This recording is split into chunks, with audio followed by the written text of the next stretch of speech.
muted. Okay, sorry about that, everyone. Welcome to Cook for Fun TV. Today is Sunday, June 11, 2017. The time is approximately 9:16 a.m. in the Eastern Standard Time Zone, and we're broadcasting to you live from the Greater Toronto Area of Ontario, Canada. And today we're featuring a viewer's request for Massaman curry. We're doing a prawn version, and we added to the menu last minute some barbecue ribs that are baked in our oven, which is a favorite of this kitchen. And this is the reason why we had a slightly delayed start, so we apologize for that. And we had some technical difficulties, but that got sorted, so we're ready to roll. And I'm doing very well, shining bright. And when I thought I was live, but I wasn't live, I was talking about how it was nice to see you on, and the words shining bright, because the weather here is sunny, it's warm, it's summery weather, approximately in the high 20s, very close to 30 degrees Celsius here. It's actually quite warm here, and we have our backyard door open with just a fly screen. It's definitely sunny and feeling more like Asia, where Kent0456 is tuning in from. Thanks for tuning in again, and thanks for your support of our channel, Kent0456. Always good to see you and all the viewers in our chat room. Okay, it's been busy for you. Life gets that way for us, and no problem.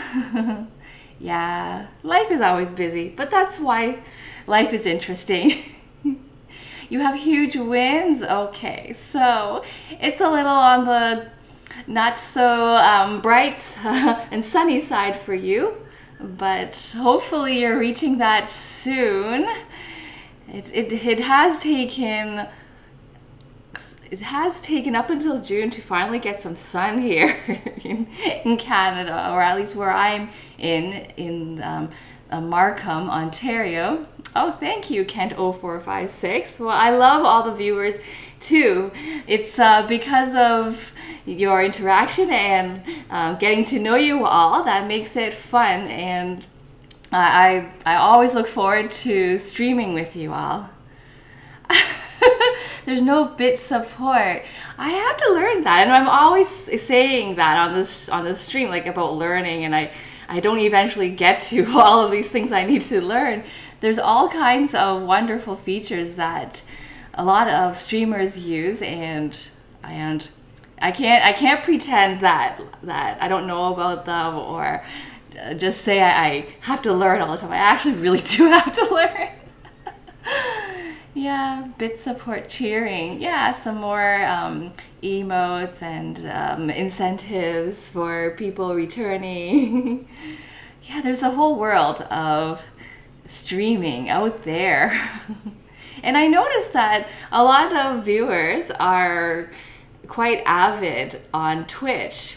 When I had the vodcasts running yesterday, I learned about that for the first time yesterday when I was hosting another streamer. Then I went to click on that channel, and then I found out that the person wasn't even on streaming live, and I wondered how are they doing that. So I checked my settings, and I thought, okay, I'll give that a shot, and it's been interesting. And when I pop in to look at the chat, I always notice it's people who I already know, so that's very, very nice. And then I can sense from that so the viewers are on at different times, and yeah, it's really, really nice that I can see those familiar faces. Awful winds, then sun. Okay, shining bright. We had that too. Last week it would rain and then the sun would come out, and then it would rain and the sun would come out a few times in the same day, which is very good for the plants. Yeah, we have started our garden, And if you take a look at our Twitter page, there are pictures of the garden bed that Mr. Cook for Fun built. It is based on a German gardening technique, and the garden bed is called Hugelkultur. And I always say this, it sounds morbid, but the garden bed kind of looks like a coffin above ground. It's this rectangle shape that is maybe about thigh high, and it's 9 feet long, and it's filled with compost, soil, and tree branches and twigs. And our plants are planted in that. They aren't growing so much. They're still quite small, and they've been planted for over 2 weeks. So maybe with the sun out now more regularly, it will flourish like they would in Singapore or Costa Rica, or Kent 0456 lived. Okay, so for our menu, we're going to start by preheating our oven for the ribs, and we're going to get that in there because it needs quite a bit of time to cook. And then we will do all the ingredient mixing for the Massaman curry, which isn't actually a difficult recipe, but there is a long list of ingredients. All of these ingredients go in the curry, but you basically just grind the spices and you mix everything together and let the flavors blend. So it actually seems very intimidating when you see a very, very long list of stuff. And there you go. You can see my chicken scratch handwriting. Yeah, that's a lot of ingredients. So there's no way I could have remembered that by heart. So we will firstly preheat the oven and prepare the ribs for baking.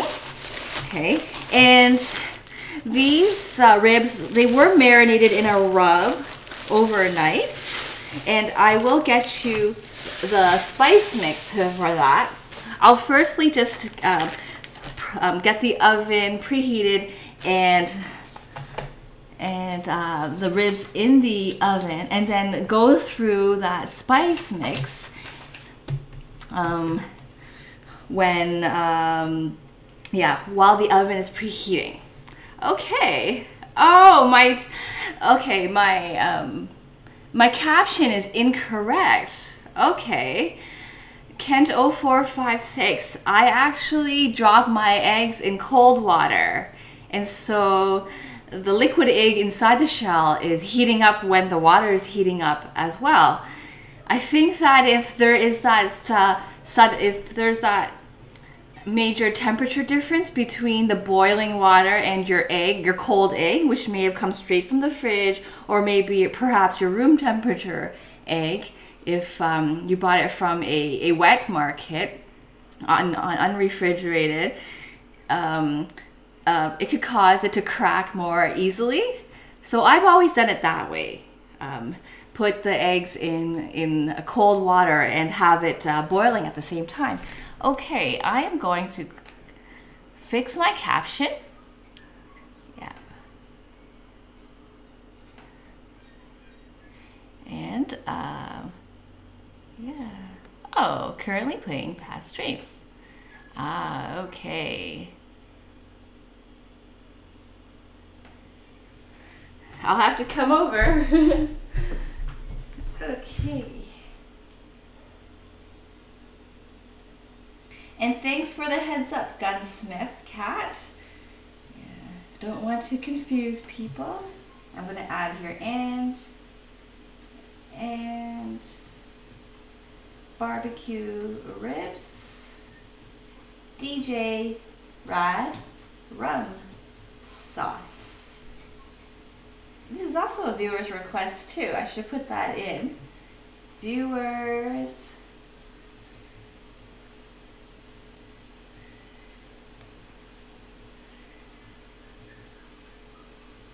I've never had Massaman curry before, so that's going to be exciting. Okay, I think we are up to date with our settings. I'm hoping the Nightbots are up to date. Yeah, Mr. Cook for Fun is adjusting those. Ah, thank you. Oh, thank you so much. Thank you very much. Okay, let's get the oven reheated at 350 or preheated.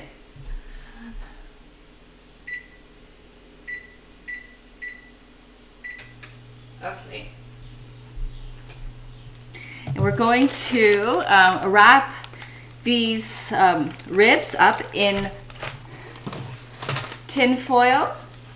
Okay. This is a bit ambitious doing all of this cooking. This was ad hoc, adding the ribs to the menu. But when there's something tasty we eat, in our kitchen, Mr. Cook for Fun says to stream it. Before the stream, I whipped up a quick breakfast. And I usually do that. On the weekends, I do a breakfast. I usually do an egg sandwich breakfast, either using bagel as the bread or English muffin as the bread. Or I do omelets on toast. And I quite like making egg breakfasts. I like making really, really fluffy eggs that I would say are medium cooked, so that in the when you bite into it, the middle, it's just cooked. It's not overcooked. It hasn't turned like that greenish color that eggs get when the yolk is overcooked. Like really fluffy. And my trick is to actually add some oil to my beaten egg. Not very healthy, but it definitely makes your eggs smoother. And when I make these breakfasts, I take like under 10 minutes to do all the chopping and cooking and the putting together and like having it ready to serve.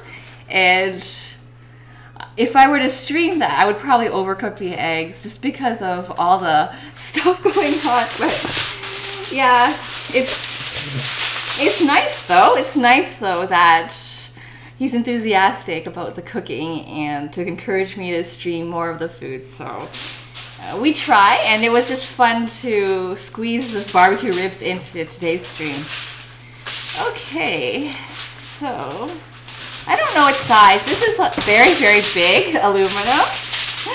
So I'm just going to, and I'll probably use scissors too, to just, okay, I'll just do a little bit more, and that should be enough. Okay. I'll just like rip it off. You can't see it. There we go. I always, if I can choose, I always prefer not to use something that's disposable. I like to reuse gently used aluminum. If it were to be used to wrap up bread, I would shake off the breadcrumbs and reuse it. But I won't be able to reuse this because it'll be covered with sauce and probably sticky by the end of the baking. But yeah, but I always feel bad.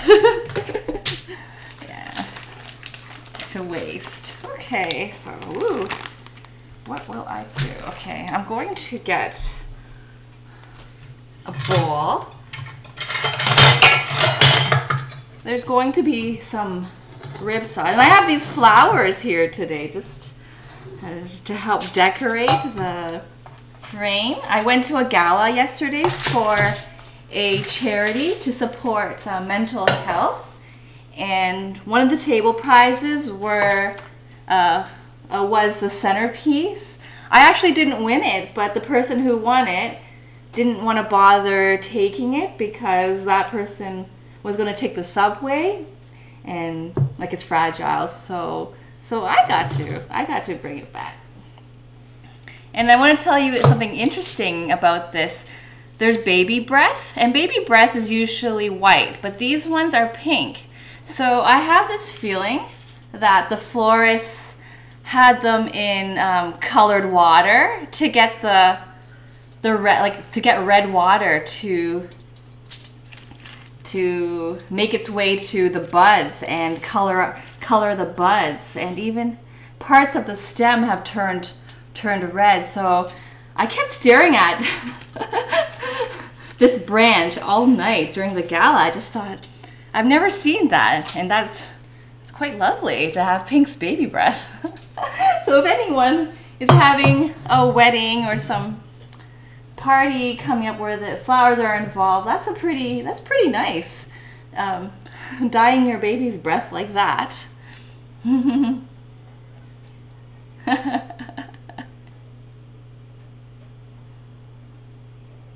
Oh, so Gunsmith Cat, did you actually change the title? by by typing it into the chat? Does that actually change it in my caption? I don't know. I did manually change it, but yeah, I'm curious now. I'm well, can't find good username. How are you? And I did see you show up in as a viewer of one of the vodcasts yesterday. That was so nice. Yeah. Yeah. The vodcast allows streamers to play, to have a playlist of past videos playing when we're not live. And that's neat, so that our channel is always showing activity. It's never a screen that says we're not here right now, come back. So that's pretty nice. Okay, so and I'm gonna be dealing with like raw meat, so it's gonna be okay. You know what? Mr. Cook for Fun is usually the one that handles this dish, but I'm going to take over. Okay. Yes, okay. I want it this way, and this bowl for dripping the... Okay, this is gonna be like lots of raw juices coming out.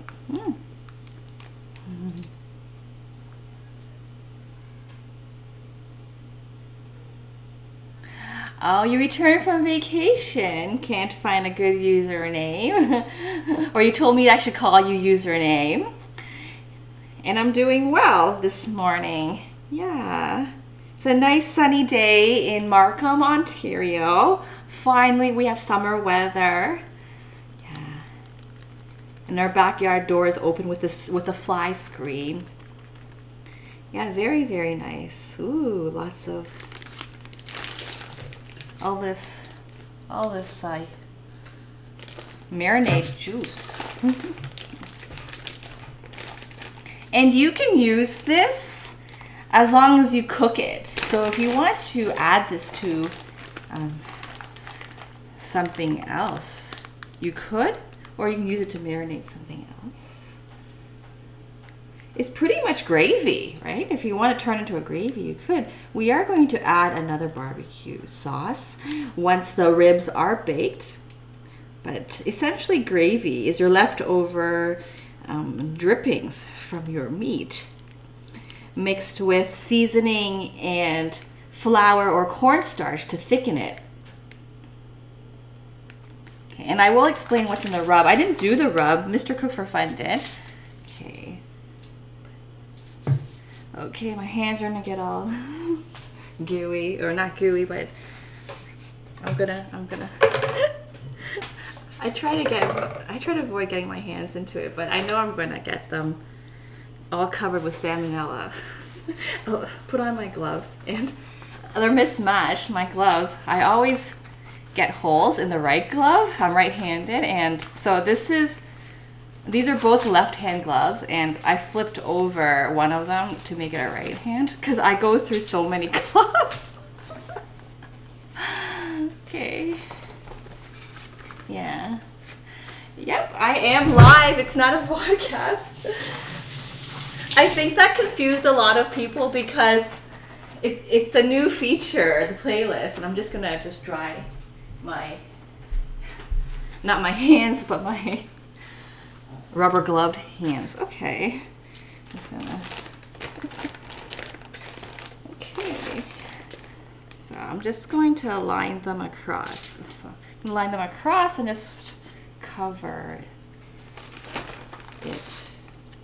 Maybe.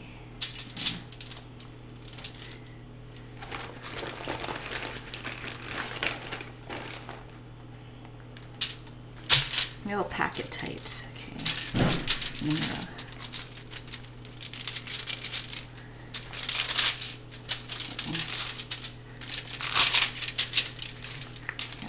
I'm not a professional at Tetris.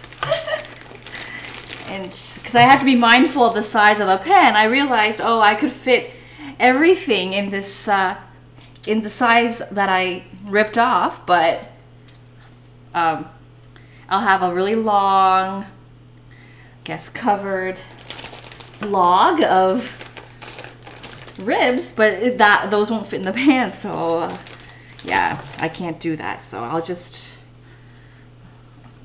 wrap them up the best that I could. Yep. Okay. I'll do that. Okay.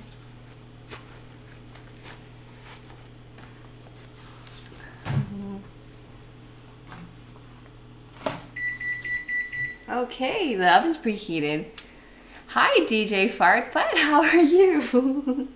I don't see you above, but you must be there if Shining Bright mentioned you. And I did notice you viewed my vodcast yesterday. Thanks so much for supporting the channel. Yes, Luco River. All the meat. Yep. Okay. I want to cinch this over a bit. Yeah, this is an addition to what we were planning on for the stream. We were originally just going to do the curry, but we thought we'll add the ribs too. The ribs are not a viewer's request, and I thought we actually were thinking of cooking this yesterday, but didn't end up doing that. So, okay, so we have this long log of ribs. Yeah, I know. I can't avoid getting my hands dirty.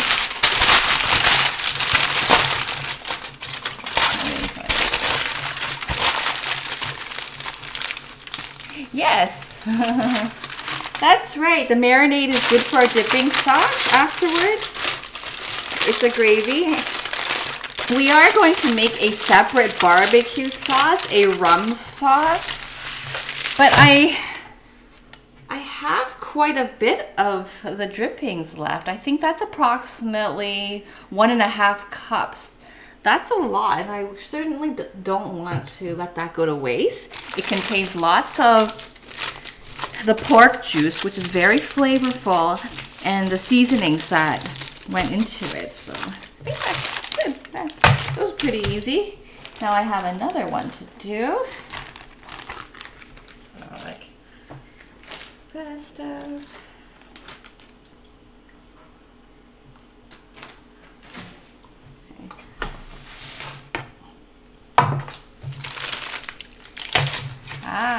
Okay. It fits diagonally across this one. Okay. Off to the side.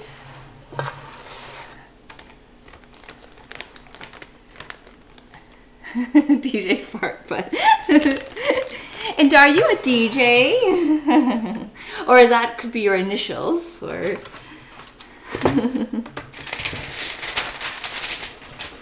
rum and barbecue sauce. Is that common in America and Canada?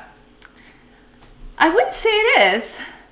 It's a recipe that my husband and I found online. Whenever we're making something, he likes to search for a recipe that's either by Jamie Oliver or Gordon Ramsay. These are well-known chefs from the UK. He really likes their, I don't know, I mean, he hasn't tried their food, but he enjoys watching their cooking shows, and he believes that the recipes that are by those chefs must be good. So he always says when searching for a recipe, put that in. I don't do that anymore. For these shows, I don't do that. I sort of find the ones with a lot of ratings, and I go through the recipes to see that the ingredients are accessible. But that's what he does. And he came across this recipe, and we've made these ribs quite a few times. I would say almost 10 times. We like it, and we've also used the same recipe for chicken wings as well. And it's always been a hit when we serve this barbecue meat dish to any of our guests and friends. Okay, you're from the UK, and you're joined by Shining Bright as well, also from the UK. Keith Floyd. Okay, I haven't actually. He's funny. That's always good. I think a bit of personality and fun is always good. Yeah, I'll definitely check him out. Yeah, I think that Gordon Ramsay can be very serious, or at least on the MasterChef shows, he comes across as very tough. He really puts people down. I know it's part of the show. It enables, I guess, television effect. Like it's all about television production. One of the judges always has to be the tough person. Yeah. So that's my impression of Gordon Ramsay. I don't think he's really like that though in real life. Okay, so same thing. I think I'm probably gonna get another log shape.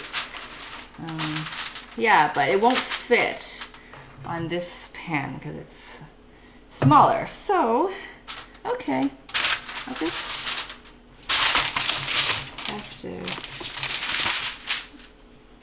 kind of fit. You know what? I'll just.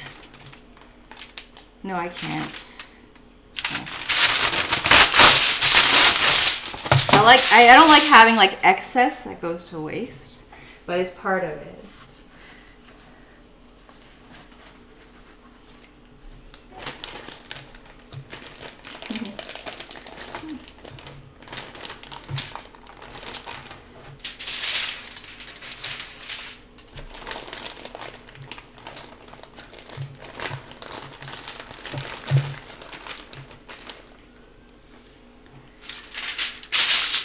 This is big. Okay. Might have to.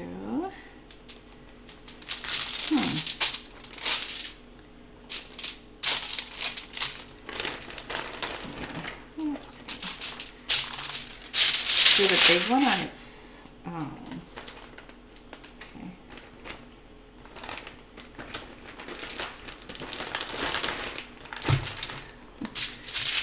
You probably don't see people using a glove for this. I'm just...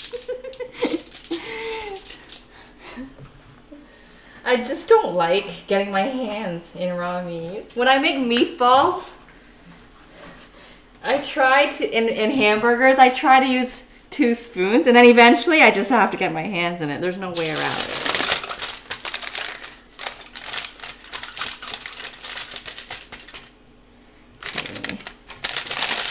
Just going to wrap this up.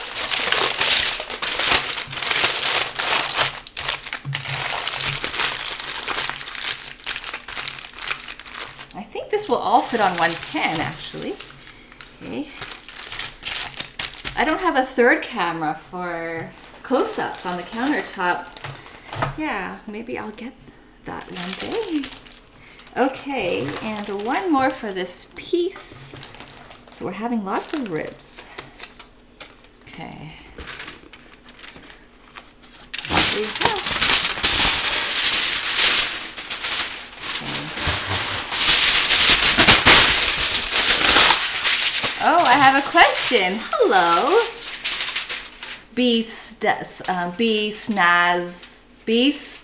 It's like a tongue twister.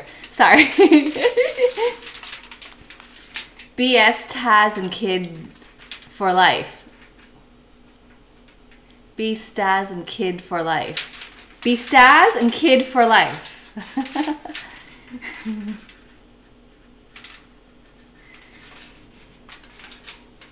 BST as in Kid for life. Is that BST like Asian Kid for life? That's just my guess. I could be wrong. And you're asking about something Asian, char siu.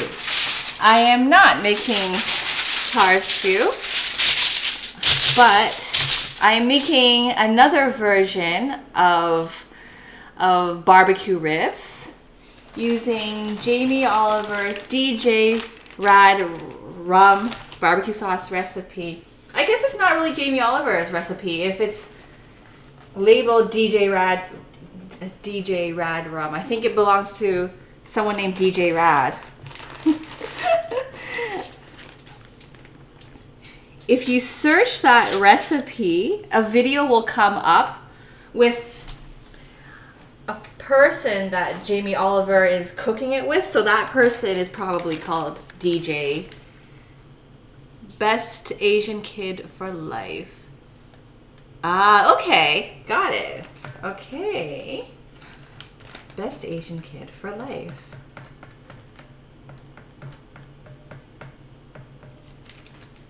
Very positive. Best Asian Kid for life. And I like your alternative spelling. Like the Z and the YF. Okay.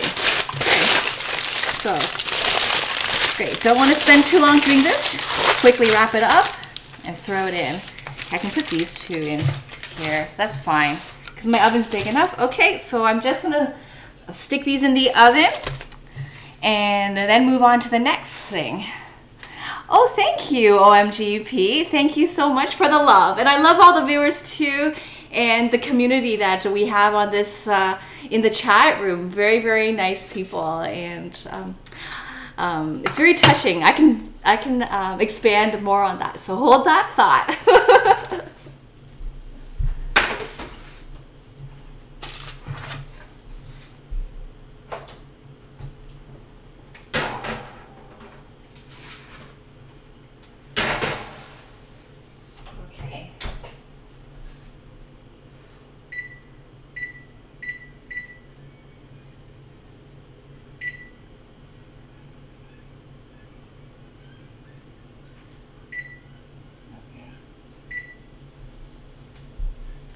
Great. Okay. So I mentioned that I would expand on that, and I do think about the stream very often when I'm not streaming. I think about you guys. I think about what to stream for the following week. I take notes, and I gave this some thought. There are, as you get older, my like life happens, and you might see certain friends less often. Like some of my really, really good friends, I might see them a few months apart, or even like a few times per year, versus every week, the way I might have when I was in school or working. And I realized I see pretty much most of you every week. I see you more than the people that I grew up with. And like I see my brother, I don't see him that often. He lives around an hour and a half from me. And so I'm actually very much connected to you. You're a big part of my life. So after my stream, I recall some of the conversations I have, because there is a relationship.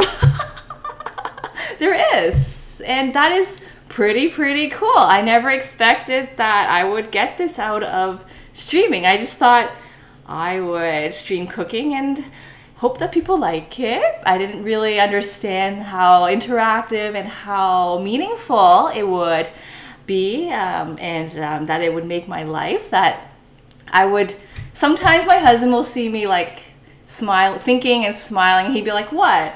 And I'll tell him, oh, on the show there was a comment about this or a little discussion about this and it was really funny. And these are what these things happen when you have friendships. And so I spend I spend like a portion of my morning on Sunday, like regularly every week, and it's a lot of returning viewers that I get to see. So yeah, it's very, very meaningful. So yes, so I definitely love you guys, and so it's more than just, you know, entertainment. Yes. Hi there, Captain Bahani. How are you? Welcome to our show. If I haven't asked you before, let us know. Same with BS Taz Kids for Life. What country you're tuning in from. The flags to my left and right represent the countries that viewers have tuned in from since our show started in December. And Best Asian Kid for Life, I'll call you Best.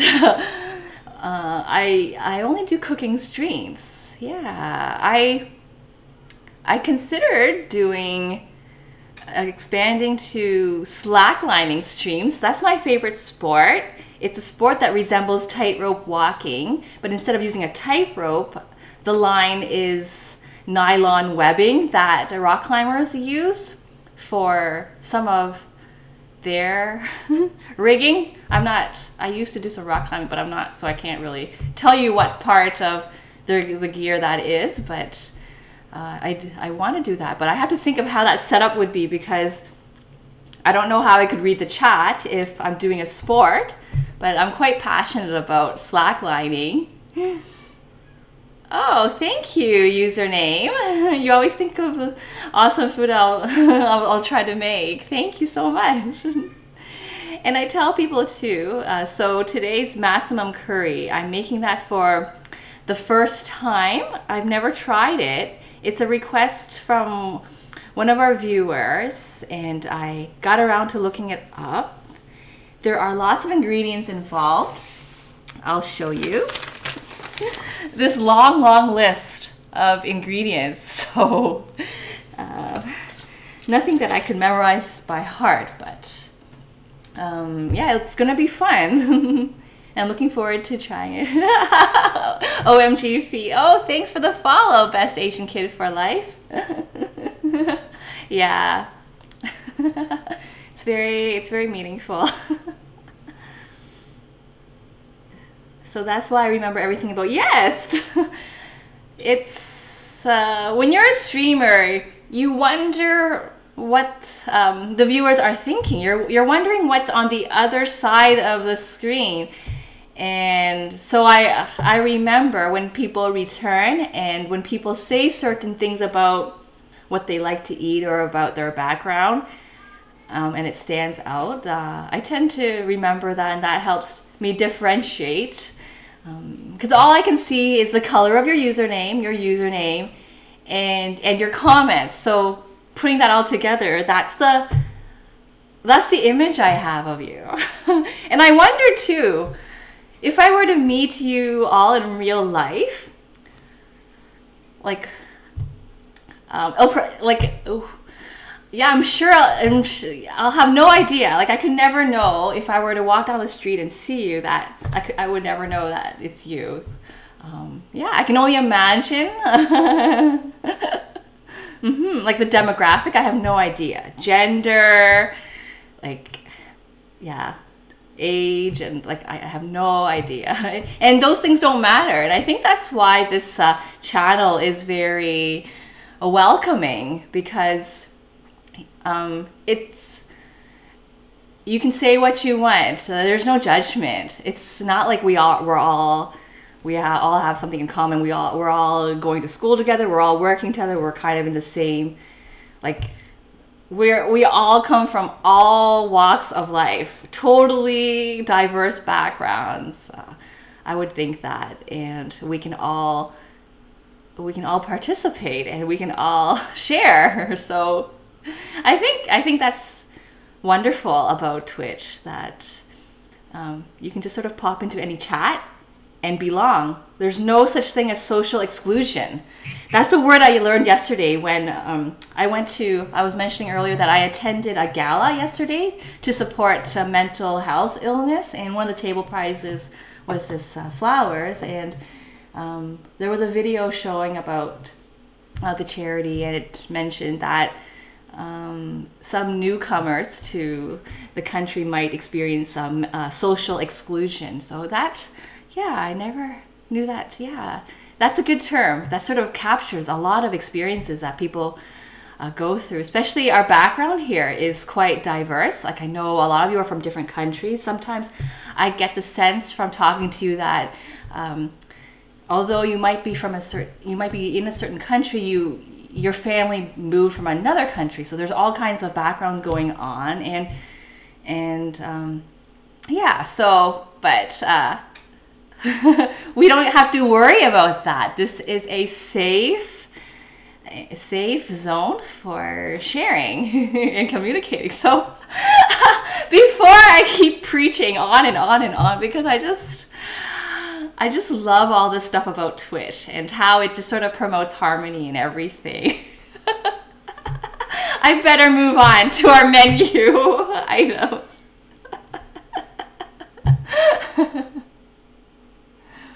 Yeah, do I ever do desserts? Yes, I do. Mr. Cook for Fun does have a sweet tooth. We were enjoying some baklava, which is a Greek pastry dessert with a lot of honey and some nuts in it, usually almonds or pistachio. We were enjoying some yesterday. They were so good. It's a gift. I was helping a friend with something, and that person brought it over, and it's so, yeah. So he has a sweet tooth, sweeter than me. And next weekend, his brother and sister-in-law are coming over for dinner. So we have a back-to-back stream Saturday and Sunday, and we're cooking lots of food, and we will feature cake. I don't know what cake yet. Probably chocolate cake, but I'll look up some recipes. Yes, people do come and go. That's right. So no worries, no worries. Okay, we want to cook, right? Chris Jack online. What's for dinner? Okay, so I'm a bit nervous about this Massaman curry. Never done it before. We're going to start off by making the paste. Let me get my mortar and pestle out. I'll also get my magic bullet out. Some of these ingredients, such as the star anise, is going to require a lot of grinding that I can't do by hand. But I'll finish off in the mortar and pestle because I love when the spices release all the aromas, and it's aromatherapy when I'm grounding the spices by mortar and pestle. Luco Rivers, you look like a jam. Zucchini jam or zucchini relish is sort of how I associate you with, and also your former garden that used to produce 30 tomatoes a day. I think, as I recall, I think you live in, I'm going to get it wrong. I think you live in Massachusetts, but you live in the US, but I think you live near another viewer, but I might be wrong. Okay. We have our mortar and pestle. I'm going to grab our bullet. I should have grabbed that earlier, so the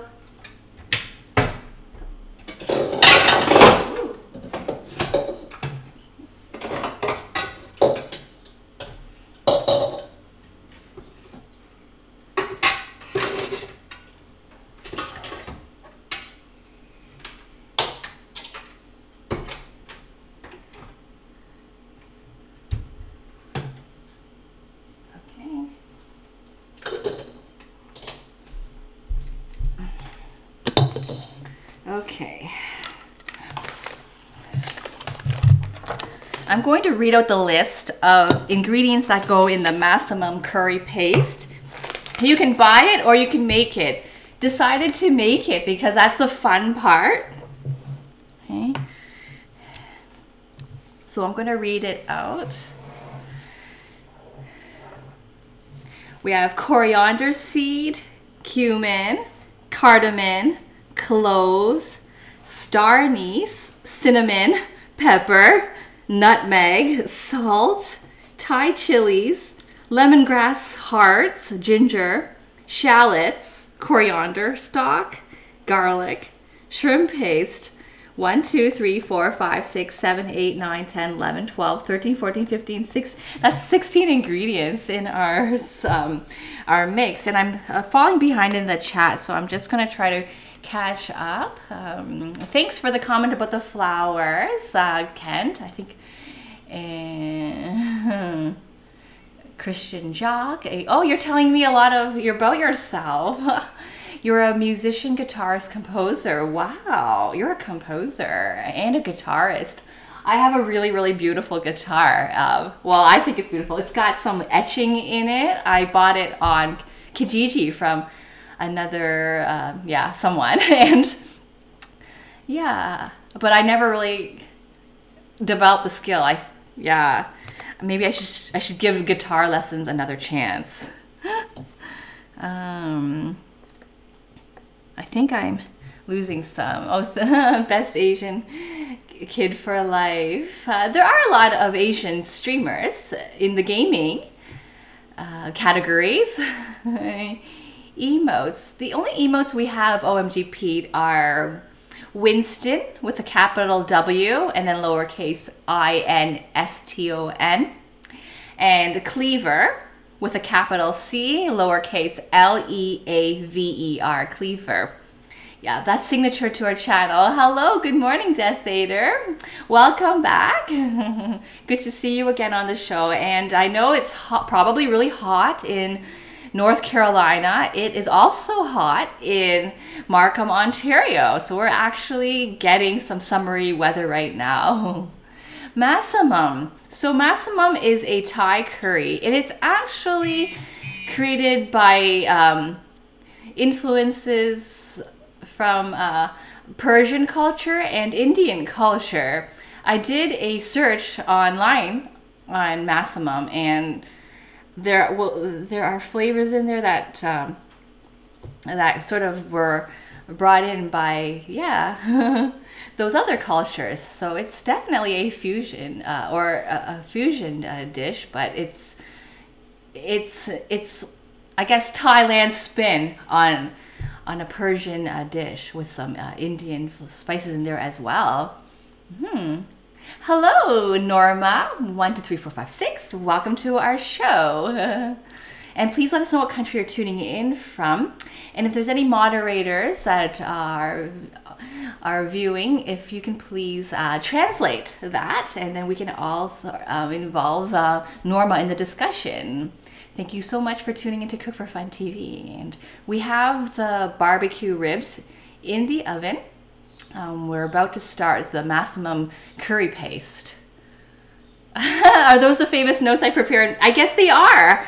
I've been using this notepad for the last, I guess, 4 streams. I used to print them, but but then I would have all these loose papers lying around. Sometimes I have to turn the sheet around. I think, yeah, and I quite like using pen and paper. It sort of brings you back to the way, you know, it's kind of nice to be using a writing instrument rather than typing.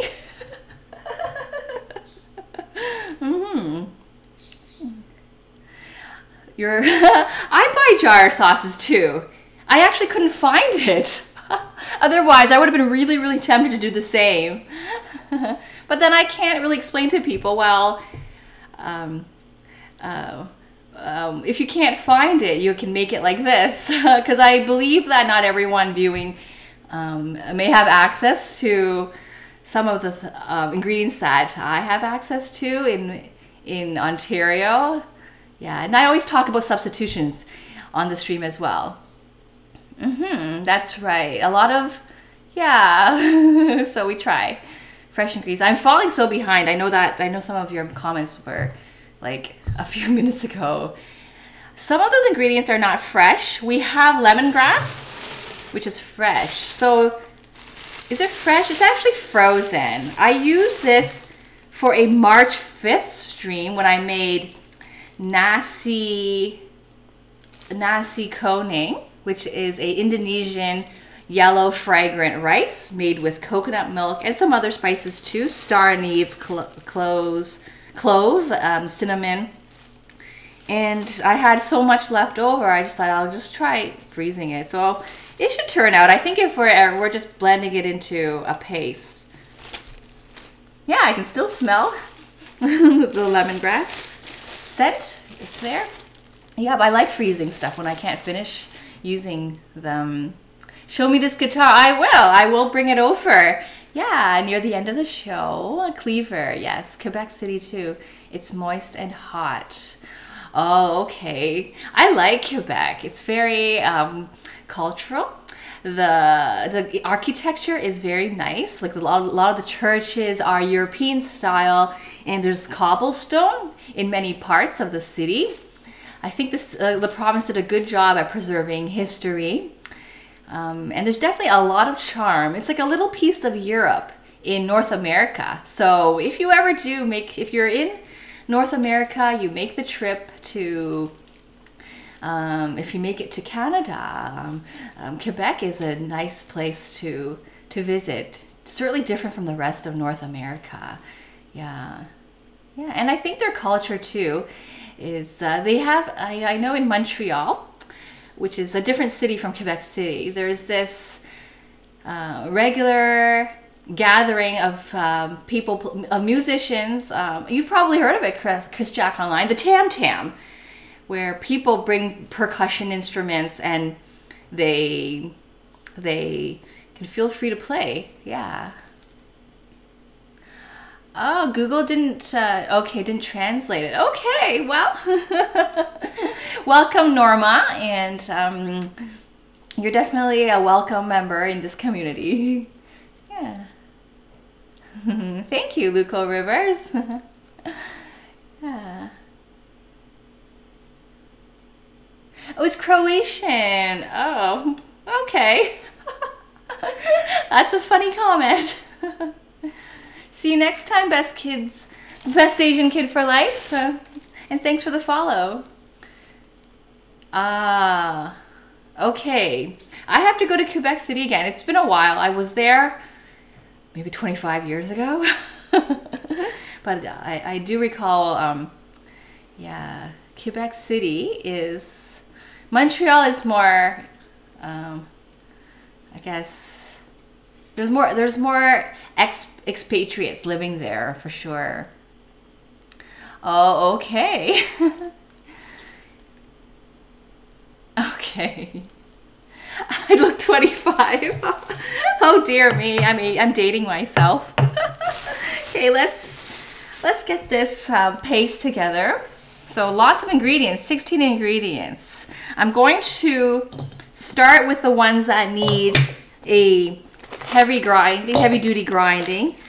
That would be the star anise, okay? And also the clove. I believe the clove I can hand grind, but that's okay. Since I have the bullet out, I can just stick it in as well. Okay. I'm going to start with, okay, so the star anise, we only need one. Oh, that's pretty funny. So I'll see if I can do it by hand. I sort of think it's silly to use a big processor for. Oh, okay. I can. So I just smashed that into pieces. It was a star shape like this, and then I just smashed it, and it turned. It broke right away. So let's keep it natural and just use the mortar and pestle. And it smells really, really good. I'm a little embarrassed now. Kent is calling me out for my But thanks for the compliment.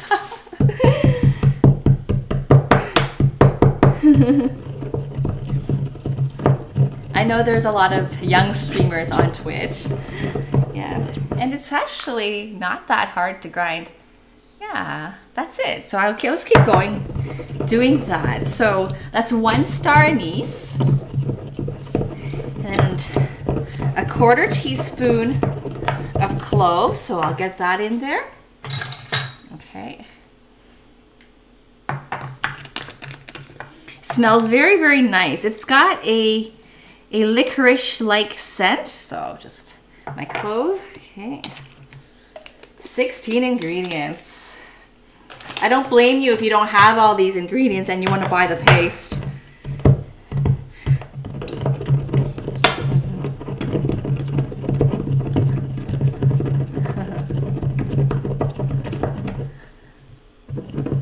Okay.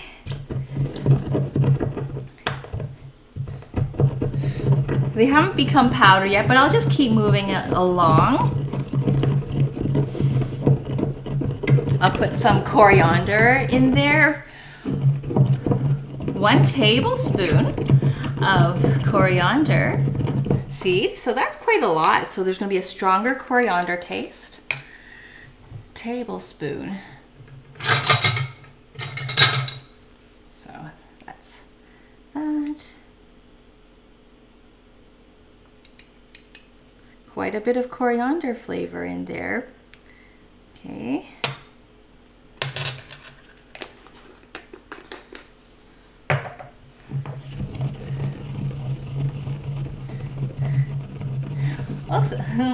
Well, have yourself a good night, Kento456. Yeah. And thanks for your support. I know that you're tuning in all the way from Singapore. And in Singapore, I think it's 11 p.m. over there. Yeah. And there's a few time zones that viewers are watching from in this chat room. Yeah. Yeah, okay. They haven't become powder, but I'm just grinding away and it smells nice. The aromas get released when you're grinding it up by hand. You wouldn't be able to smell anything through the processor. Okay. I'm scanning my list for the coarser spices that need grinding. A lot of them are in powder form. Okay. But I'll keep doing this. Okay. I'm going to add, so I'm moving on to the powdered spices. The lemongrass, I will have to use the processor too. Yeah, I will, but I'll get to that later. Okay, so we have some cumin, 1 teaspoon of cumin.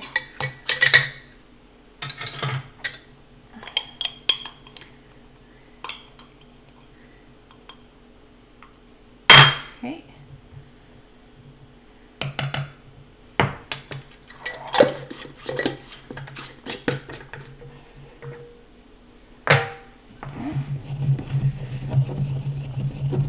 And it's already a powder.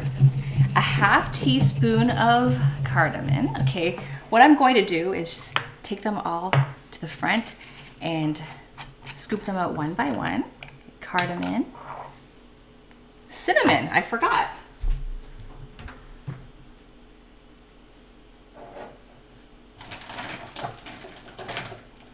Cinnamon. Cardamom, cinnamon. Got black pepper, which I can grind up. Nutmeg. Maybe I'll line them up so you can see.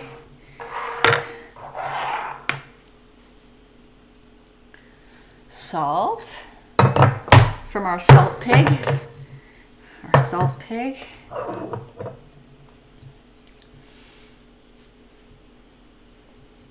And these are all the powdery ingredients. So let's get those put into the mortar and pestle. Then we'll work on the fresh ingredients. We've got garlic and the lemongrass.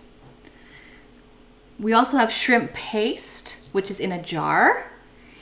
We have coriander stalks, which we don't have, so I'm going to substitute with some coriander paste in the fridge.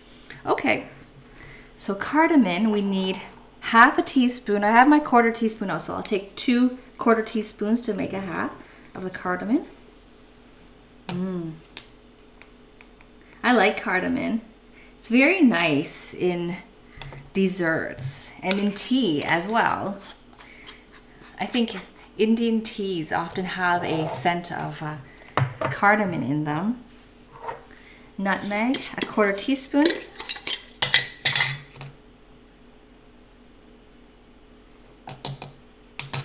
Okay.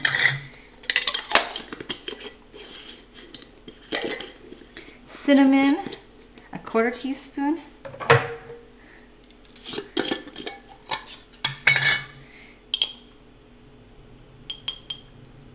It's also possible that there are different recipes out there on the paste itself, and the ratio of the different spices might be different. I think there's a lot of variations that a person could make to this recipe. And salt, 1/4 teaspoon. So this is a salt pig, and I think the opening is the snout of the pig. And it's made of clay, and clay I think helps to absorb moisture. In Asian restaurants, a lot of the salt shakers have dry rice grains in them to help also absorb more moisture.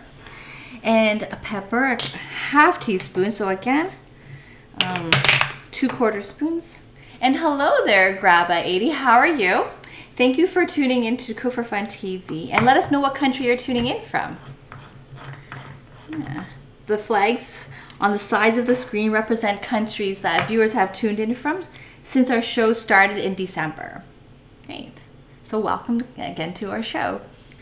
And for the pepper, we need 1/2 teaspoon. So again, I have my 1/4 teaspoon times 2. Okay. So I'm just going to keep blending away. Okay. And I can't get mixed up with any of the spices here. There's so many of them. 16 spices.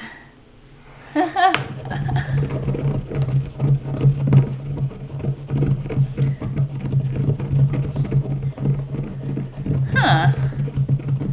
DJ's chats comments are not showing up in my Streamlab, but they're showing up in my cell phone. Are measuring. I think measuring conventions are different, okay, among different countries. Like I've had to do conversions of certain recipes. I think Canada and US observe different measuring units. Like I think the US uses quarts, and in Canada we use liters. Yeah, there's some differences. Yeah, so. Oh, hello, Big Nose. It's been a while. How have you been? Yeah. And I forgot what part of Canada you're tuning in from. I do have the note. It's been a while. I have it saved in a draft Gmail of viewers' countries. And yeah, but I do recognize you. Oh, you're from Poland living in Norway. That's great. And are you in Norway for work or school? Yeah. Yeah. Okay. So the peppercorns are pretty hard to break down by hand. I do have a pepper mill, but I decided to try it this way so I can smell the aromas. Okay, now I'm going to grind up the ingredients that are a little bit more, I guess, heartier. So we have our lemongrass, and we need 2 of them. Oh, Red Deer, Alberta. Great. Thank you for tuning in. Yeah. I have a friend that moved there recently. Yeah. And how's the weather where you are? It took a while, but it's finally sunny in Markham, Ontario, which is a suburb that is north of Toronto. So I can see Toronto outside my window, but I'm just slightly north of that. I'm just going to put some of the pork drippings from the marinade bag into the fridge. Yeah.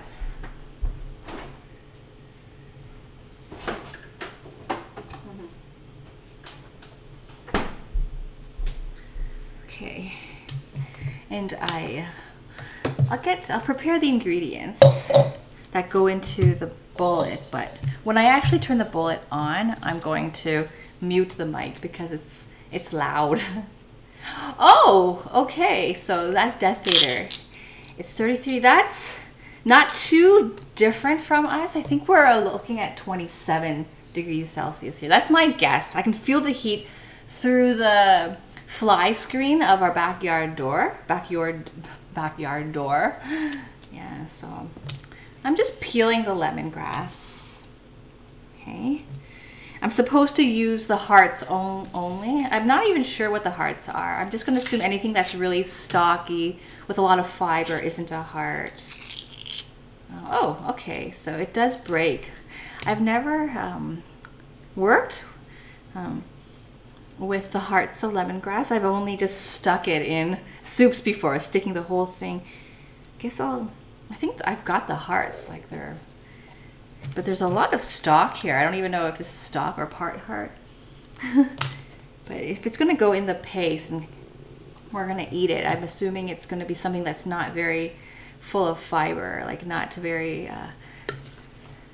tough to chew on. So I'm gonna, parts of the top are dry. I might just get more lemongrass. No, it's very, okay. My first time working with the hearts of lemongrass. Okay.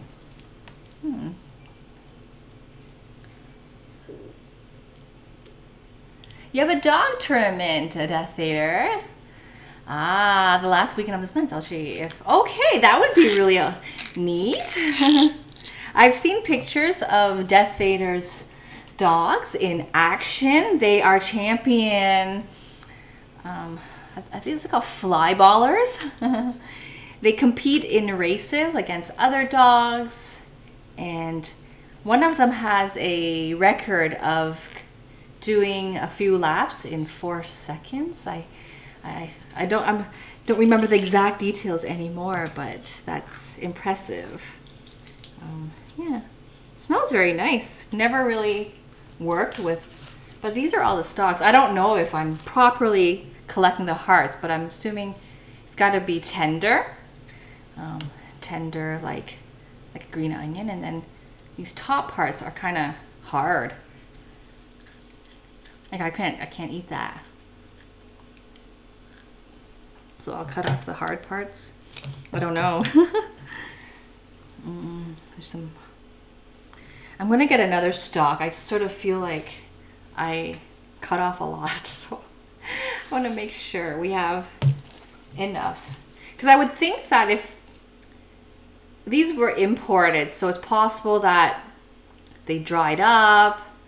But if I were to be harvesting these in Thailand, they might be softer. The hearts might be larger, and I would have more to work with. So I'm just gonna have to take a guess at that.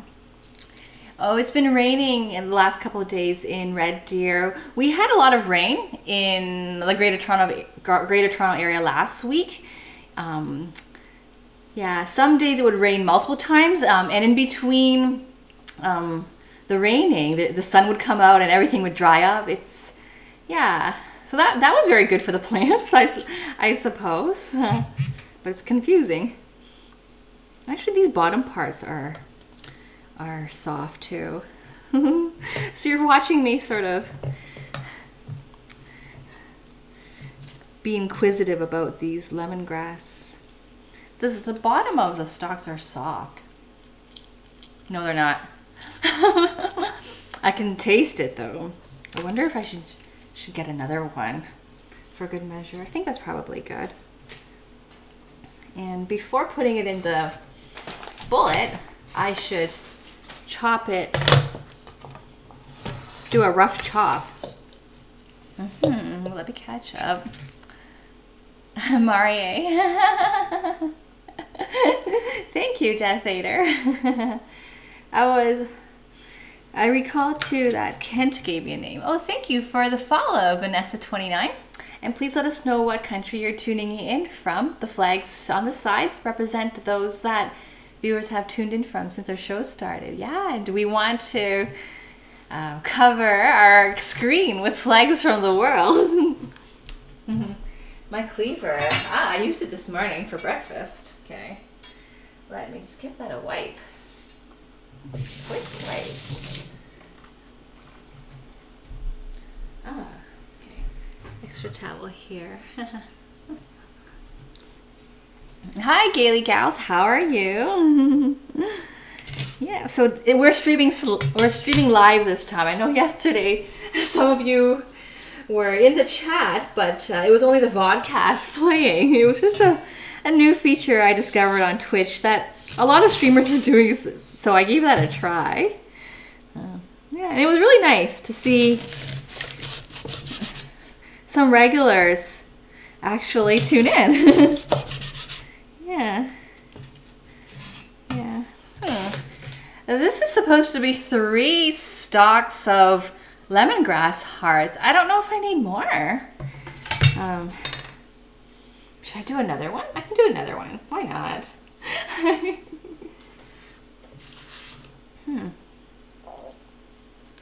Natalie or Jennifer. Kent 0456, who was on earlier, the one from Singapore, gave me the name Joanna, but he's only ever mentioned it once. When I had the vodcast on, I was doing some notes for today's stream, and that's when I heard it, that he had given me the name, or I saw it, that he had given me the name Joanne or Joanna, and yeah, I forgot about that for a while because it never came up again. Oh, the stalks are part of the heart. I just have to skip the tops. If you use the stalks, you will have to put it in the mortar pestle. Okay. Oh, the stalks are part of the hearts. They are soft. I noticed that. So, okay. So I did. How should I? Okay, maybe I'll get a few more. I might be off with the numbers. I used 4 stalks when the recipe said 3 because after peeling off the outer layers, I was left with very little in the middle that I thought, that doesn't seem right. I thought maybe these lemongrass pieces are just too old that everything dried up. And okay, so I'm gonna give this a rinse. There seems to be like something gritty caught in between the layers, and I'll chop off the ends. But they are soft yet full of fiber. Okay, so I will use them. Oh, okay. I might have too many. So I only needed. Okay. Thank you for the tip, Gaily Gal. Yeah, I'm not familiar with working with, so this is definitely too much. I only needed 2, so I guess I'll just divide this in half. So 2 of these and half of this pile. So I'll put these remaining parts aside. Okay. Okay, I'll do a rough chop and put them in the bullet.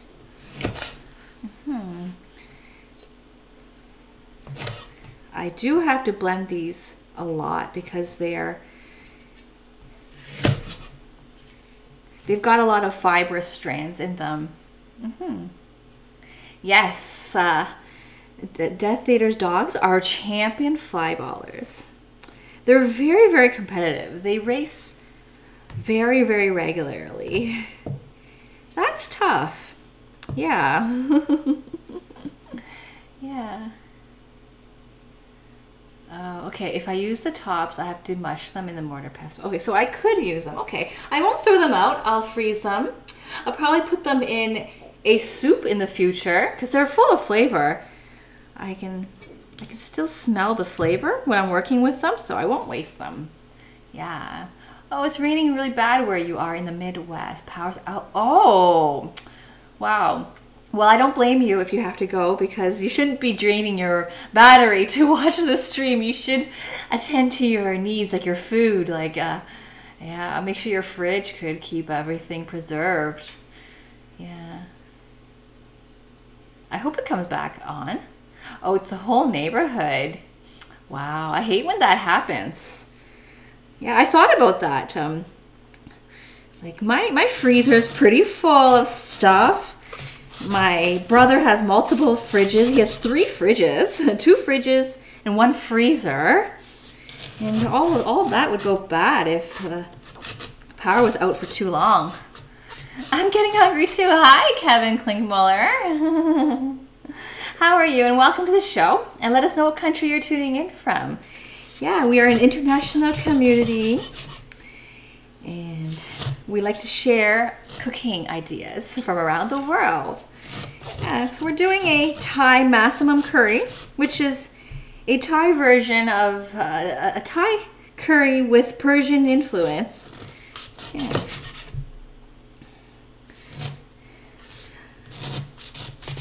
These are tough, these lemongrass pieces, even though they are the softest parts. Interesting.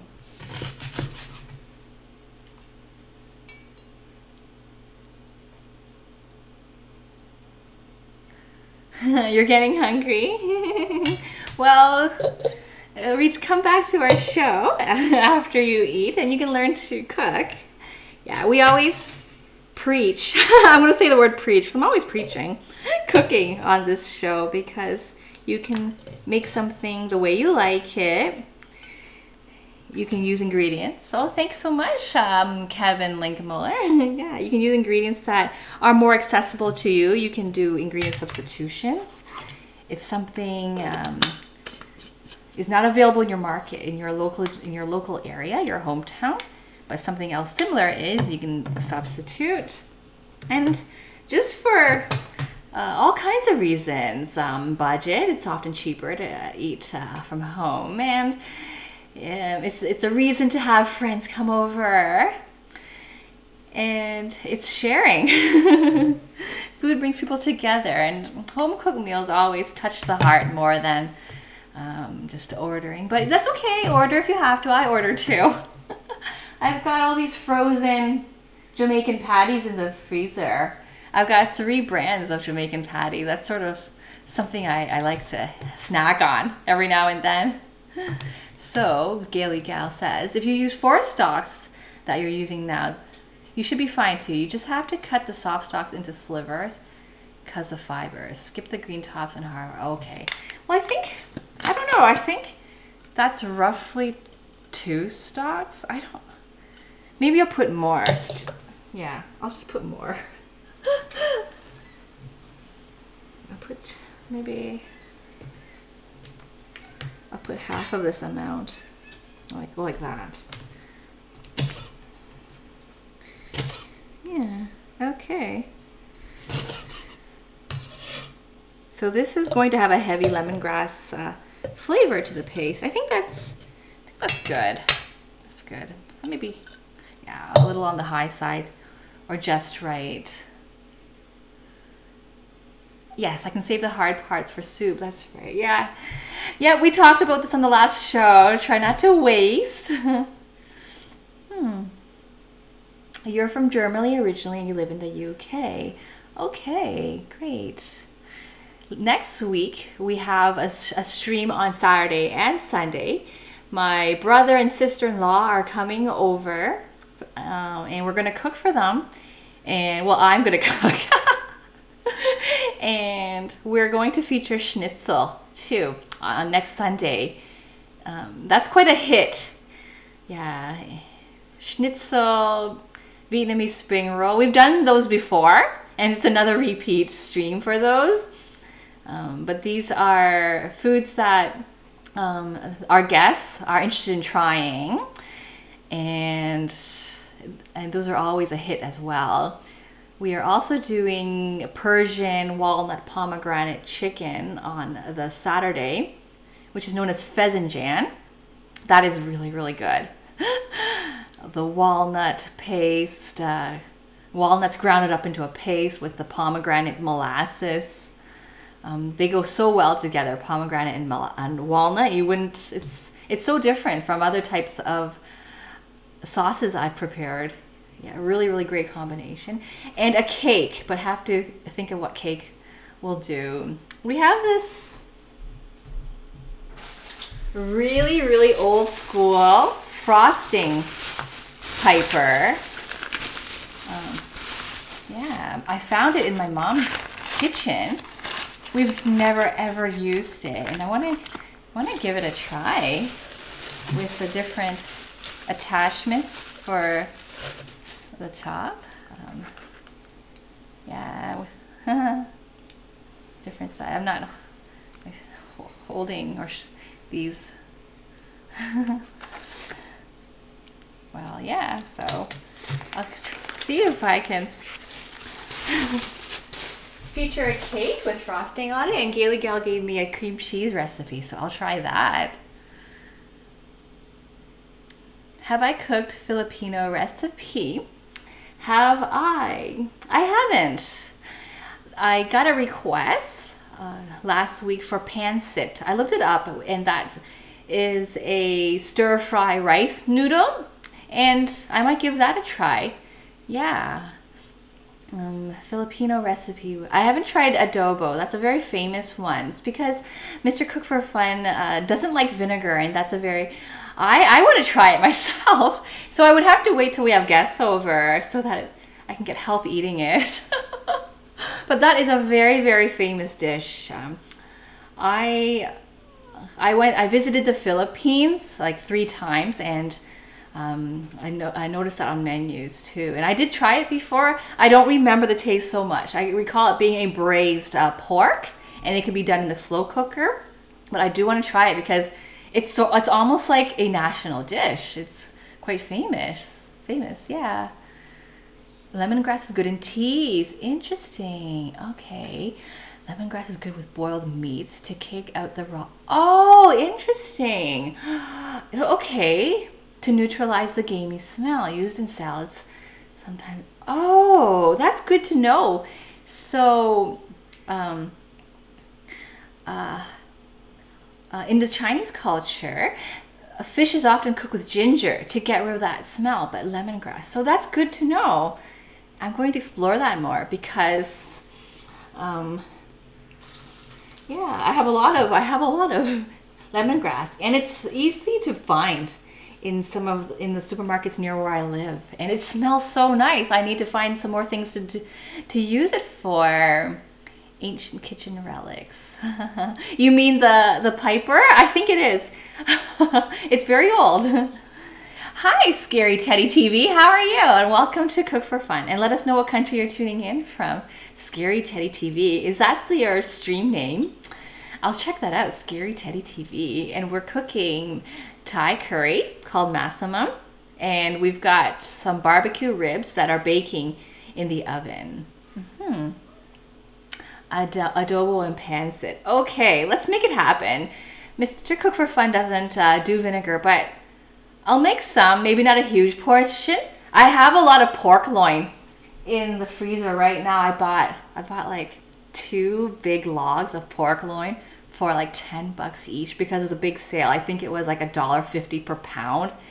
And so I bought 2 big logs, and then I cut them up and I froze them separately because I like to cook them in different ways. If I do the whole log one way, then I'm eating that for the whole week. So yeah, I think I can do a portion of adobo. Yeah, and if Mr. Cook for Fun won't eat it, then I can share it with my parents. Yeah. The cake pipers are old school. Okay, so let's get these blended up. Yeah, that's the only thing that needs to go in here. And I'm going to mute the mic when I'm doing that. It's gonna be loud. If you're wearing headphones, it's gonna hurt your ears. Yep. Okay, mute.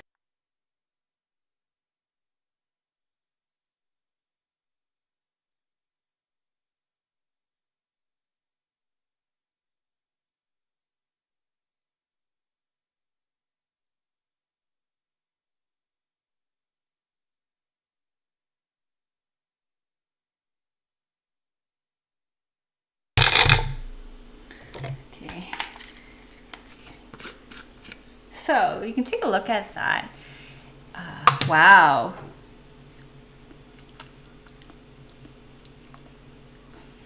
I wonder if I can get it even more grounded. I would need to add some liquid to it. I don't know if I should add liquid into... Oh, I know. I have to add some Thai chilies. That is a NutriBullet. I use this on so many streams. Yeah, I inherited this from my husband. He likes gadgets, and all the gadgets that we feature on the show, like our KitchenAid, like our super large pancake flipper, like that's the spatula is like this big. No one's ever seen it before they watch the show. Those are my husband's doing. So let me get the chilies.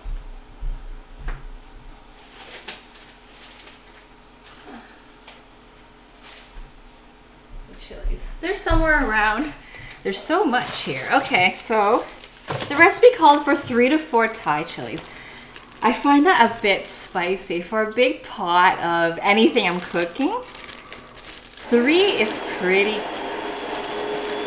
spicy. What I might do is, okay, I won't do 4, but I'll do 3. 3 red chilies. That's all. I have 2 red chilies, and so I ran out, and I have green chili, so there we go. That's gonna be so spicy. Yeah, we also have Scotch bonnets in the freezer too. Those are really, really spicy. It's good though. I like spicy food. Yeah. Okay. Woo. And I'm going to include seeds in all.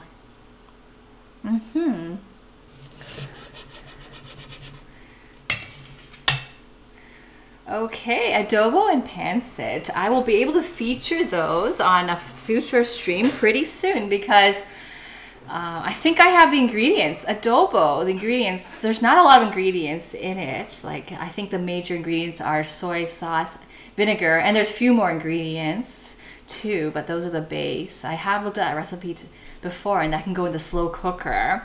And pancit is like a stir-fry rice noodle with a lot of like different seasonings in it and ingredients added to it. Yeah, yeah. And that makes like a nice lunch snack too, the pancit. Yeah. Okay, I'm just gonna stick these in here. Okay. We had a lemongrass that didn't cut. Okay. Okay. Oh, hi SP Freely, and thanks for tuning in yesterday on the podcast. I did notice that you came, you viewed. I didn't know how to see the viewers list until recently. Before, I only knew of the viewers based on the people that were commenting in chat, but there's often a lot of people who are lurking or they're just quiet, and that's all right too. Then I saw a viewer like in one corner of the chat box, and I looked at it. You can see the different people there. So, and it was nice. I noticed that these were all regulars to the stream, so that was nice. Even though I was only streaming vodcasts, that was really, really nice. So yes, I am live. If the bullet doesn't cut it down enough, lemongrass is still strong, long and strong. You might have to mash it. Okay. Well, we do have our mortar and pestle Yeah, I don't even know how do you mesh those, how do you match those fiber strands? Yeah, but I will follow that instructions. Yeah.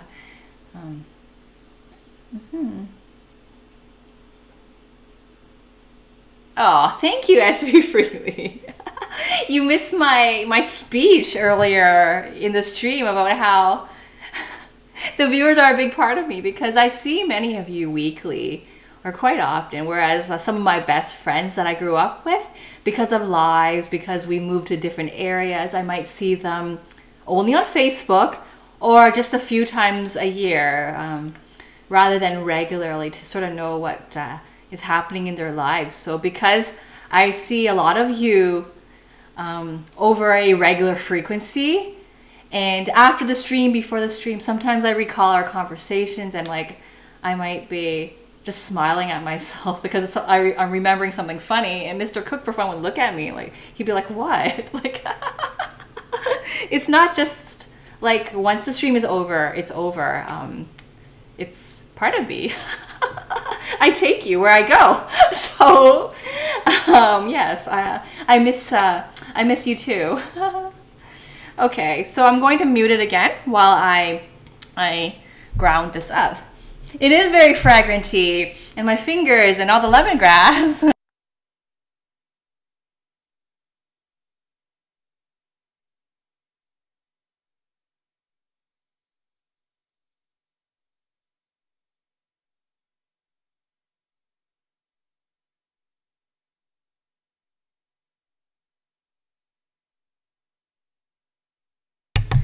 I also have some fresh mint here. The reason I have this is I cut this from my parents' garden, and I want to try to grow it too. So I'm trying to root them. I think in a week or so, some roots should grow out. It's a very strong plant. If I were to stick it in my garden, it would probably flourish and just become a new plant. But we want to grow a lot of these mint plants because I read that it repels ants, and we're getting ants creeping into our kitchen from the backyard door. And Mr. Cook for Fun always takes out his sealer, I don't know, the caulking, and he's like trying to find the holes that they're coming through them and sealing them in. I know.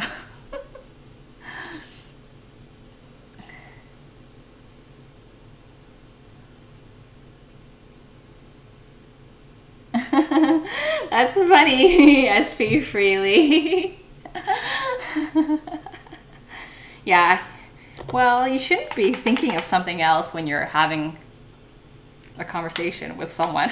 You should be focused on the present. Whew! It's the Thai chilies that, but it's very, very pungent. It's good. Woo! Very, very fragrant. It's nice. It's very, very nice. Okay, so let me put some spices. So there are 16 ingredients in the Massaman curry paste itself. I think we have worked with 13 of them. So we have 3 more to go. Okay, so these are the powdery stuff. Okay. Oh, some of the peppercorns aren't broken down, so I'll put that all in. I'll blend it again. The 3 ingredients that we still need to add are garlic, shrimp paste, and coriander stalk. I don't have coriander stalk. I have some coriander paste in the fridge. Yeah, I find that pretty weird, coriander paste, but it's a paste that's been preserved and is in a tube. It's the weirdest thing, but we have that, so I'll use that. I don't have coriander stalk, and that takes up a 1/4 cup, so that's pretty prominent. So I hope the flavor isn't off by too much, but I still have coriander paste, which I hope is a blend of stalk and leaf. Okay, I'll get garlic. Okay.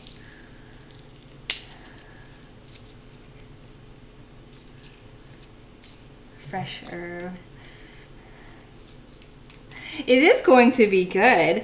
I kind of wished I could compare it to the dish at a restaurant because I don't know what it's supposed to taste like. I can tell you at the end it's going to be very fragranty. It's going to be good, but I can't tell you if it's going to turn out authentic tasting. So I don't have that frame of reference, unfortunately. But that's okay. That happens a lot on this show when we're trying things for the first time.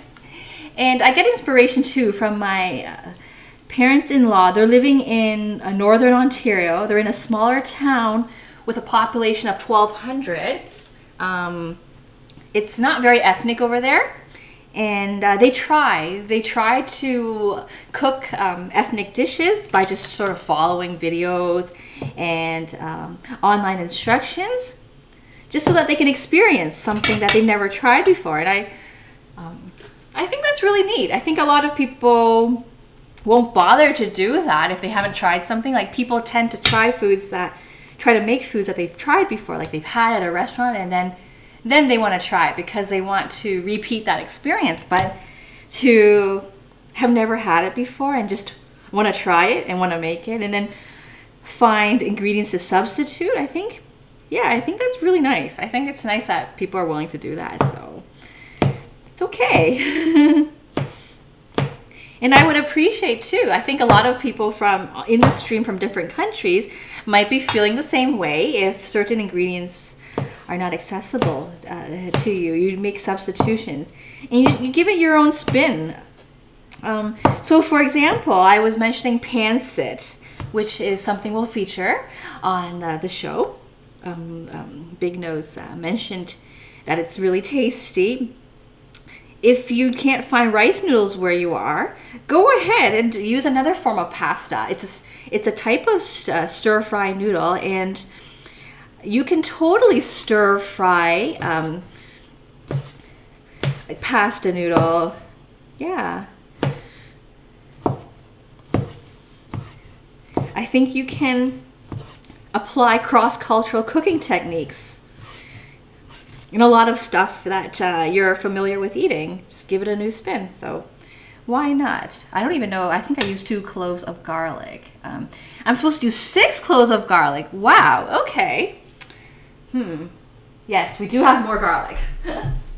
Okay, so that was 2, 3, 4, 5, 6. Okay, so I'll finish off coarsely chopping these garlic cloves and just throwing it into the processor. I'm kind of hoping that some of the ingredients might have a bit of liquid, because liquid will help grind up the lemongrass. That's sort of a trick. You know what? I'm going to do that. I'm going to add just enough liquid to get it to liquefy the lemongrass. It is a lot of garlic. We have a lot of garlic, a lot of lemongrass in this recipe. Yeah, there's a lot going on. Where are the spices? They're all in here. And I'll give it a little taste too before we cook with, so I can describe what this Massaman curry paste tastes like. Because that's important. You can't smell what's in my kitchen, but I'll try my best to describe the smells and the different tastes. But it's beautiful. I mean, 16 ingredients in a mix. So a couple of streams ago, we made a Dutch bread cake, and there was this seasoning called speculaakruden. It's a Dutch seasoning mix, and that had 9 spices in it. And that was a lot too. Yeah, that was fun. That was fun to make. And this one has 16. That's really cool, because often it's a lot. It's so easy to just buy it pre-made, but I wanted to, yeah, I wanted to try it out. I can't imagine inventing the paste, like thinking, okay, I'm going to take out all these 16 ingredients and combine them with the right ratio. Yeah, it took, yeah. That's awesome. Okay, I'm gonna coarsely chop these. garlics. Have to be mindful of the space that you have. And I might take these flowers away. They're pretty, but I like to keep the screen nice. Yeah, what do you see? Oh, you can see the shrimp paste. Always really messy. Yeah. Okay. Okay, garlic. Okay, garlic is life. There was a famous chef who used to have a show on American TV. I think his name is Emeril Lagasse. And every time he added the garlic, he would say you need a tablespoon, whatever, of garlic. Then he said, let's just add this cup of garlic to the sauce. And then the crowd, the audience would go wild with applause. And yeah, so garlic never hurts. Yeah, it's yummy, yummy, yummy. Lots of garlic. Okay. And I did mention that I'll put some coriander paste in. Yes, that's right. Yes, it did come up too that spice is common in German cookies. And thanks for tuning in. I missed you.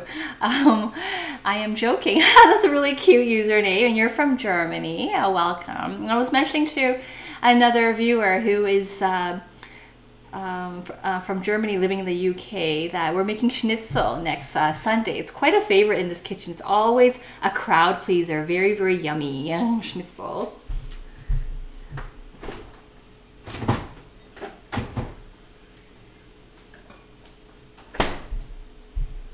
So this is our cilantro paste. It's the weirdest thing. I didn't even know this existed, but Mr. Cook for Fun bought it. It's been in the fridge, and I'm going to use all of this in place of coriander stalks that we don't have. Yeah. Should have been mindful and picked up coriander yesterday. Yeah. Okay, so I'm just going to put this all in. It calls for a 1/4 cup of coriander stalk. This is approximately 2.5 tablespoons only of coriander, a mix of leaves and stalk. Yeah, it looks pretty gross. Coriander in paste form with preservatives to keep it lasting, because coriander is a very perishable herb. Very, very perishable. It lasts in the fridge for like just a week.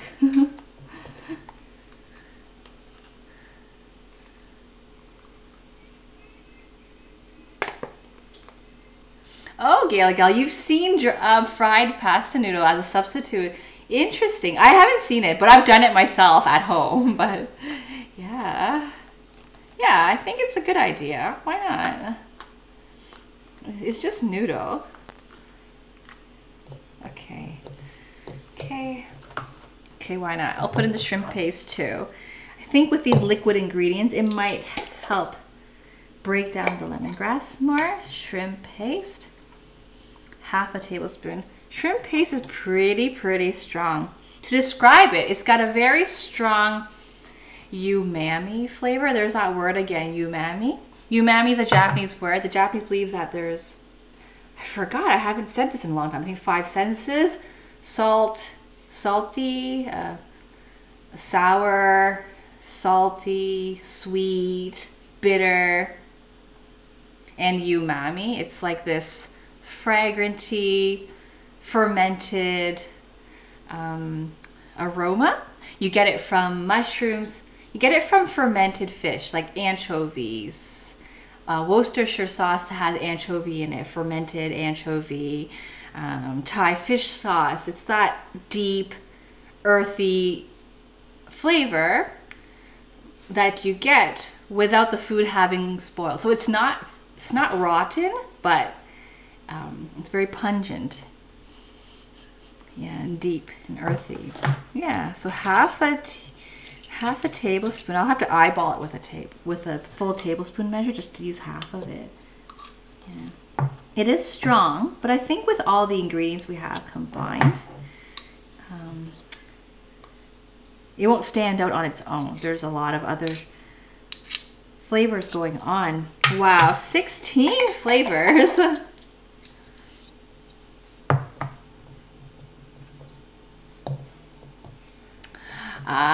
SP freely about garlic and tablespoons. So a lot of, I noticed, and then someone else made a comment too in the chat about how North Americans measure out their ingredients, and there are differences, and I always convert them when the recipe is using a system that I'm not familiar with. It's not uncommon to see minced garlic, 1 teaspoon of it, but often we see cloves. But the cloves are different sizes too, but they're not usually too different. The outer cloves are larger, the inner ones are smaller. Yeah. I don't think it's a big deal if you're off by a little bit. I think a lot of chefs, you see them not even measuring it. They just eyeball, they just pour a little bit of this, a little bit of this, a pinch of that. Okay, I'm going to grind it up again. Schnitzel is so good. Yum, yum, yum.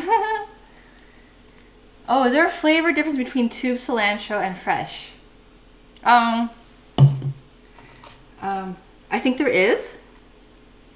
Okay, I'm just gonna try a little bit.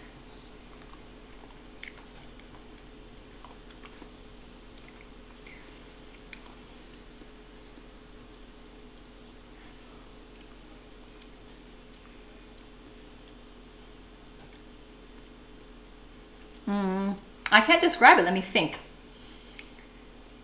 There's a texture difference because the tube cilantro is pasty.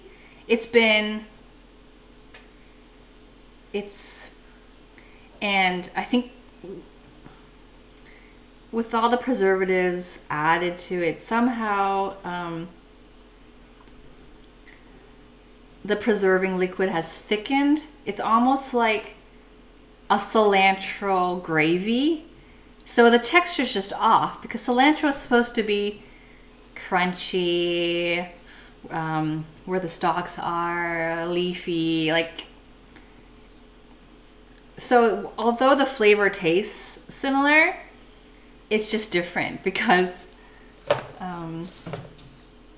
the format of the herb is altered into this creamy squeezable sauce. So it's a little bit weird. I personally don't like it. I think this will be the last tube of cilantro that we'll ever get. It's how meat and potato taste like, right? Oh, how meat and potato. Oh, you mean the umami? Sort of. Yeah, I would say umami has like a meaty flavor. Tomato. Yeah, I'm trying to think. It's so hard to describe umami, but the best way is to describe foods that contain that sense, or not sense, that flavoring. Yeah. So mushroom is a good example. I like that because some people might be vegetarian, so they have no idea what fermented anchovy tastes like, but it's a deep earthy flavor. So that's what the shrimp paste tastes like. And it's also very salty. And it's an ingredient that I don't like to use a lot of. It's very, very salty, which is not uncommon. Thanks so much for the follow, Al Rudix, and let us know what country you're tuning in from. Yeah. We have a great international community in this chat room right now. Well, a lot of fermented foods are preserved with salt, or they're fermented using a lot of salt. So I guess that explains why the shrimp paste is salty. You've seen some very large. You know, I think there are garlic festivals and there are competitions to grow large garlics. So yeah, I'm not surprised, but I wonder how those would taste like. If you make it often enough, it's easy to eyeball or know. That is true. Other times it's to taste. Yeah, that is true. Yes, I like the taste of fresh cilantro better.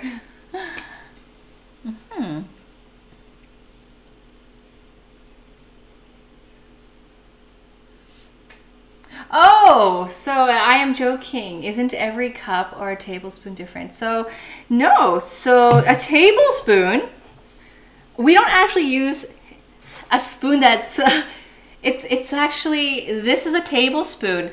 On it, you can't see because it's engraved in the metal. You might be able to see it. It actually says 1 TBSP. This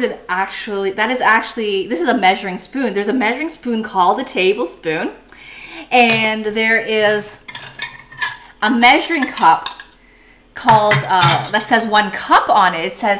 It says 1 cup on it. So I wouldn't just take, well, this is a bad example, a cup, because this is really, and say 1 cup, or a random spoon and call it a tablespoon.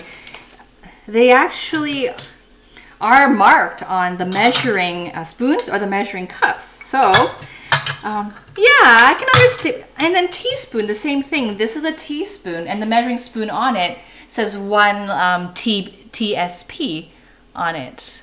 Yeah, so, yeah. I hope that clears it up, but that's interesting. Yeah, that, yeah.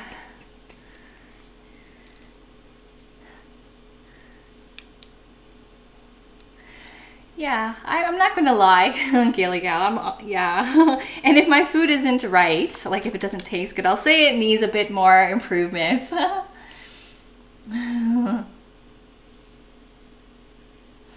That's right. The measuring cups or measuring spoons, they don't change. So you wouldn't get a random spoon that you use in your kitchen, or a random cup that you drink out of, and because your cup could be a different size, your mug.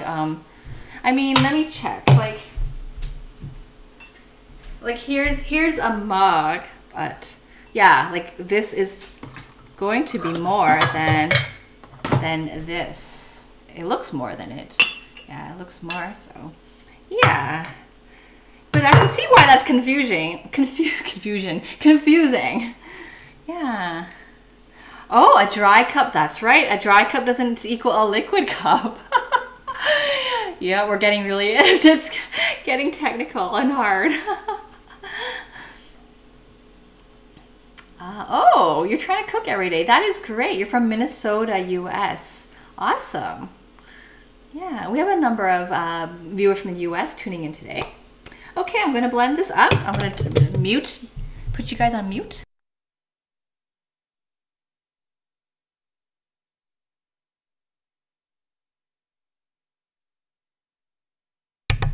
I'm going to add just a little bit of liquid because I want this whole mixture to spin.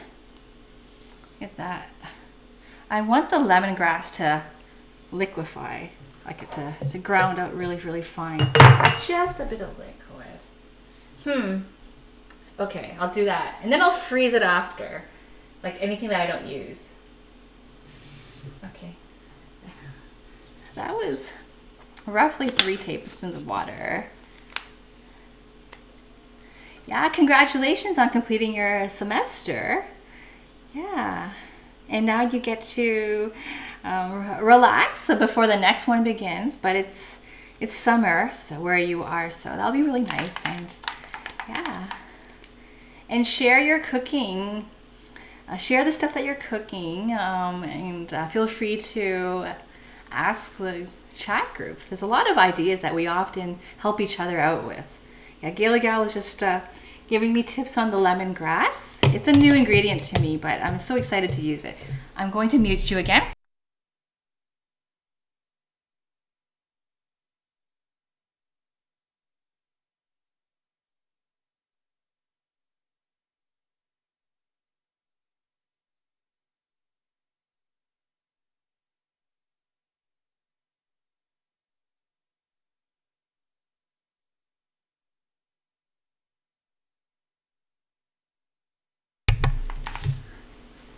Okay, I don't really want to add more water to it. What I'll do is I'll proceed to make the curry. I'll take out as much as I need for the curry. And we do need to add liquid to the curry. I'm going to make a simple shrimp broth. And thank you so much for the follow, Amandrina01, and let us know what country you're tuning in from. Yeah. Yep. This is exciting. We're making this paste with 16 ingredients. I want to show this to you because it looks really cool. Okay. Spoon. Wow.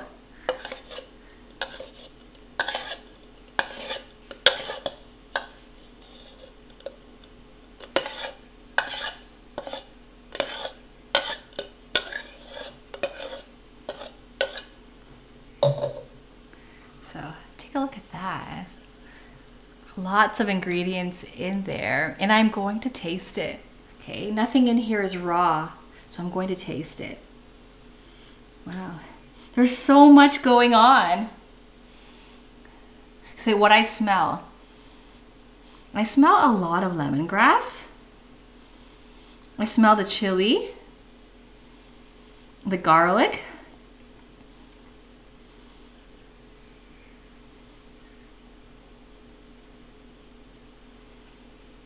there's a lot of other spices too, but I can't pick them up separately. So it's a lemongrass, garlic, chili, dominating, I guess, spice. But I'm going to try some. Okay. And I'll show you the texture up close. It's very, and we will break this down further. We will, yeah. Okay. So I'm gonna try some. Okay.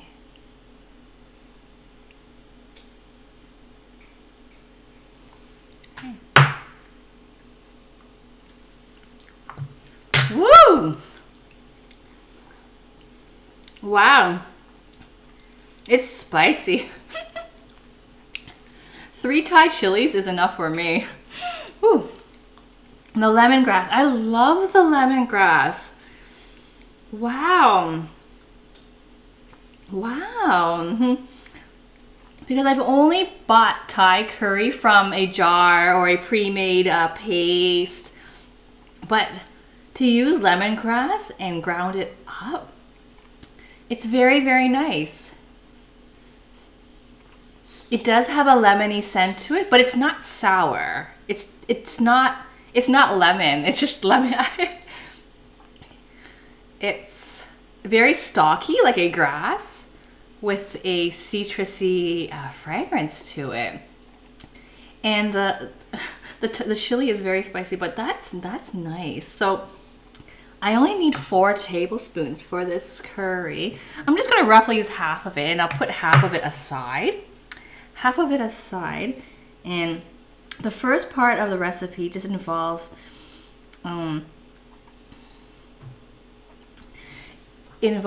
like toasting it lightly on the stove top together with like coconut, with a little bit of coconut milk. Toast it lightly. I'll toast it first to get the aromas to release, and then add a bit of the coconut milk, and then add the broth. So we're using a shrimp broth. The recipe, I think, calls for a beef broth or a chicken broth. I'm making a shrimp version instead today, so I'm using a shrimp broth. And I'm gonna make the shrimp broth. I'm gonna make the shrimp broth by using shrimp shells. That's it. When I peel shells, I don't throw out the shell. I actually freeze it. A lot of flavor comes out of the shell. Same with lobster. Lobster shell has a lot of flavor in it, and you can use it for a soup broth. So I saved our shells from the past, and I'm going to make a broth with it. And so I'm going to toast half of these on the stove top, add our coconut milk to it, and then I'm going to blend it again, because I think with the coconut milk, with the liquid, it's gonna break down all that lemongrass even finer. Like the liquid will just get all the spices and herbs like mixing around and breaking down a lot more. So I'll do that. Okay. And we also have tamarind that goes in this recipe. So I've got tamarind concentrate. It's liquid. Okay. And I have a tamarind from a bag. I think it even contains, looks like this, the tamarind. It's, oh, because you need the background. See, a tamarind. It's pure tamarind with the shells and everything. Because I tried using it straight and there were little shells in there. So and it does kind of look like raisin. It's very, it's very sticky and dark brown. And it's kind of sourish. Okay, I will fix that link. The recipe is from kitchen.com, the kitchen without an E, Kitchn. It's their recipe. It's sour. That's like a sour raisin. But previously, when I didn't have the pure fruit, I tried the concentrate, and the concentrate tasted like pear to me. Like a really, really ripe pear. So maybe it's because they added liquid, so it's not really concentrated. It's very, very weak. I found it really weak when I used it, so I bought the actual fruit. Yeah, so there's a lot going on. Okay. Let me wash my hands, and I want to get you the link so that you can sort of follow along. So we're using shrimp in this recipe instead of beef or chicken, and so we can skip the braising step because shrimp takes under a minute to cook. So this recipe was all preparation. Pretty much. Okay, I'll move the flowers. Maybe back here. One thing is, we're going to serve our curry with rice, and I haven't started the rice, so let's get that started. I only have 1 cup, so it won't take a long time.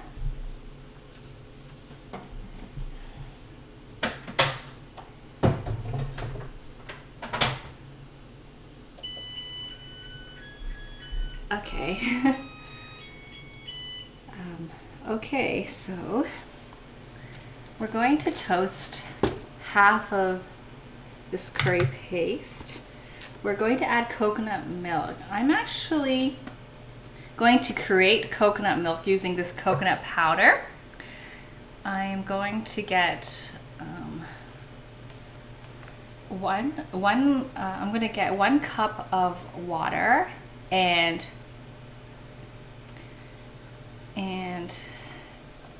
2 tablespoons of this curry powder. I'm going to boil it down, and then I'm going to add our shrimp shells in it. So it's going to be a coconut shrimp broth. So I'm going to do that on 1 stove top, and on the other one I'm going to toast the curry. Sorry, I feel like my thought process isn't like coming across smoothly. Let me move this bullet. I need to declutter so that yeah, I just need to declutter for a second. That's right, tamarind does resemble prune.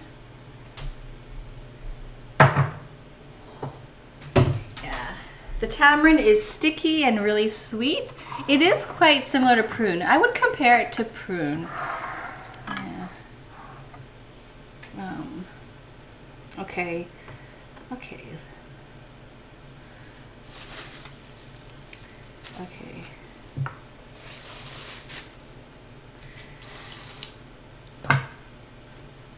I'll get my little pot for making the shrimp broth with coconut in it. One of the recipes that El Redox is making is sweet and sour meatballs and with pineapple bell pepper. Yum, sweet and sour meatballs. Sweet and sour anything is always good. Wow, and what's going in the sweet and sour flavoring? Yeah, and pineapple, yum. Very, very nice. Yeah.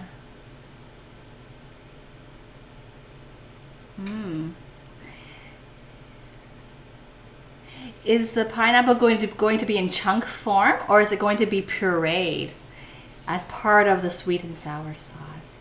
Actually, it looks like it's going to be served with the pineapple and the bell pepper. Yum. That sounds really, really good. Let us know how that turns out, and feel free to post, and you can share it too on our Twitter page too. Yeah. Okay, so let me get our little bowl out, or little pan out.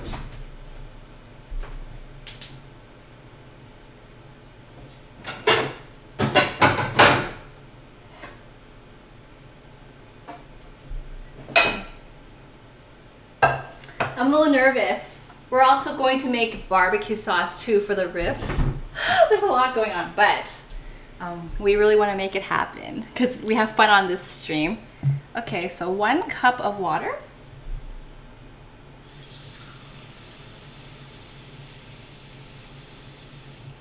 Okay.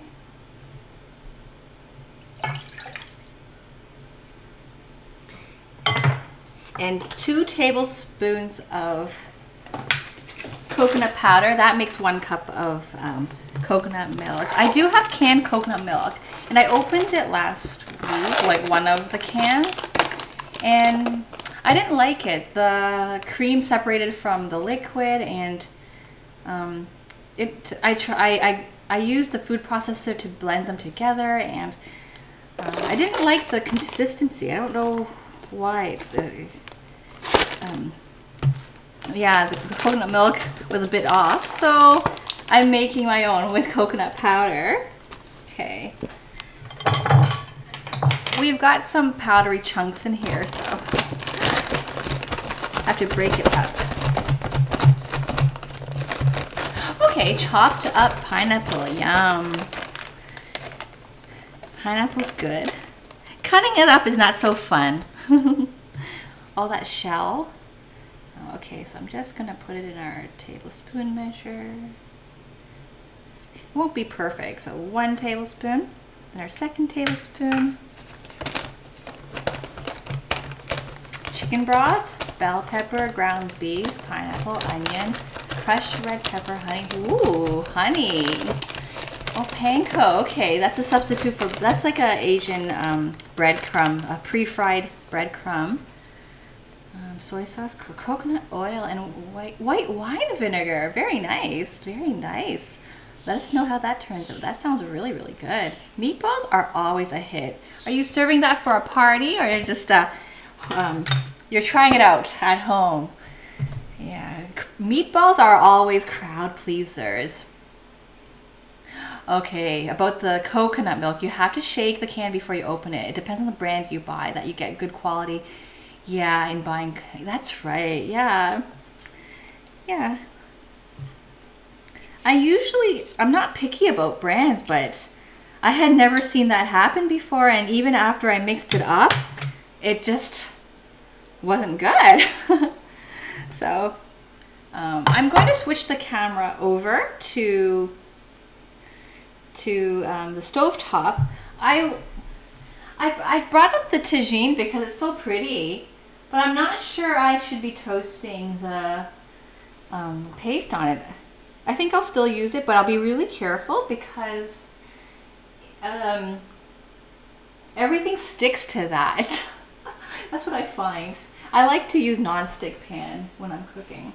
Okay, so I'm gonna bring over the paste, the coconut milk mixture that I'm making, some shrimp shells for the broth.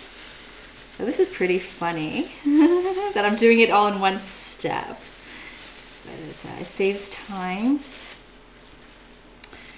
I might put it in a cheesecloth. I might do that. I'll think about it. And a tamarind. I'll bring that over as well. Tamarind. Okay. And my notebook. So I will switch the camera and my phone so I can read the chat. Okay. I get all frazzled when there's a lot going on, like a lot of ingredients going on. I'll move the mic to... Okay. So we have our rice cooking. Okay. And make sure the chat is on. Okay. My notebook. Okay. We have our coconut milk in the back, so I'll turn that to just a low heat for now while I'm sort of setting everything up. Yeah. When I'm multitasking, I tend to put my temperatures at a lower heat so that if it takes me longer than I expect to return to that item I'm cooking, there's a lower chance of an accident if you're working with a lower heat. I have in the past over fried some spring rolls that I was making because I was multitasking while the frying was going on. I worked on something else, and so yeah, we always try to practice safety here. Oh yes, that's right, about sticking. So I am going to watch it carefully, and I'll add some coconut oil too for the frying part. I took it out. Yes, it's right here. And I need to correct that link. I need to show it, correct that link. So if it's not showing up, let me just pull it up so that you have it. Yeah. Kitchen Massaman curry. And I'll paste it in the chat. I don't know if I can do it on Nightbot from my phone. I'll have to go back to my computer to do that. But I'll do it for now so that you can in the chat room so that you can follow along. Okay.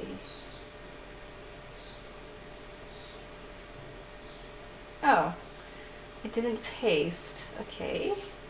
It said it was copied. 1 second.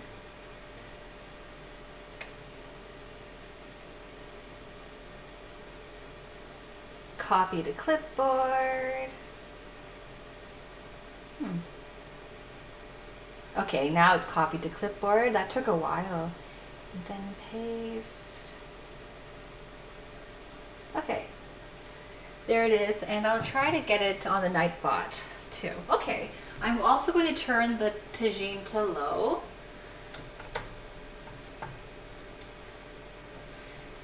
Get some coconut oil. You don't have to use coconut oil. The recipe says to use coconut oil or a neutral oil. It really doesn't matter. It's just anything that will help your paste not stick to the pan.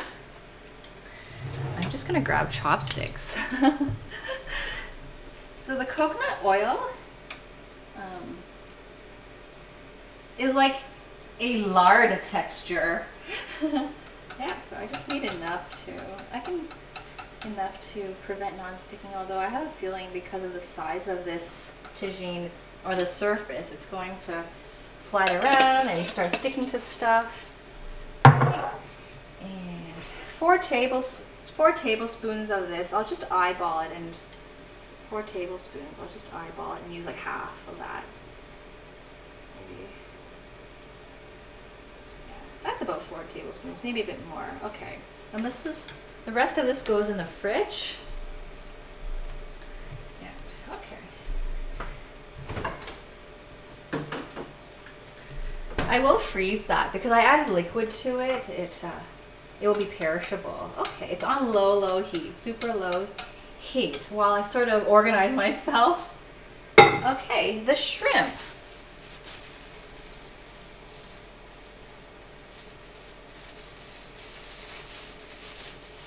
Ah, okay. Alrodix has a little community on Mixer. Is Mixer another platform? Okay. So I'm going to put my shrimp shell right in the curry milk that I'm making, but I'm going to strain it through a colander so that we don't get any shrimp shells in our curry. Okay. It's not the prettiest sight when you see shrimp shells being reused, but a lot of flavor really does come out of the shrimp shell. Okay, and it's going to be a strong broth because I must have like 10 shrimp shells in here. Okay, so I will give that a stir. Okay, and these will just cook. I have them on low, so I don't have to worry about an accident happening. Okay, and I'm going to prep our tamarind paste. Measure the amount that we need for that.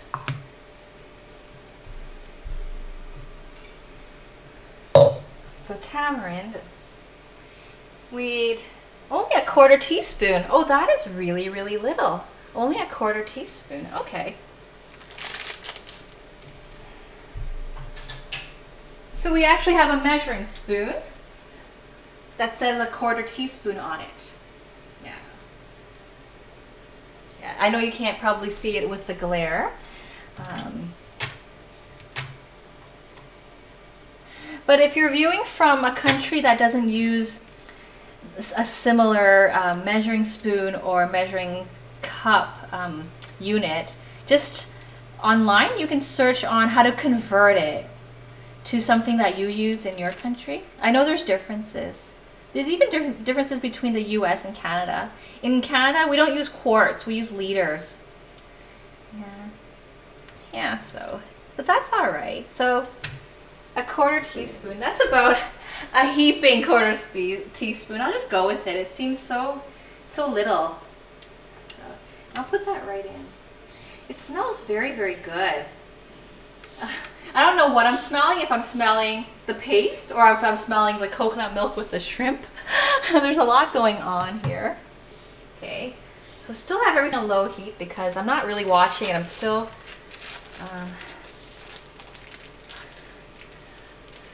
nervous and looking around at all my ingredients and the things that I'm putting together. Okay, I think we're good. And we're going to use, so I will work on the curry paste and the coconut milk. And to this curry, we're going to add shrimp. We're going to add pre-cooked shrimp and also tofu to it. I also considered, do you think I should add okra? I've got frozen okra in the freezer. Wonder if that will work. Okay. So I'll put aside some shrimp and tofu that we're going to add to the curry. I might, yeah. And then I can start doing all the mixing in front of you guys, okay? Just a few things to get me oriented. Oh, well, it's, to different people, different systems make sense. We're on liters, but other countries might be on a different system.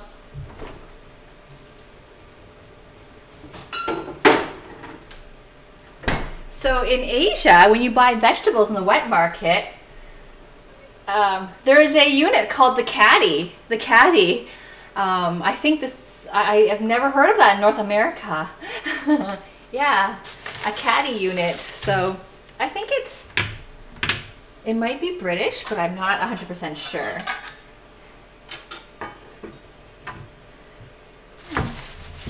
And you just sort of, whoever's writing the recipe, you sort of have to put yourself in their mind and find a way to convert that. Yeah. The good thing though with the internet and globalization, we have all the tools out there and we can totally create cooking creations that are cross-cultural. That's so nice. I really think that's so nice. Yeah. Like being able to just blend different recipes.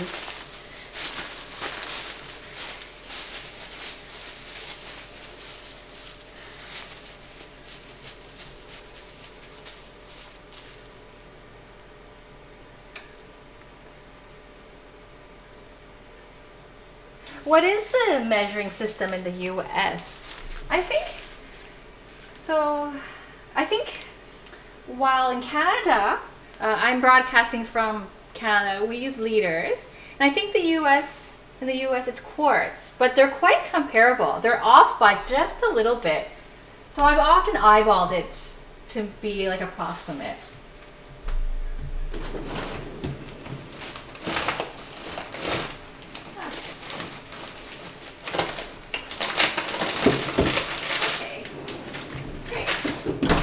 Oh, I guess you can't see what I'm doing. Sorry about that. So I took out some tofu, and I've got shrimp. These are cooked shrimp, peeled and deveined. Normally I demonstrate how to devein shrimp using a very easy method. I use a toothpick, no knife, just a toothpick to pull off the vein. I've done that on other streams, but these were on sale. They were $4. And they're already prepped. So I bought a few of these bags, and now we have to eat them all. So okra, yeah. So we've got some okra as well. Yeah, I like okra. I like that gooey texture in the inside of this vegetable. How would I describe okra? So the skin is quite firm, but it's not, it's firm, but you can still bite through it. It's nice and firm. Kind of like zucchini, but it doesn't but the skin is firmer than zucchini's skin. Kind of, yeah, that's not a bad comparison, zucchini. When zucchinis are cooked for a long time, the inside gets kind of soft. With okra, there is a gooey texture that you get on the inside. It's kind of funny, but it tastes all right. I'll have to show it to you when I'm sampling the food, what I mean. If you're not familiar with okra. Okay, so in the US everything is listed in cups. Okay.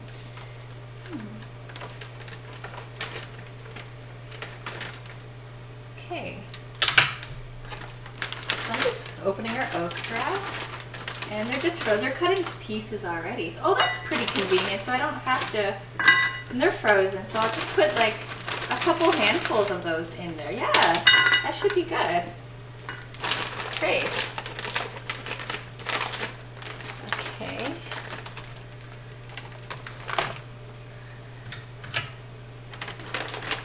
So everything's on low heat, nothing's burning. Okay.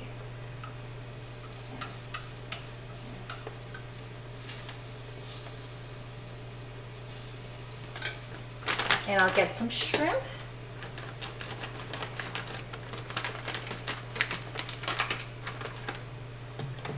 Ounces, and yeah, I have to convert too. Every time I see ounces and fluid ounces, I have to convert. Yeah. Ounces, but is ounce a weight or a volume measure? Yeah, because I think when I think of ounces, it's the OZ. I think of like steak, like an 8-ounce steak, a 12-ounce steak, and I think that's weight. But yeah, I always have to convert. And like Gaily Gal said, sometimes like a dry cup versus a wet cup is different. Like, yeah.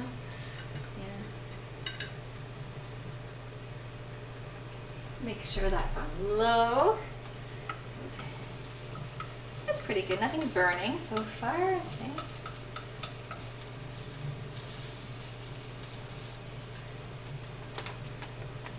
There is a strong curry smell that's coming out. The cumin is coming out. And the lemongrass is not as strong anymore. I think those other spices, those powdered spices that we had, so those were coriander seed, cumin, cardamom, cloves, star anise, cinnamon, nutmeg. Oh, I actually forgot the ginger. All right, good thing that I am going to put this back in the bullet to grind the lemongrass further. So I'll get my ginger. I'll just ginger 1 inch. So that's slightly shy of 1 inch. I'll get a bit more. Yeah, there. Together, this will be 1 inch of ginger. I'll just I'm going to keep the peel on because I have no problem with having a ginger peel. Okay, I'll open the windows.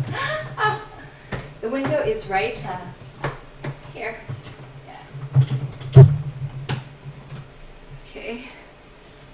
Okay, I'll just coarsely chop that. I'll cut off anything that looks a bit kind of too wrinkly, but otherwise, skins are good. A lot of nutrients are under the skin of your vegetables and root vegetables. So when you peel your vegetables, you actually are getting rid of a lot of good nutrients. So I try to avoid that if I can handle the skin. Okay, I'm going to put our perishables away. Just grab a bag. Okay.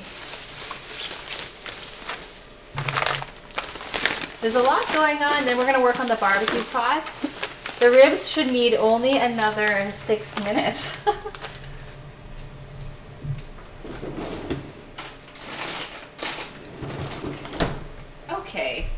Okay, I feel a bit more oriented now.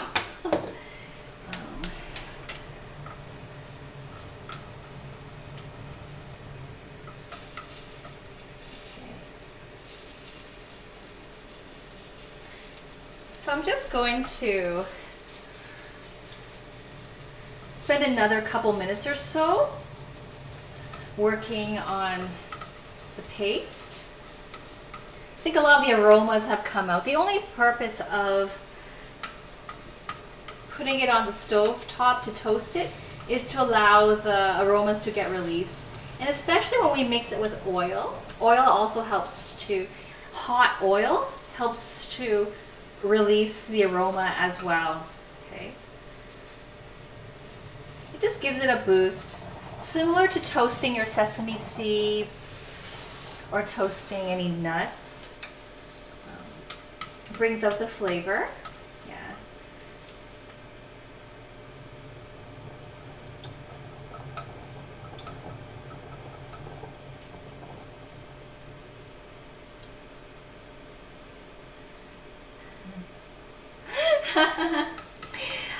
Cooking's a hobby. Yeah. And I don't teach kindergarten, but thank you for that comment though. You think I'm nice. That's really sweet. I got that comment before, and it's so nice when people say that. Yeah.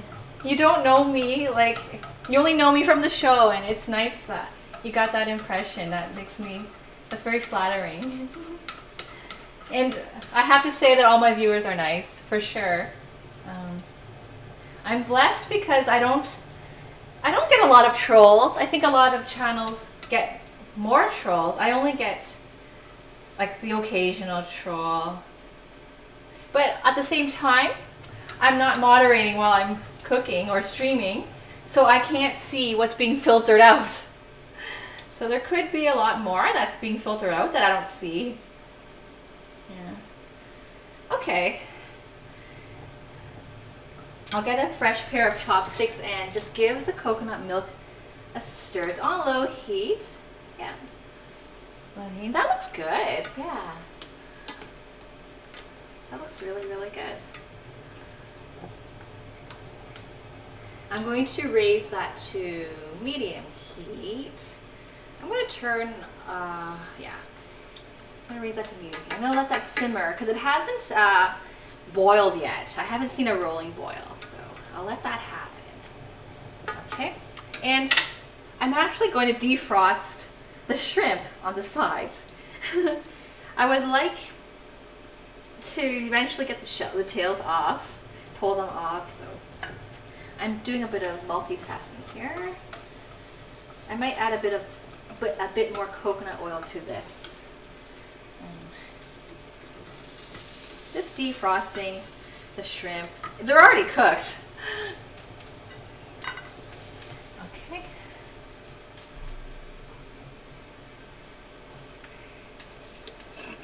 Gaily Gals, my neighbors cook all their curries in the garage. They said if they cook inside, it will make the whole house smell for a couple of weeks. Wow, well that sounds like they're making some really, really good curry. Sometimes you stay outside just to smell the curries. Do they share with you? I hope they do. I hope they share with you. 2 nights ago, one of our neighbors was celebrating an Indian wedding. So I'm just adding some coconut oil. That's quite a bit. But it's healthy in general compared to other oils.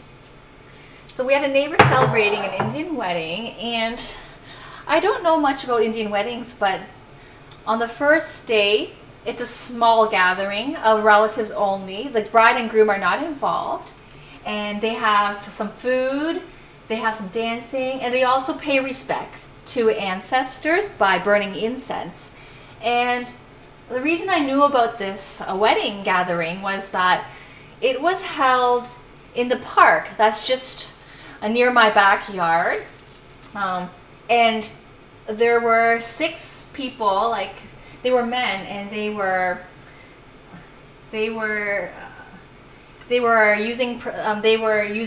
making music with like percussion instruments and like bells, like cymbals. And it was loud. It was loud, but it was like you can tell they were celebrating. It was really, really interesting. And I went out to take a look at it, and I also saw some of the ladies sitting down in the grass, and they were burning incense, and they were serving food. It looked like they were doing some sort of an offering. And I didn't want to impose, but like there were other neighbors there kind of watching. That's the, okay.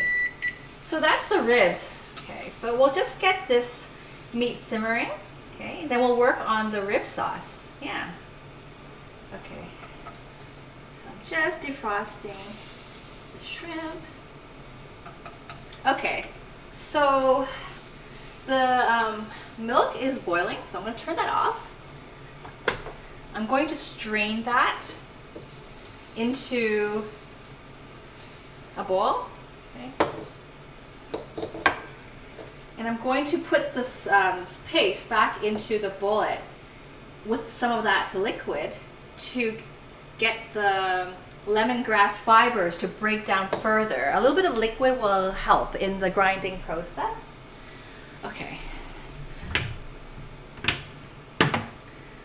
Okay.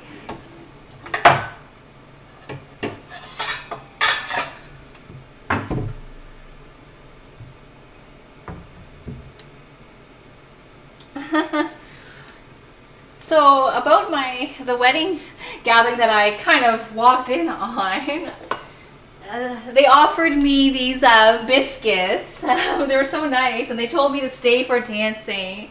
But it's someone's private wedding, and it's small. It's just with family. There were probably less than 20 people, so I didn't want to. I was interested, but like I didn't want to be the outsider, and it's someone's private wedding, so. But they gave me like a large handful of all these like biscuits for me to bring home to my husband. So that was really, really nice. Yeah.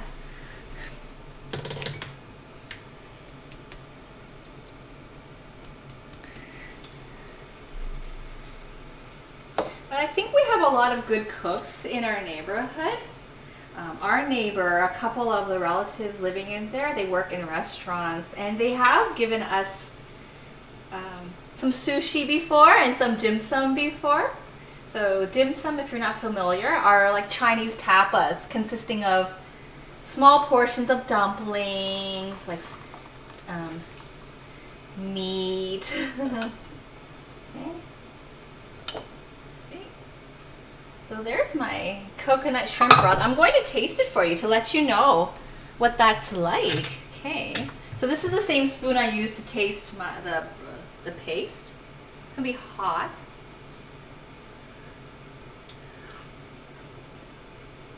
Wow. That's very, very nice. So I can taste the shrimp broth. Very, very lovely. Okay. So let that cool down. I'll put the shrimp paste. It's going to be hot. Okay, I'll put that in here. Okay.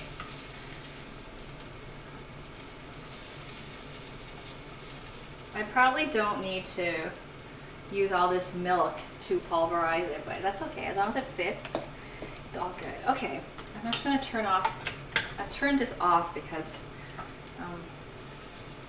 I'm not ready. I'm not ready to make the curry yet. Okay. Might as well just defrost everything while there's a bit of heat left over in there. Okay.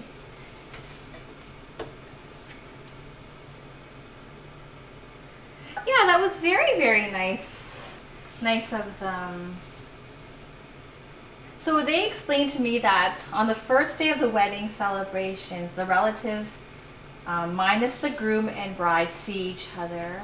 And yeah, and then there were these other neighbors, Chinese neighbors, that were asking me. They were trying to clarify if it was one side of the family or both sides, and I hadn't gotten that detail from them. I just knew that it's like like relatives. I didn't know if it was one side. And then they told me that they think it's the husband's side, and they were sort of relating it back to Buddhism. And Buddhism comes from Hinduism. So that was neat because maybe there are some cultural similarities.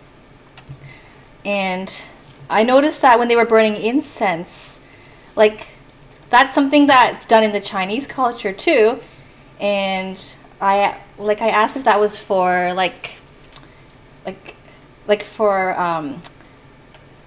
an offering to the ancestors, because I saw the incense, I saw the food, and that's exactly what happens in, well, quite a number of Asian cultures, not just Chinese. And so yeah, that was neat. So when the other neighbors who were Chinese were trying to clarify, they really thought, like, I think they drew the link to their culture, that that they think it's the husband's side of the family, because it seems that way. But so yeah.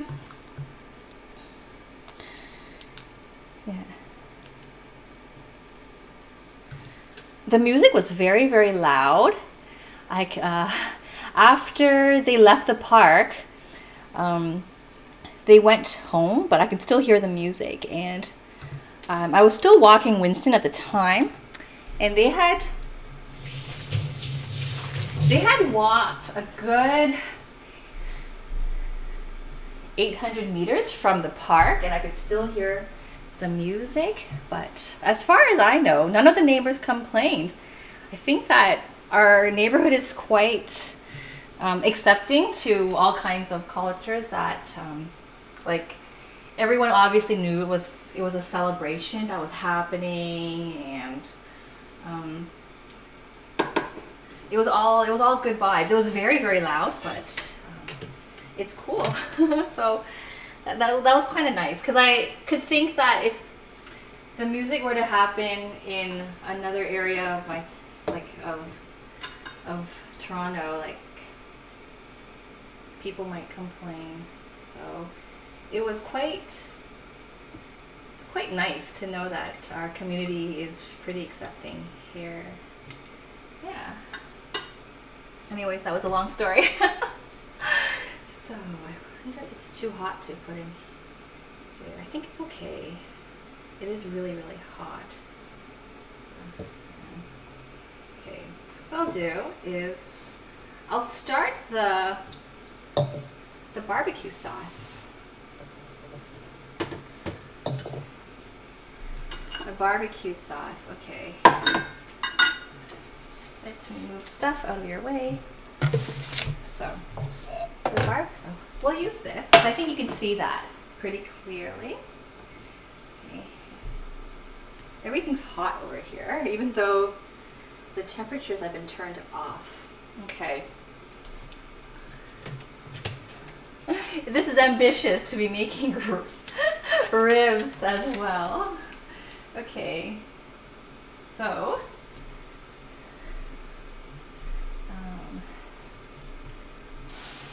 for the sauce, for the barbecue sauce, we need ginger, garlic, ketchup, rum, Worcestershire sauce, cider vinegar, Dijon mustard, chili, and brown sugar.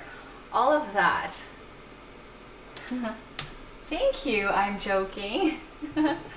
I'm really glad that Canadians are known to be friendly, but I think other countries, like I think it depends on the person. I think a lot of people are friendly in general. There's no point in not being friendly. You can only make new friends and share, so yeah. Okay. I'm looking for ginger.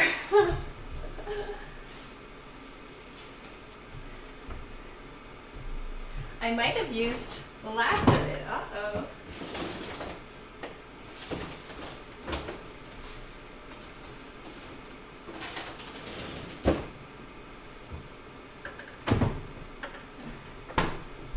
So I did use up my ginger. We've got ginger powder. It's not quite the same, but we will use that. Yeah. I should have rationed part of the ginger that was used for the curry. I should have rationed part of it for the barbecue sauce as well. Okay, so I'll just take out, this part isn't hot, so I'll take out the ingredients for the barbecue sauce. So Death Eater is saying, my neighbors don't mow their yard. Oh! People judge when you don't take care of your home. Yeah. Because my dad used to make a point of saying, oh, like, there's a lot of weeds in that yard and so and so. Oh, all these ingredients are going. Oh, you can't see them completely. Okay, I'll make sure you can see some of them. At least. Oh, I can move the shrimp. Okay, I can put some ketchup. I'm actually going to add a bit of sweet chili sauce. I find that when I buy sauces like this, they stay in the fridge for several years. Because these sauces are particular to certain recipes only, like Asian recipes for dipping or something, and this will take a very long to go through if I'm only using it for dipping. So whenever I see something that looks kind of like it would go with ketchup, and the recipe calls for ketchup, I like to add a bit of this other stuff to it. And other stuff could also be like barbecue sauce. My husband once bought a couple bottles, squeeze bottles of barbecue sauce, because the recipe called for that specific barbecue sauce, but then never used it for anything else. Well, I figure barbecue sauce and ketchup are off by a little bit. They're both tomato based, but the barbecue sauce might have other seasonings in it. So I figure, why don't we sort of use more ketchup sauce but add a bit of the other sauce, it will just enhance it a bit, and it allows you to use up your other sauce that isn't getting much love. We go through quite a bit of ketchup fast because a lot of barbecue sauces call for a cup of ketchup or a half cup of ketchup, and so if there's something ketchup related, so this isn't ketchup based, but it works well with ketchup, this chili sauce. I tend to do that. Just like to use up ingredients in the fridge. So that's sort of something I kind of invent. Some rum. If you don't have rum, that's okay. We have it. So we're using it. And the recipe calls for cider vinegar. We have it, but we have tons of kombucha beverage. We make our own kombucha, and we make large jars of it, and we don't really drink it. I don't drink it, but my husband loves making it, so we accumulate. So I like kombucha tastes a lot like cider vinegar, so I'm gonna use that as a substitute because I like using things up. I'm very practical. That's true. I can use that. I can use this in Vietnamese cooking too. That's true. For the spring rolls that we're having next week, I just think that it's so huge, the bottle. Yeah, which is a good thing. But I try to find. I like to turn over my ingredients so that they're fresher. I admit some of my ingredients expire and I still use them. I just sort of check if it's gone bad. But I rather use ingredients up and more regularly. So, okay. The curry and the curry paste and the coconut milk are still very hot, so I'll let that cool down. And I'll work on the barbecue sauce. Oh, that's too bad. We ran out of ginger. So, and we need garlic, so I have to add that. So I'm going to come back here and add some garlic. Okay. Do I make the alcoholic kombucha? Yes. So kombucha is alcoholic by nature. The fermentation process causes the alcohol to develop. My garlic ball. Thank you so much for the follow, Me and Moose. That's a cute name, Me and Moose. And let us know what country you're tuning in from. Yeah, the sides of my screen show countries that viewers have tuned in from since our show started. And we're an international community, and we're making a Thai curry that's actually influenced by the Persian culture. And a lot of the users or viewers in the chat room are from different countries, so it's a lot of fun. And we're casting from Canada, Markham, Ontario, Canada. Yes, the ribs are actually in the oven. They are in the oven, yeah.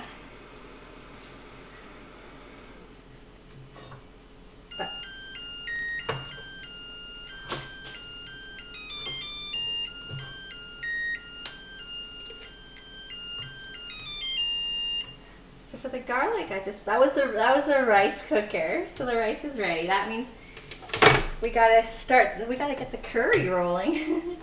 So, okay. I'm going to use the garlic press. Yeah. I normally would have used the food process. Oh, I do have garlic in here, so I can ration some.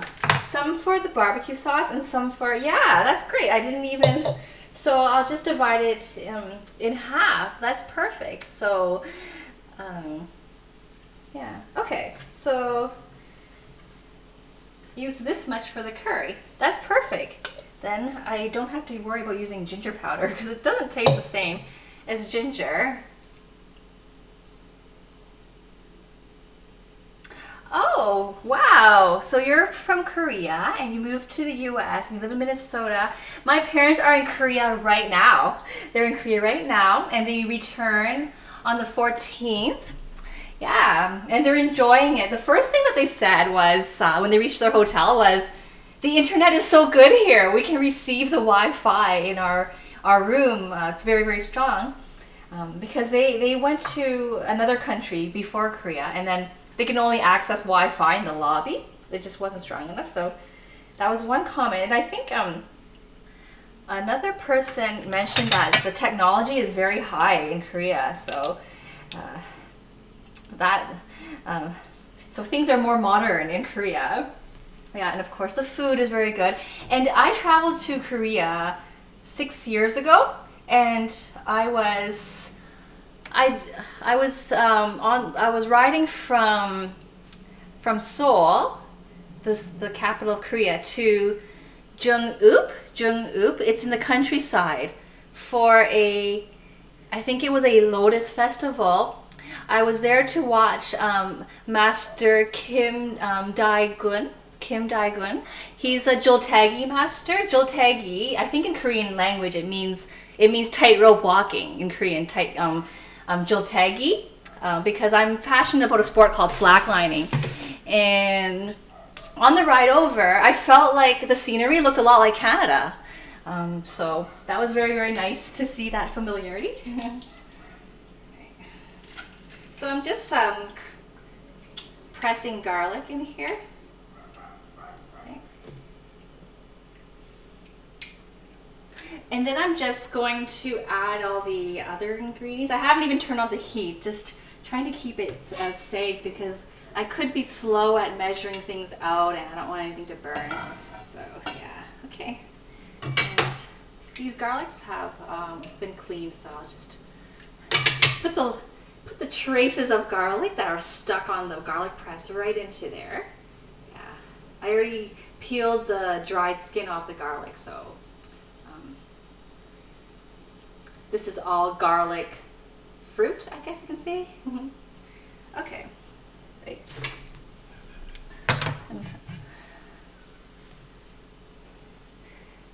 And Mia Moose is tuning in from Korea. And Moose is Canadian. Moose is like a lot of, yeah, Canadians like think of moose as a very beloved animal here. But Minnesota, I don't think it's far from Canada too, so there are similarities. And I'm going to add brown sugar. I didn't write down the conversion. 50 grams of sugar. What is that in cups? That's an example of not understanding the recipe in cups. So I'm looking up that quickly. Okay, a 1/4 cup of brown sugar. Okay, I can live with that. That's not super, super sweet. Okay, have a good day, Al Rudix. I would love to do a slackline stream, Death Later. Good timing, because I lost my slackline in my when I moved from the townhouse to this house, and I just found it. I just found the slackline yesterday. I was like, how could the slackline just run away? It's kind of heavy. One of them is 50 yards long, and the other one is 15 meters long. So I found it. Am I baking the ribs till the meat falls? No, it's not gonna fall off. It's been in the oven for 2 hours on 350. The oven timer went off, so it's just in the oven, just like that. I didn't even check it. I hope it's even cooked. But it should be. That's a long time. Okay, so let me measure out the brown sugar. A 1/4 cup. I get nervous when recipes call for a cup of sugar. I think that's a lot of sugar, a cup. I know a lot of desserts call for a cup of sugar, and I tend to reduce it. Yeah. Oh, you can't see what I'm doing. I'm just getting the brown sugar out of the bag. I cut a small hole in the bags and I'm oozing the brown sugar out. I'm afraid that if my hole is too big, I'll have like an accident in the cabinet and the sugar will spill. Like I do have a plastic bag over it, but sometimes that breaks. Yeah.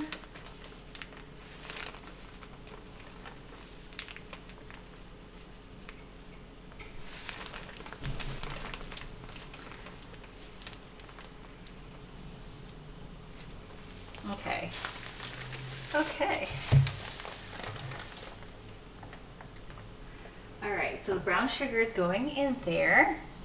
And okay, now I'll start to turn on the heat to a low heat so that the sugar can start to melt while I continue adding the other ingredients. I'll do the very, very liquidy ingredients so that the sugar can dissolve in those. I'll start with my cider substitute, my kombucha, which is only 3 tablespoons. Okay. Okay. I'm using my my curry spoon, but I think it's all right. There's not a lot of curry on the spoon. Just a little minuscule amount. 3. Okay, this is the 3rd one.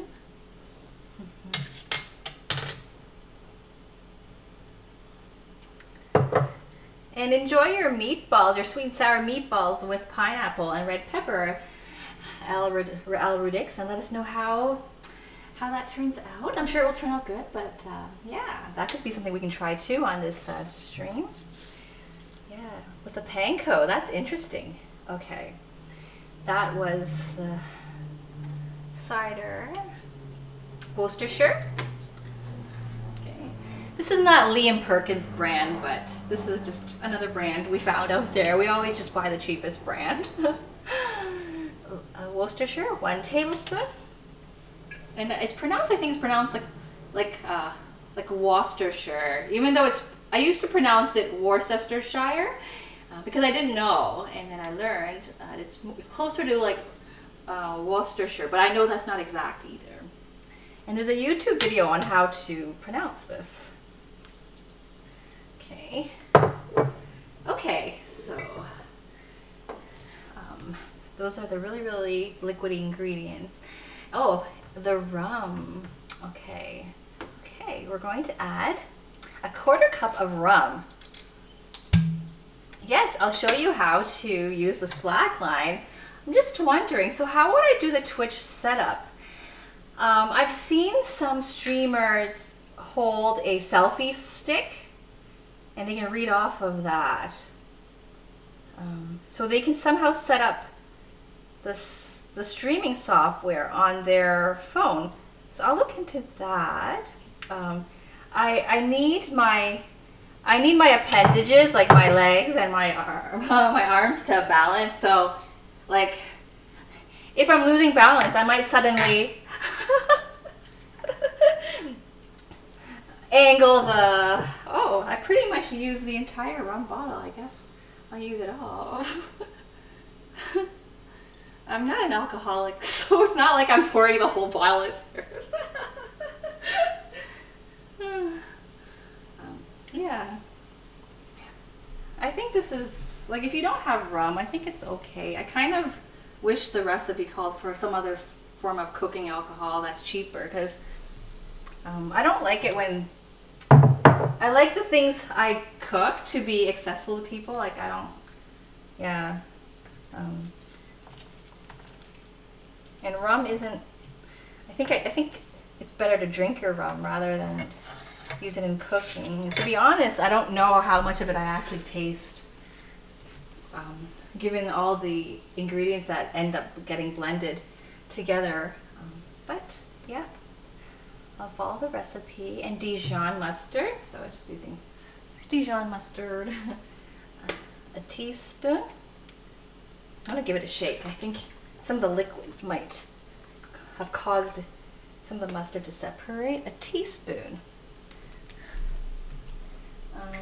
I'm going to eyeball it. I don't really want, I'm going to eyeball it, so I'm just going to do like a squirt, and that's it.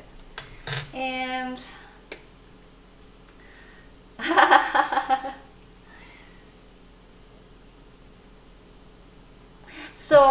ribs are actually wrapped in tinfoil right now. Yeah. I think that after we brush the barbecue sauce on, we'll do away with the tinfoil. Okay. Oh, and I didn't even post the recipe for the ribs. Okay, I have to do that once I get back to the front.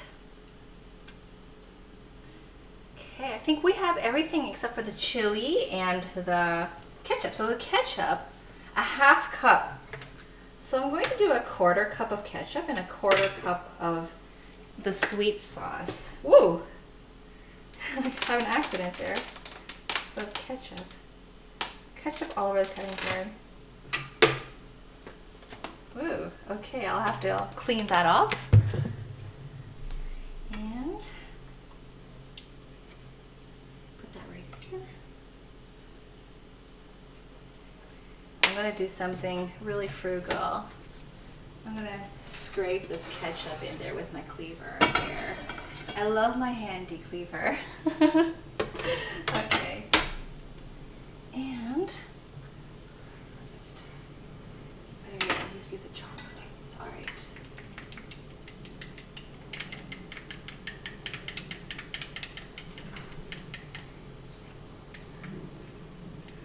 And chili oil time. Okay. Okay, it's okay.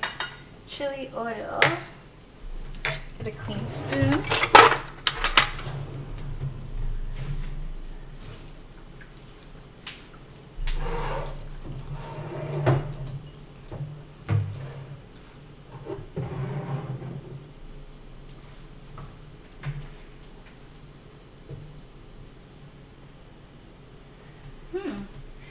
Yeah, we'll try to set up a mobile app for the streaming. So this is homemade chili oil.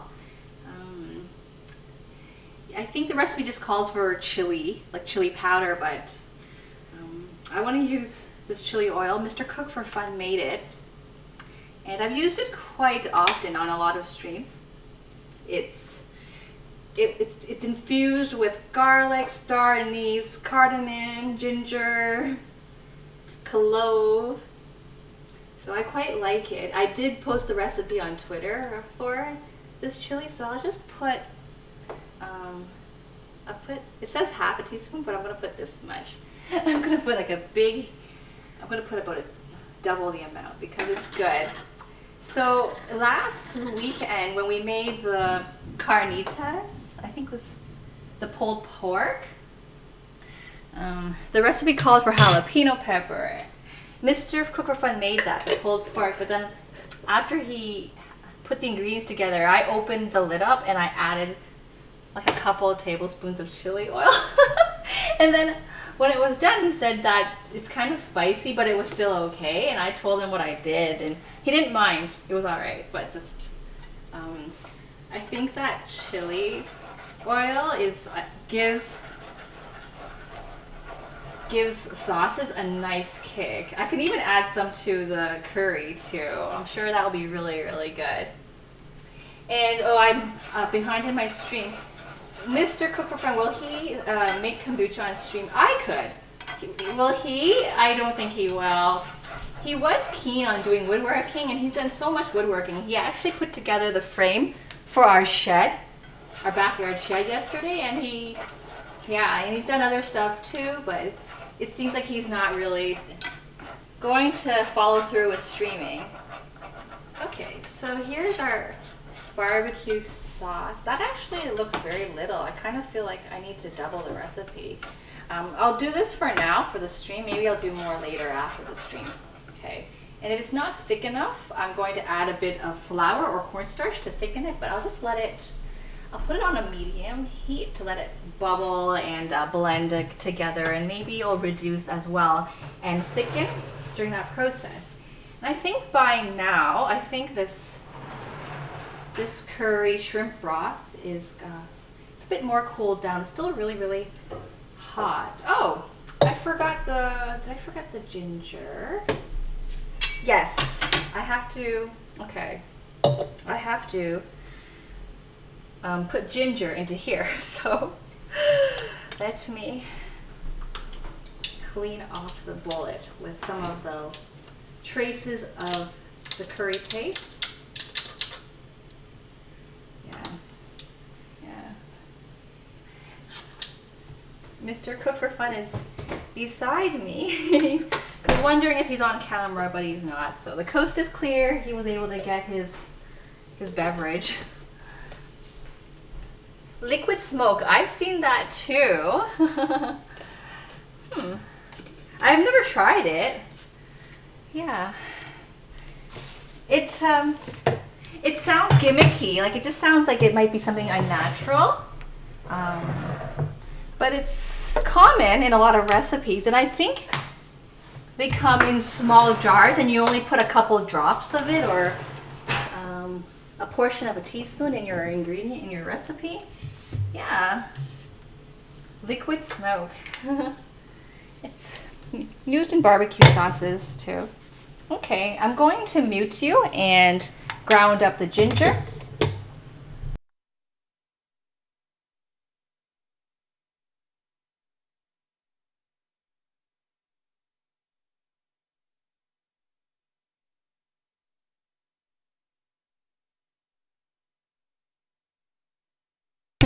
So that's funny. Gaily Gal said mustard for Mr. Cook for Fun. Hopefully he doesn't taste the mustard. So if the mustard is well blended into a sauce, then he's okay with it. I don't really understand that. Because if he says he doesn't like mustard, he doesn't like mustard. But then he's okay with it if it's blended with other stuff. So 2 weeks ago, we went, or was it last week, we went to a hackathon, and they were serving croissant sandwiches. There was a choice of roast beef sandwich or turkey sandwich, and all the sandwiches were made up for us already. They were all dressed with butter and mustard and lettuce and Swiss cheese. And I attempted to remove the mustard from the sandwiches for him so that he would eat it. So the mustard was on one side of the sandwich, and then what I did was I took a sandwich for each of us, and I took the sides that didn't have mustard and put those together so that I can have two sides with mustard and he can have two sides with no mustard.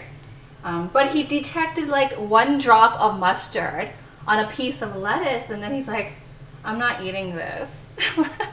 So he ate, for his lunch, he ate chips, and like,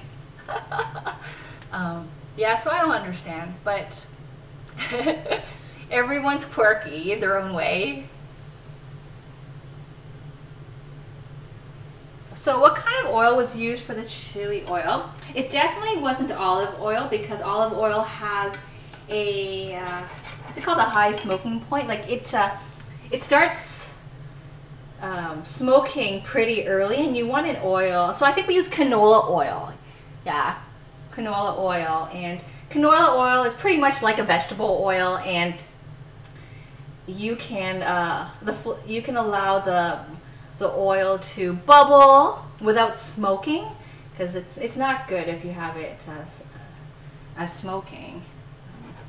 And you need that oil simmering. I think we have it simmering for an hour. Okay, so that's doing its thing. Now we can finally create our curry. I feel like it needs more liquid, so.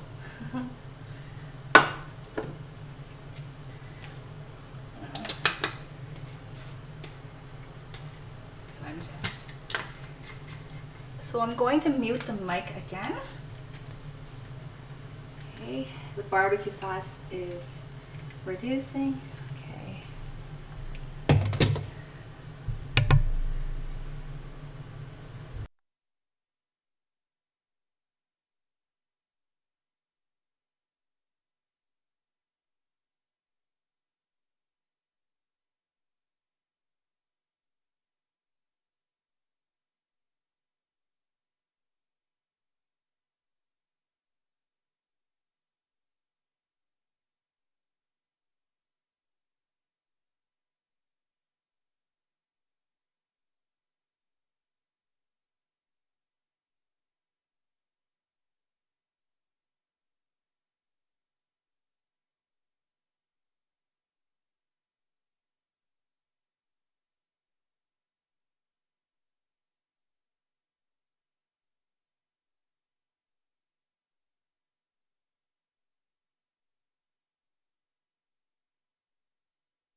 Oh, sorry, it's still muted.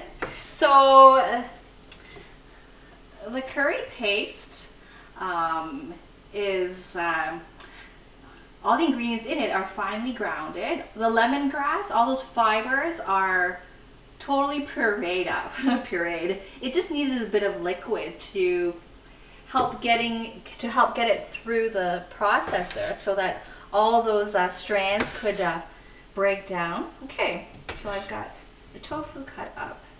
They're quite big. Okay, so the shrimp is here. It's not hiding. So the shrimp is over there, and I'm going to fire this up.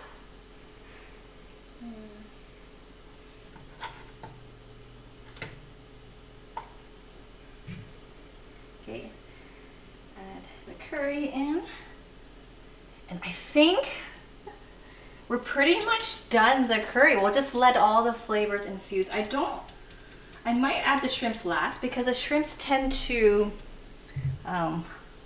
like turn tough when they're overcooked, and they're already cooked. I used frozen cooked shrimp that were deveined and also peeled, so I kind of cheated there. But I already had those handy in our fridge. Okay, I think we can focus on the ribs now. So I'll just sort of kind of feel like it needs a bit more of something. We've got cauliflower. I guess I can put some cauliflower chunks in there. Oh, potato. Did I forget potato? Does potato go in there? That's what I'll do. I'll just add a bit of potato, but I don't think it goes in there. Does it go in there? Okay.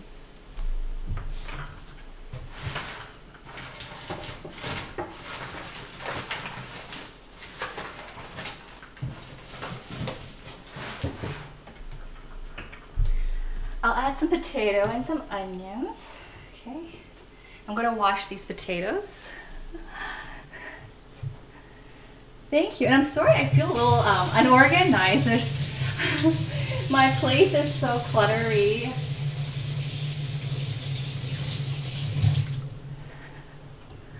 This happened too when I did the Mother's Day stream. Oh, these peels, I'm just gonna... I was cooking a lot. I did a 2-day stream, and I streamed for 6 hours on one of those days and I couldn't believe when I was done. I had fun making all the food, but I wondered when I was gonna finish.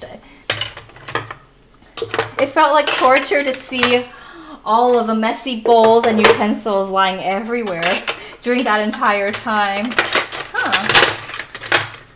I can't find the peeler. It's hiding from me. Oh, there it is. Okay. Yeah, because I normally eat the peels, but for this I can eat the peels, but this is looking just maybe a bit rough, so let's peel it. All the nutrients are under here, so it's good to eat it, but you know, for looks, I will peel it. Okay. Am I still muted? I think I'm okay now.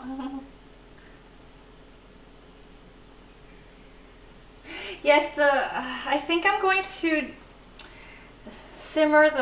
I'm going to cut the potatoes small and have it simmering in the tagine,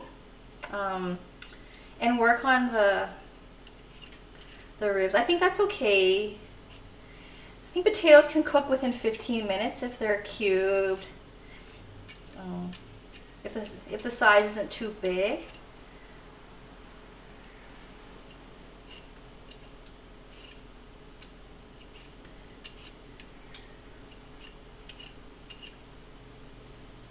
I feel like there's almost no okra in there. But maybe it's the size of the tagine. It just makes everything look smaller. Okay. This is very messy. Give this a rinse.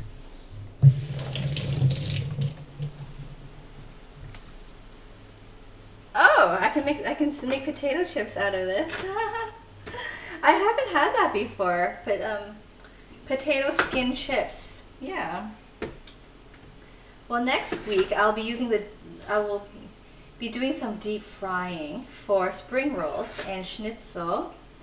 I might try to do, instead of using the deep fryer, I might try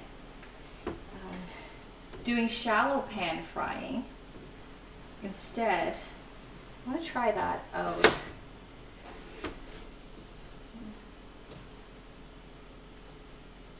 But I would have to be careful and manually monitor temperature control. Okay, maybe one potato is good. Yeah, okay. I'll cover that up. It's quite pretty. I like using this pot, and I'll cut up some onions.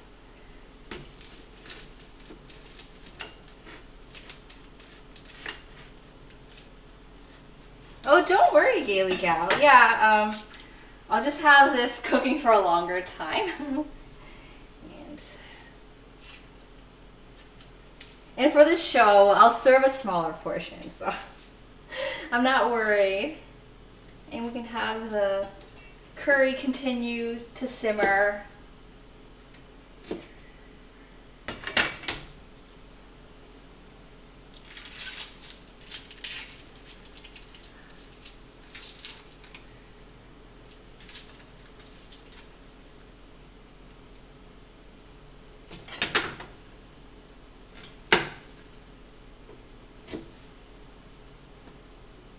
The curry is very nice.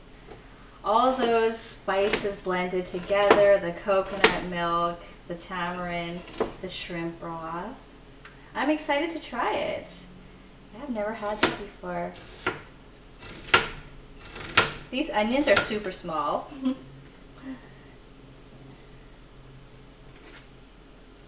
But it's convenient, I guess. Then every time I cut open a big onion and I can't use it all, I don't really like having, I rather not have a part onion in the fridge. But sometimes you have to do that.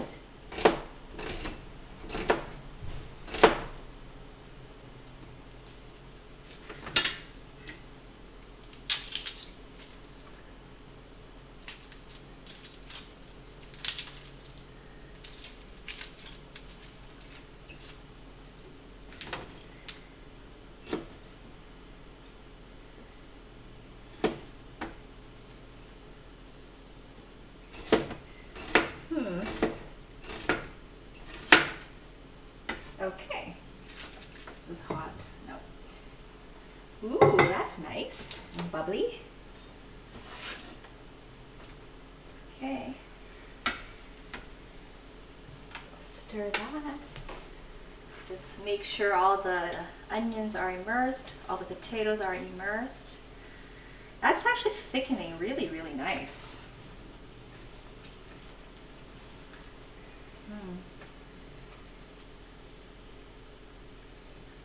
I need something red in here. I don't have any red peppers. Yeah. I have, and I used up the red chili. It got blended into the sauce. I guess the shrimps will turn pink. Not quite so red. I'll see if I can think of something red that I could make a nice garnish. Okay. So I'll just let that simmer. And the shrimp will go in last because it's already cooked. Okay. Oh, that looks pretty reduced. I might add a bit of starch to that though. I'll just use our ketchup contaminated quarter cup measure to add a bit of water to that and starch. Mix it up and add that to the barbecue sauce.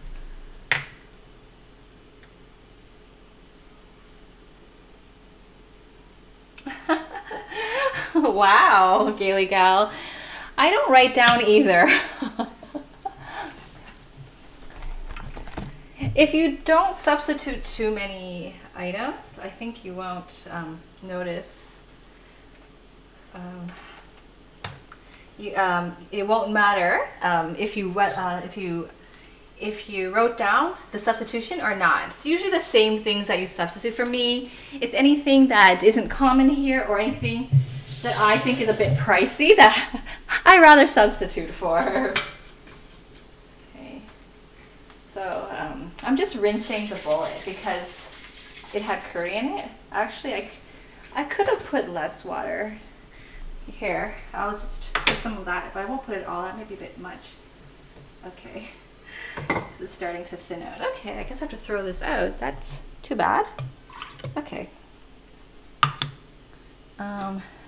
So we've got some ginger that we have to ground up. I added a bit of water. That helps it.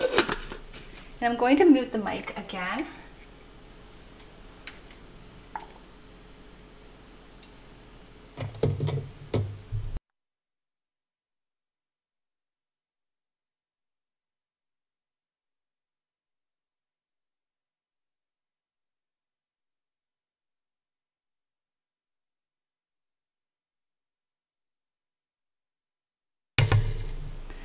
Okay, that's really nice to hear, Kevin Linkmuller. If you ever want tips, just ask, no problem. The community is really helpful, and I'm also active on Twitter. Yeah, but that's exciting. Do you have any idea what you're going to try making next week? People do associate it with work. I try to make it fun. I know I call my channel Cook for Fun, but it's true. I think when I write this in my FAQ section on my page, that I think that cooking is a necessity, or at least eating is a necessity, and people associate cooking with work. But if you can find something enjoyable about it, maybe, you know, the outcome, maybe if you make something really, really good, that will inspire you to keep pursuing it and trying the recipe again, trying new recipes.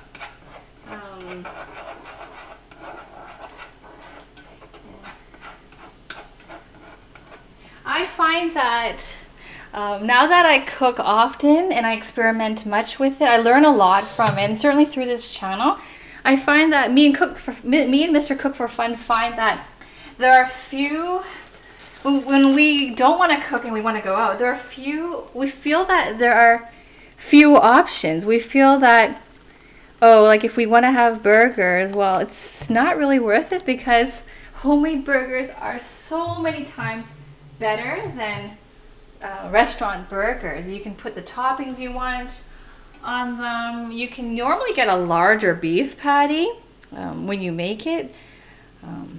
Maybe when you make it yourself, you're not paying like an extra, like, whatever, a couple bucks every time you add cheese or your bacon.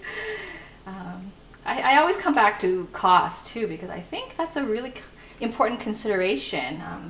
So I'm stirring some cornstarch and some water in this ketchup contaminated cup because I want to get all traces of the ketchup off. I'm very try not to waste. I'm very yeah, and that looks pretty good, the barbecue sauce. The color will change, like the white is from the cornstarch, so yeah. So let that, ooh, it's pretty thin. I could add some water to it. After this show, I'm going to make more barbecue sauce, but this will do for the show.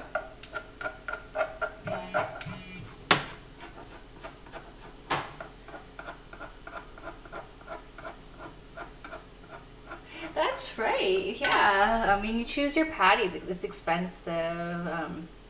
Pizza's a good thing to start with. Pizza, so the trick with pizza at home is that the pizza ovens in a pizzeria kitchen allow the temperature to go pretty high versus your home oven, and it's hard to get your crust exactly as crispy as the pizza you buy from a restaurant. Yeah, but you can still make very, very good home pizza.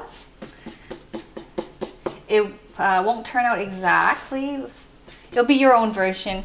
Angry Papa Puss gave me a recipe. Maybe I'll post it on my Twitter page and on my Cook for Fun page.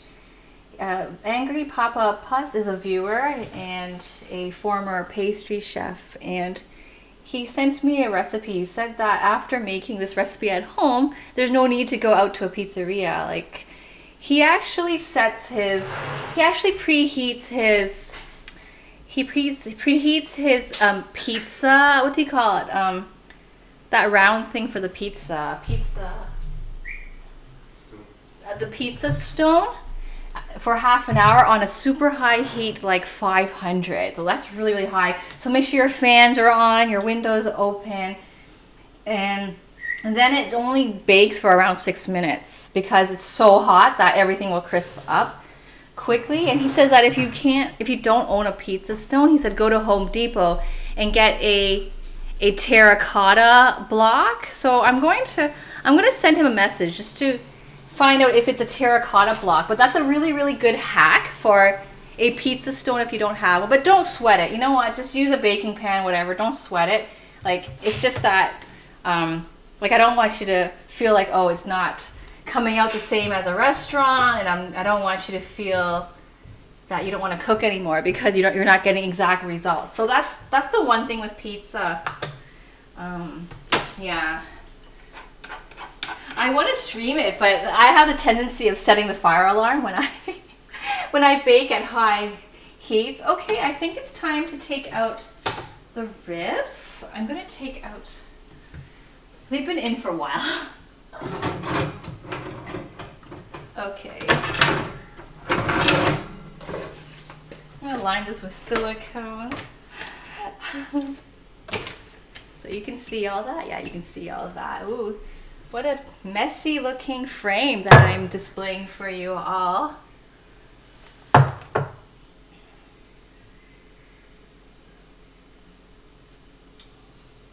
Oh, I missed some of the chat. Okay.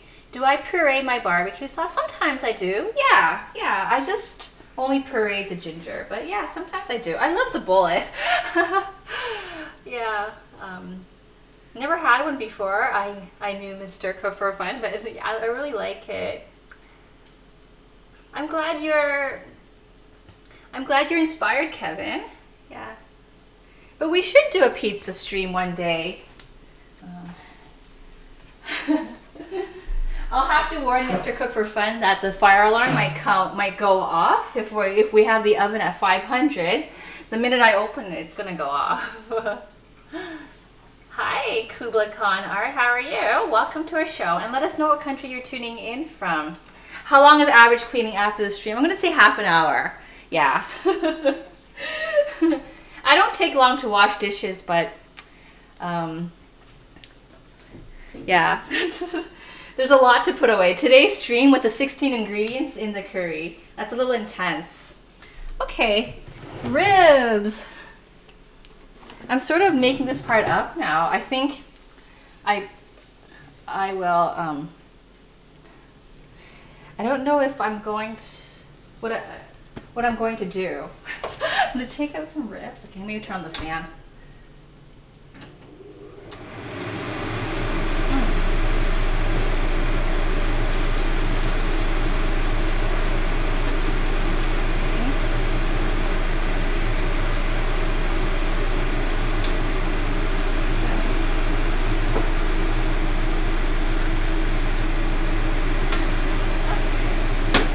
Fire alarm didn't go off. Oh, you're from the US. Okay. Oh, and you did a stream yesterday for pizza. That's great. And we were just talking about pizza and wondering if you set your oven temperature on a really, really high heat.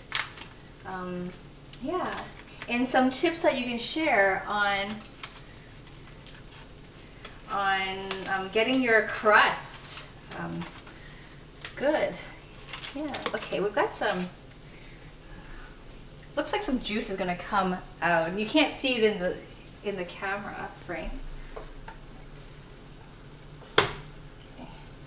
Okay, I want to make sure I don't get an accident here.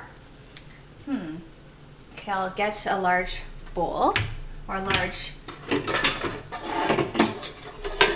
So I definitely have a lot to clean after this stream. As you can see, all of the cookware that I keep taking out.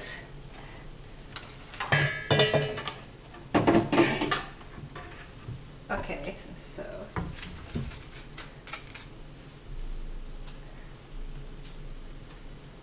maybe I should peek at it first. But I do want to pour the oil out. Okay. Okay.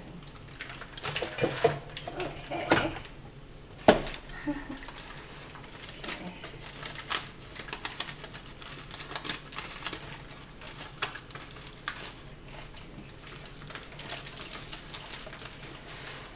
I don't think this is how someone would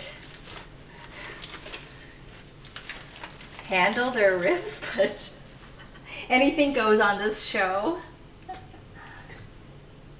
Did I call the crust bread? 400. Okay, 400 isn't that high.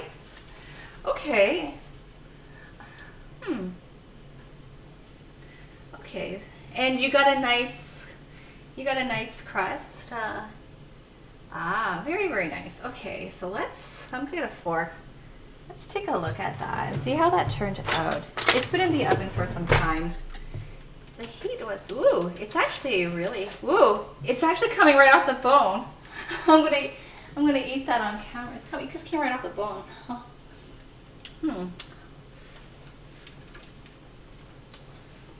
Okay. The ribs are cooked. Okay. So I'm going to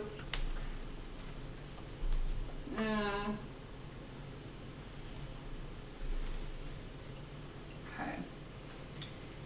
Don't know if I can use the sauce for all these ribs, so I'll try my best. Okay.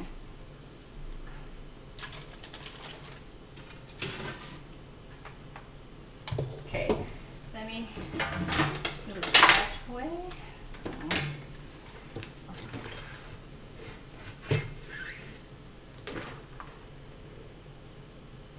I did got a pre-made crust. Okay. Save the ribs. Okay. Can you see that? Oh, you can't see that. Okay. There. Okay.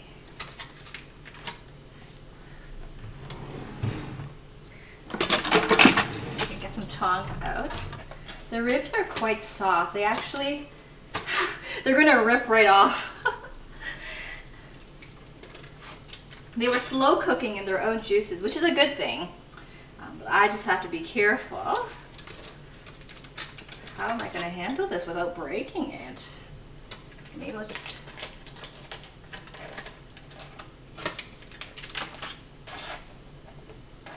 Ooh, okay.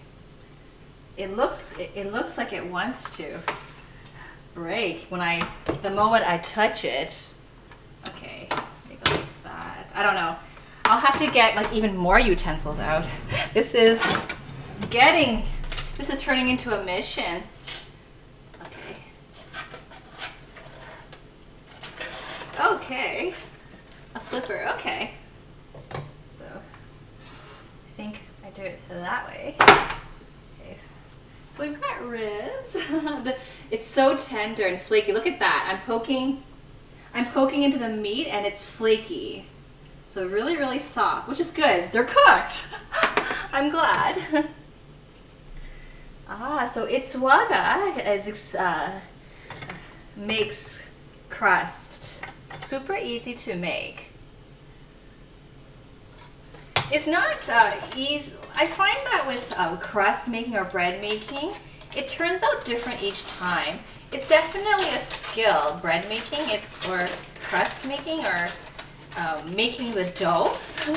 I never get consistent results. Yeah. Okay. We have some more ribs here.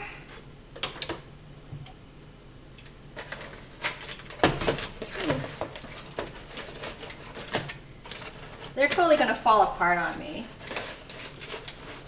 Ah. Okay, got another one here. It's so flaky. But that's great. They cooked so nicely in their own juices. Okay.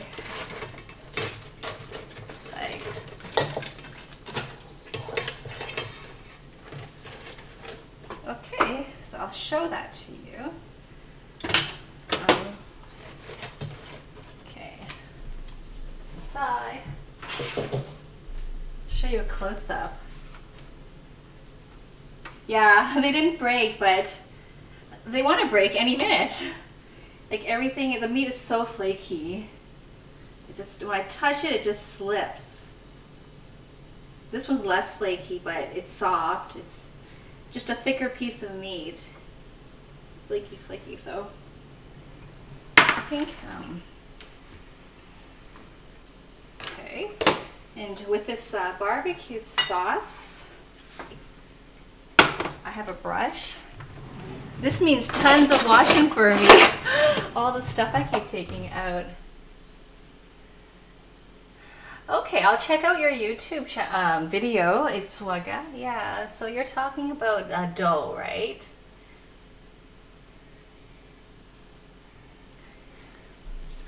It's pretty hard, but I would love to learn. Okay, so let's...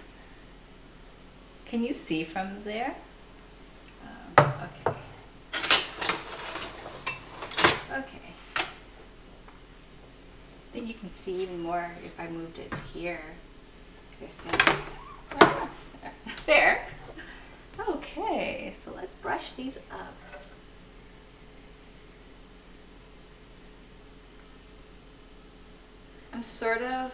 I'm just gonna broil these ribs. Like they're cooked, I just want to sort of smoke the barbecue sauce, if that makes any sense. I can probably just eat it the way it is right now. And I'm not going to brush it on the bottoms. There isn't a lot of meat on the bottoms, it's mainly the bone area.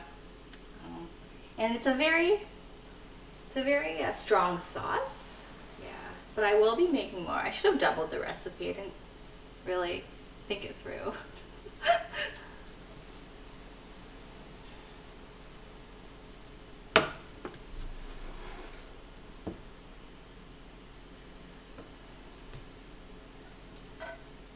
There are chunks of ginger, like there's a big chunk of ginger that didn't get cut up, but Mr. Cook for Fun is gonna like react if he takes a bite of that. But I'm good with that. I can take most things. I'm just allergic to peanuts and hazelnuts. I can't have too many pecans. I found out last week. I made banana bread with pecans, and I found out that I'm not super allergic to it, but like after a while, I feel like I can't have any more because of the pecans, the allergens in the pecans. Yeah. So I'm a little bit allergic to pecans, but not super allergic. Walnuts are fine. So I had the pheasantjon. I made that, and that recipe contains 1 full cup of walnuts, and that's fine. And I'm actually making it again. I'm making pheasantjon making it on Saturday. I'm having a stream on Saturday and Sunday. I know it hasn't been too long since I last made it, but we have my brother-in-law and sister-in-law over. They've never had that, and we want to make them stuff that they haven't tried before that's really, really good. We think that's something they should try. It's so good. It's just, and it's also very special. Like it's a sauce that is made with a nut based and fruit based. It's quite different. Like right now, this is a tomato based sauce we have. The curry is spices, like in herbs and spices. Like you don't think of walnuts and pomegranate as herbs and spices.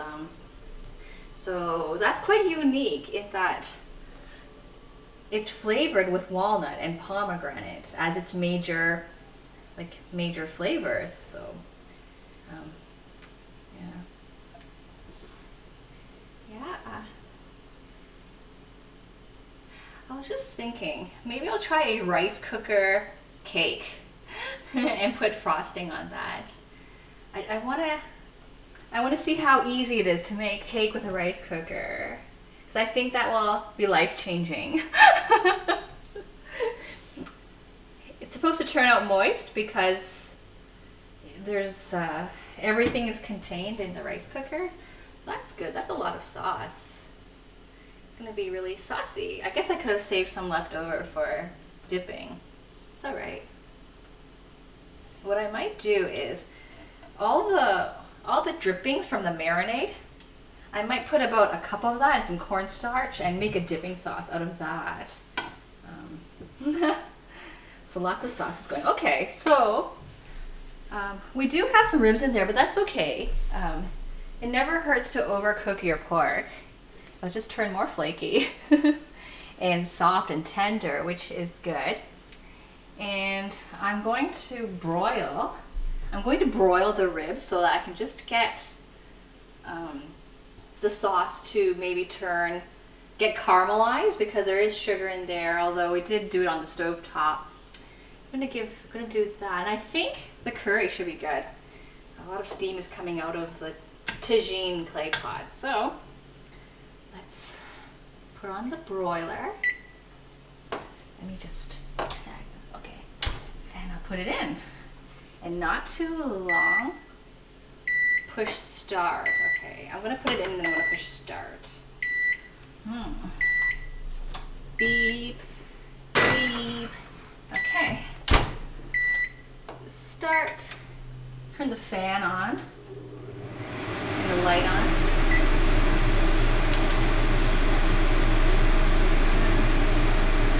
Okay.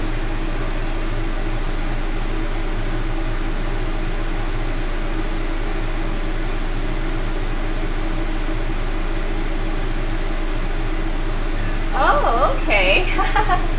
Do I have an accent when I say pecans or pecans? I don't know how you pronounce it. Pecans. I think it's pecans in North America, but if I watch a cooking show, I might hear pecans. So I think it's pecans, yeah. And walnuts in their shells. Okay, I'll try that.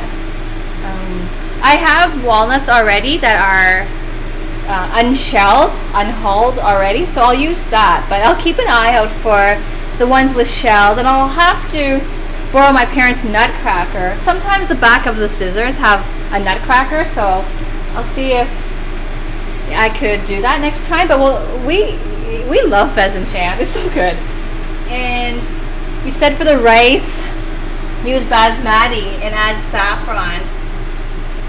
Ah, okay. Saffron, I do have to hunt it down. It's pricey. We have saffron flowers, but I know it's not the same as the actual saffron itself.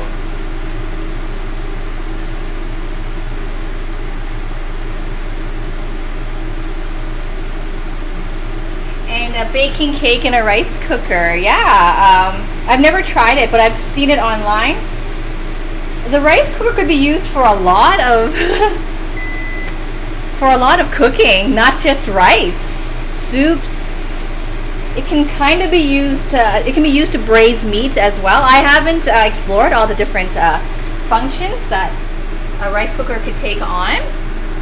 It's a hack because your manual won't say that you can do all this. You sort of have to experiment and see what people online have tried and how it's turned out.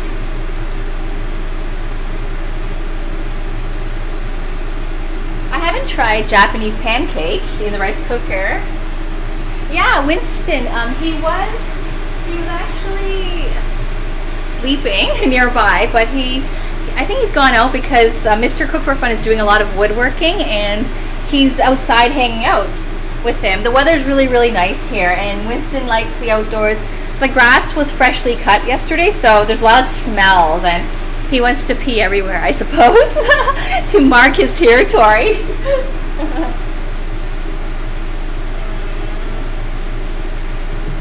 Well, I garnish the food in a fancy way. I usually do. I haven't thought much about today's garnishing. I have to give it some thought. If you look at one of my past streams where I did pheasant jam, I made strawberry roses, and I had this rice molded into a mountain shape with some pomegranate seeds dotted throughout it. That was really, really nice. I didn't give this one too much thought, but I usually plate everything on a cake stand. I'll see. And I've got some fresh flowers, and I've got some fresh mint twigs here, so we'll do something. We always try to pretty it up.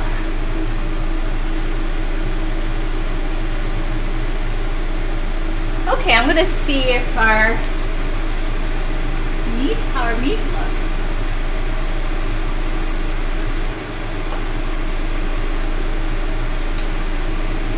Okay, I'll give our meat another minute. I'm going to try to make a gravy out of the marinating liquid that I saved.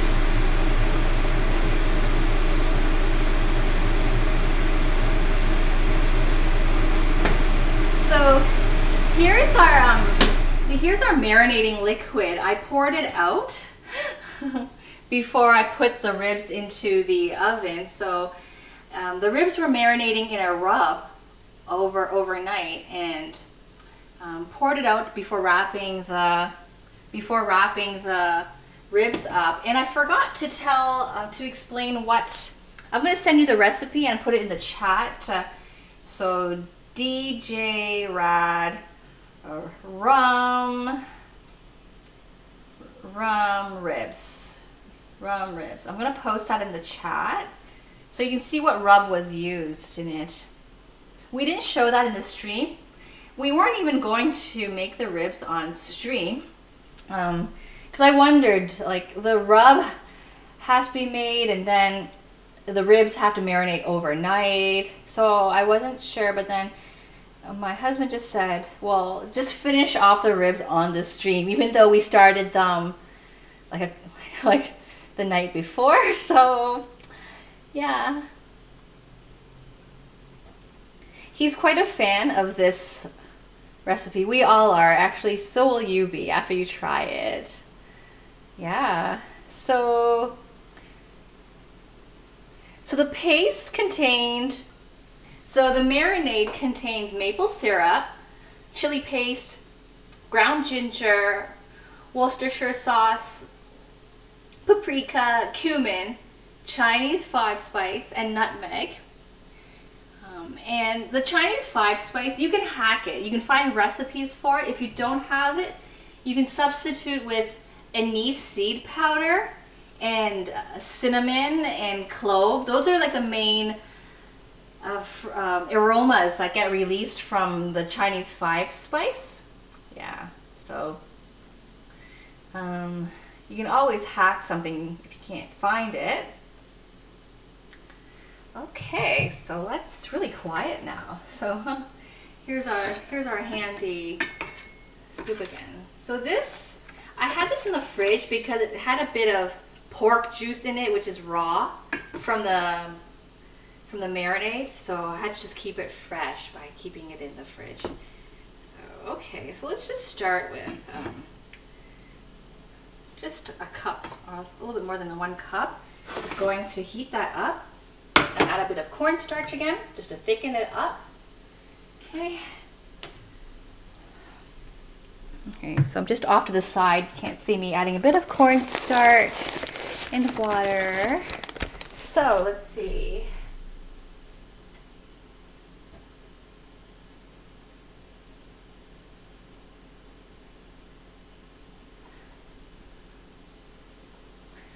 Okay, I'll take your I will take notes of your about the saffron. So you don't need a lot of saffron, you're saying.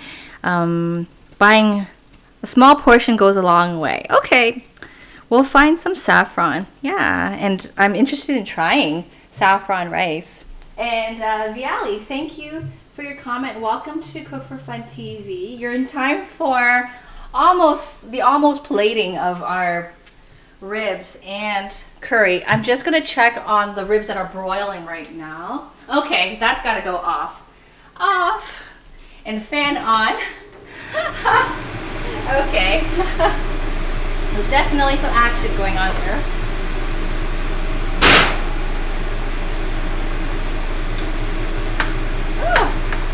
Just gonna like, okay. There's definitely some charring. Okay. Okay, I gotta be careful. Maybe I should have put that on medium since I wasn't washing it the whole time. Okay.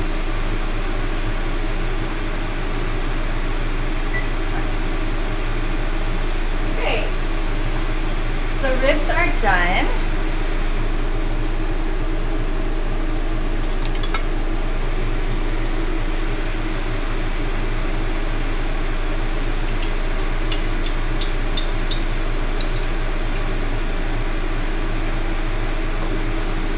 So I just added some cornstarch and water to the marinade, and we're going to turn that into a gravy.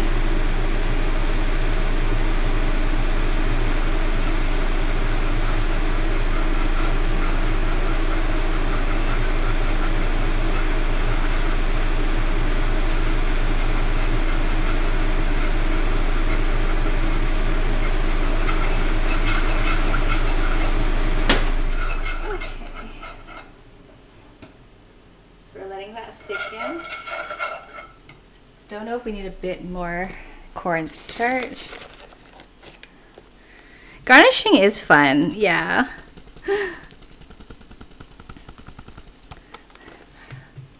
I was worried about not having something red because the curry, it needs a bit of red, sort of. You'll see once I open the lid, it needs a bit of red to improve the color, like some red pepper. I'm not adding any more chili pepper because it's already very spicy. But I think with the red, with the ribs beside the curry, and the red barbecue sauce on it, and the marinade sauce, we'll have the color, a good color combination for our plating. So that's all right.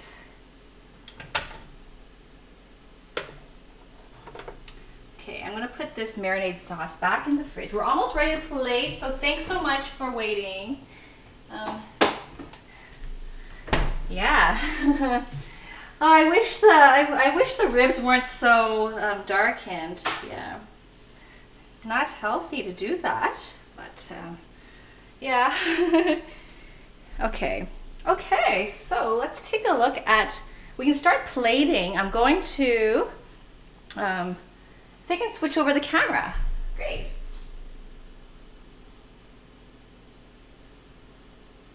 Oh yes, Viali, you were asking about the flags. They represent countries that viewers have tuned in from since our show started in December. So we always ask where our viewers are from. If it's someone that I don't recognize in the chat, and one by one we get to find out and add more and more flags to the border of our screen. So I'm very pleased. We're collecting quite a bit of flags around our screen here, and we share a lot of cooking ideas on the show. Yeah. Today's menu items, a viewer's request. The viewer couldn't make it on because he is in the middle of exams in Germany, but we'll rewatch it. Yeah, okay, so this part, nice and clear. Okay, let's get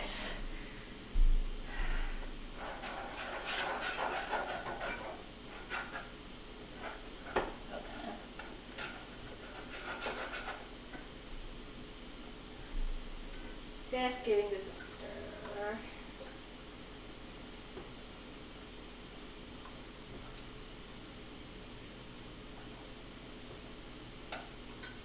Okay, I'm gonna get my plating items out.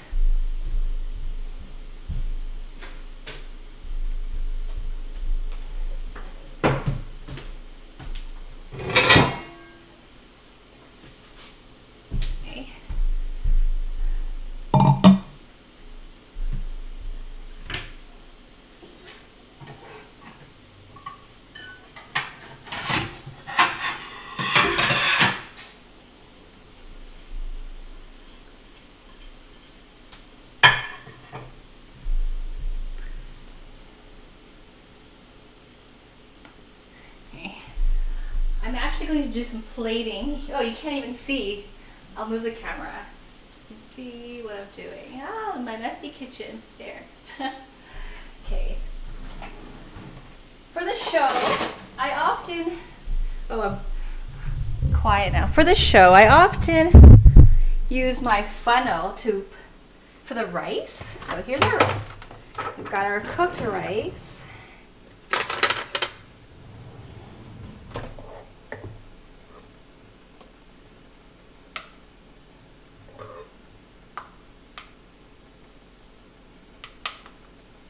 So I put rice in my funnel. Can you see? Yeah, my funnel. Okay, just a standard funnel.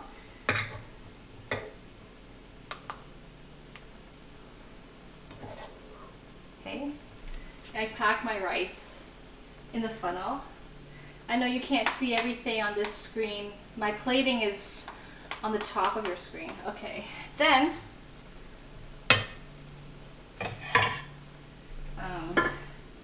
I put it on top like that. I put it on the plate, and then it comes out. Okay.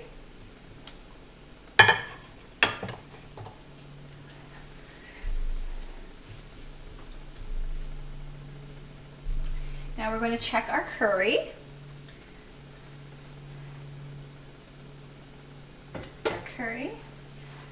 And we're going to add our shrimp to the curry. The shrimp is already cooked, and that's why we didn't have it in the pot. Also, shrimp doesn't take long to cook, so they're already cooked. So we're gonna I'm just gonna put a few in because Mr. Cook for Fun could add it when he's ready to eat. And I'm gonna give this a nice mix. I'm going to use just a wooden spoon.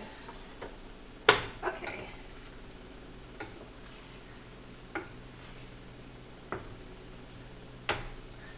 So the curry looks really good. I haven't tried it, but I like the way it's turned out. And the potatoes, they are not super soft, but they're not bad. So I could eat a potato on the show, no problem.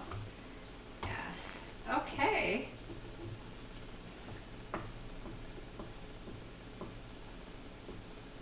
Let's see. Yes, cooking is like an art. Oh, you might like one of the streams I did in the past. I carved an apple swan. Yeah, and that was fun. I also carved strawberry roses and decorated the sides of my dish with that. So you can do a lot of art with your food. And it's good to see you again. Last call to win. It's been a while. How have you been? I'm sure you're missing skiing season. I know you're really, really into skiing. Okay, and we're going to like make this little river around make a river around the rice mountain. Okay, but it might just be a partial body of water because I won't eat all that food. So maybe just sort of like a little pond beside or more like a forest or something. Okay, the shrimp, top, shrimp on top. Okay, and a bit of okra. Okay, so that's a good amount. And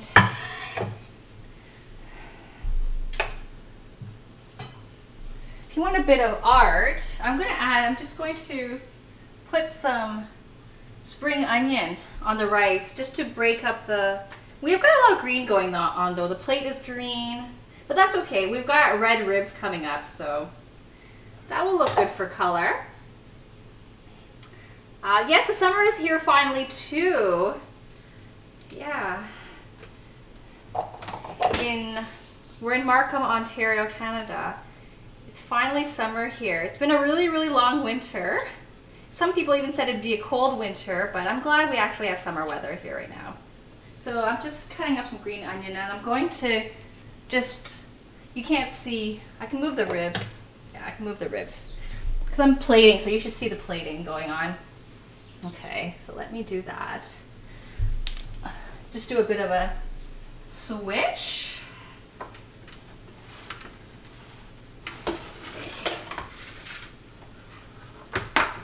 Great. Okay, there's a bunch, and there's all these sticks in your way, all kinds of wooden spoons and sticks in your way. Okay. Let's put the tagine cover on because it looks good. There. Okay, this handle doesn't look so good. Okay, that looks better. These are like some kitchen scissors. They're Chinese kitchen scissors. You can actually sharpen them, which I like. I'm gonna sort of put some spring onion dust. I could have done a better job at this if I had molded it right into the rice. Oh. It's a little bit more random this time, a bit ad hoc. Okay. Okay. Then I'll get a spoon and break off a rib. Okay. And it's very, very, can you see this front one? You can't, okay. It's very, very flaky. Pretty much the meat will come off the bone. Ooh, yeah, the barbecue crust is coming off. Oh, that's Winston. Can you see him in the camera? Okay. I'll have him say hi to you because it's... Here's a little intermission. And I get to read. So, summer's been good. Last week it snowed. Wow, it snows well into June where you are in Switzerland. And I kind of lost hope. Oh, but it's here. I've been in the sun all day and all night. Because the sun never goes down during summer in north of Sweden. Oh, sorry, you're in Sweden. Okay, yeah. Okay, yes. You were teaching me how to roll the Swedish meatballs into a snowball with snowball hand technique. You missed the use of the tagine again. So a tagine is pretty much a slow cooker. I used it to simmer curry. I didn't use it because it's a tagine. I used it because it looks nice. It's always good to feature things that look nice on the show. So, but other than that, I didn't use it because I needed a slow cooker function. But yes, but you can if you have more questions about the tagine, please feel free to ask. And one day when you can make it, I would love to see photos. Yes, the ribs are gonna be good. Yeah, yeah. This is Winston, our mascot. He is so cute. He is so, so cute. Like if you meet him, he'll be your best friend. He'll stick to you. He will lick you. He will just attach himself to you. He'll just like lean on you and fall asleep and start snoring. Just like that. He'll cozy up to you. Yeah, his ears are sticking straight up because he's on guard. He knows I'm talking. He doesn't know who I'm talking to, so he's probably wondering. But when he's relaxed, they go down. They go down. Okay, food time. Our kitchen is so messy. Okay, so going to separate a rib. It's so flaky, you can see like the meat coming off. Can you see? Oh, you can see my backside. He does want ribs, he does.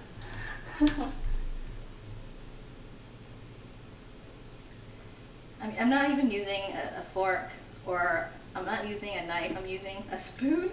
I was like, I don't want to keep pulling out utensils from my cabinets and drawers because there's a lot to clean. I didn't think it'd be this intense, but I should have known better. But that's okay, I have fun doing it. So here's the rib. How should I assemble it, I guess? I think I should do some like bridge. Yeah, like a bridge over troubled water or something. Okay, so I'll do a bridge. We're gonna, I guess my arm's in your way. I'm gonna somehow anchor this rib bone there and move the moat, the curry moat.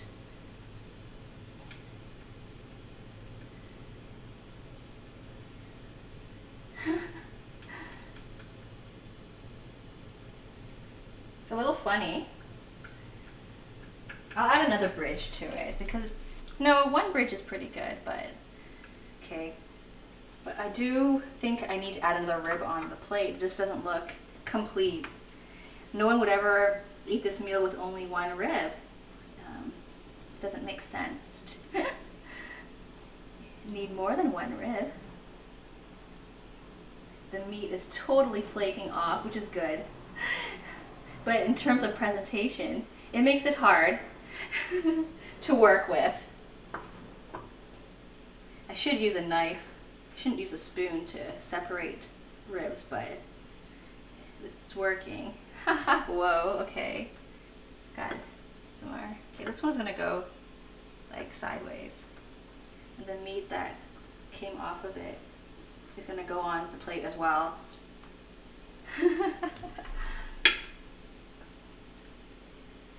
Oh wow, okay.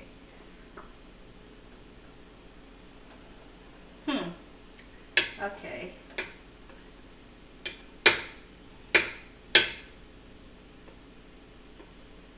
Okay, we'll do a double bridge. Oh, all the meat is coming totally off the bone. Can you see? I don't know if you can see. I'll just hold it with my hand and use the chopsticks to push the meat off the bone. Winston can definitely smell that.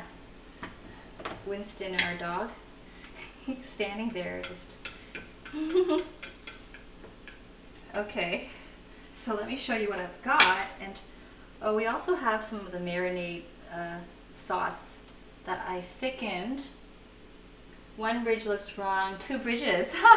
All right, I'm gonna get a knife, a steak knife out and cut the meat properly. Yeah, two bridges, right? Okay, let's do two bridges. It's not the best plating. Okay.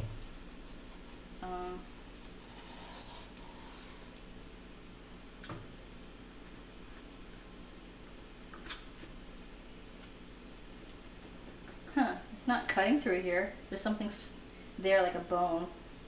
Maybe try one of these ribs. I wanted the middle. I wanted to get it from the middle set because the bones are curvier. Like they look more like a bridge. I need to saw. It's so flaky, which is good. Okay. Okay, I'll have to just use my hands. Okay, there. Wow. Yum. Okay.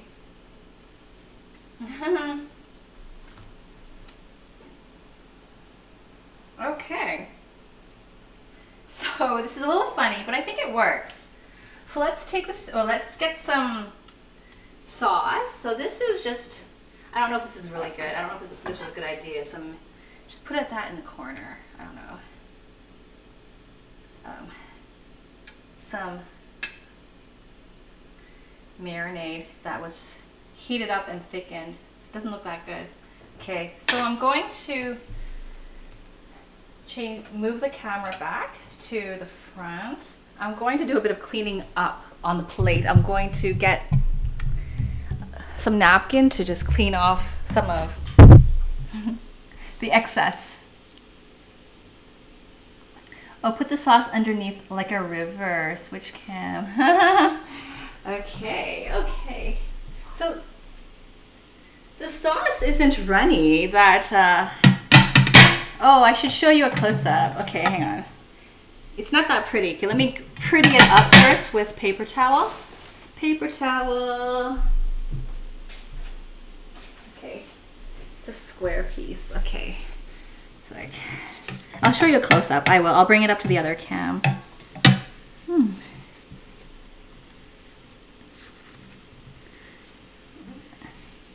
So that marinade gravy didn't seem like, it doesn't look so nice. It should taste okay because we used it as a rub. It's not the best plating, but it's not bad. Okay, and this.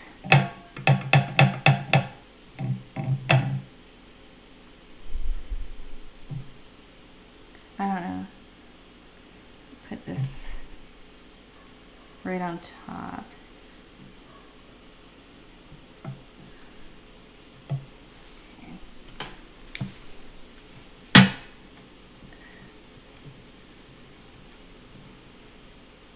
Oh, you've been working hard, huh? Angry Papa Plus.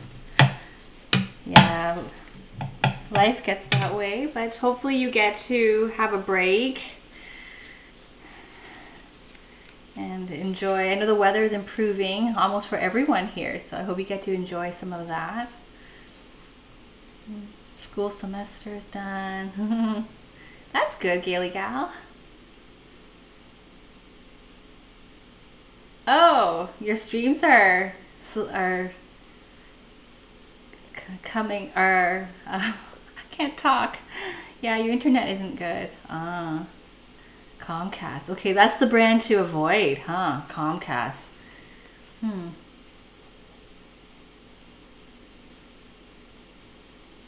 A lot of these companies have an oligopoly. They really don't care. They really don't care. They're kind of like, they think it's more hassle for the consumer to switch, or they think that there aren't a lot of competitors out there, so you have no choice. But I find that a lot of service providers are like that. Curries and ribs. Ah, thank you. You like that combo. Okay, I'll give you a close up. Like, the plating could be better. Oh, let's just see.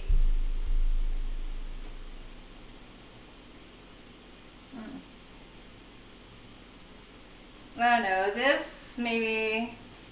Yeah, I'll move that. I don't know.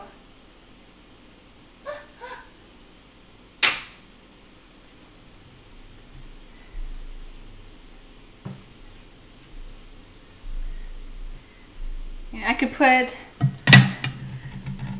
a flower right here. I've got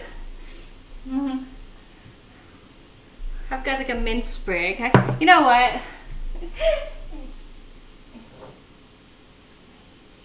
Here's our meal. Okay, I put the flowers on this side. I got these flowers at a charity gala I attended yesterday.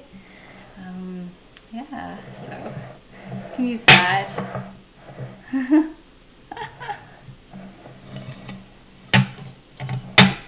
There.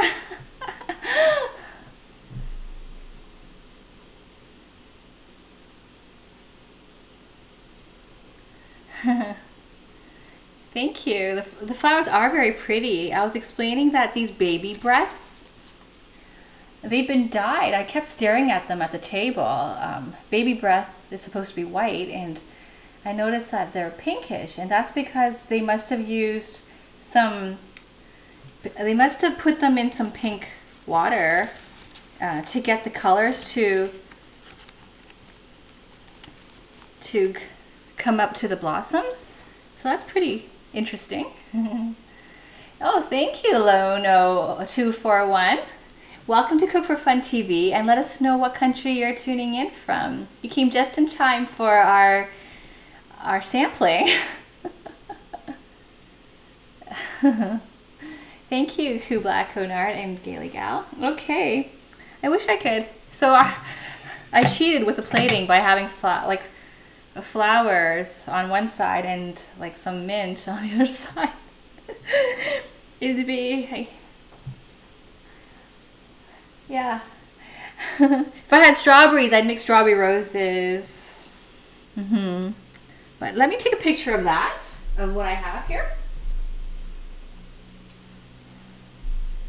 Droplets of barbecue sauce. Oh, like some, the barbecue sauce is very, very thick. I made it really, really thick. It's, yeah. I mean, I can put some sriracha splashes on.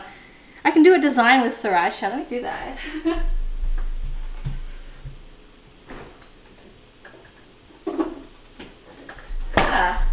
So sriracha is multifunctional. So let's do that. Let's put like some red on this plate.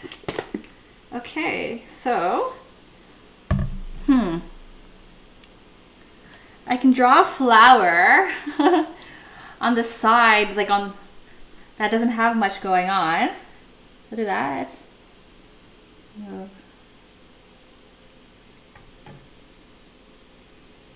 Okay, and I'll show you close up in the cam too. I can do like a thin rim.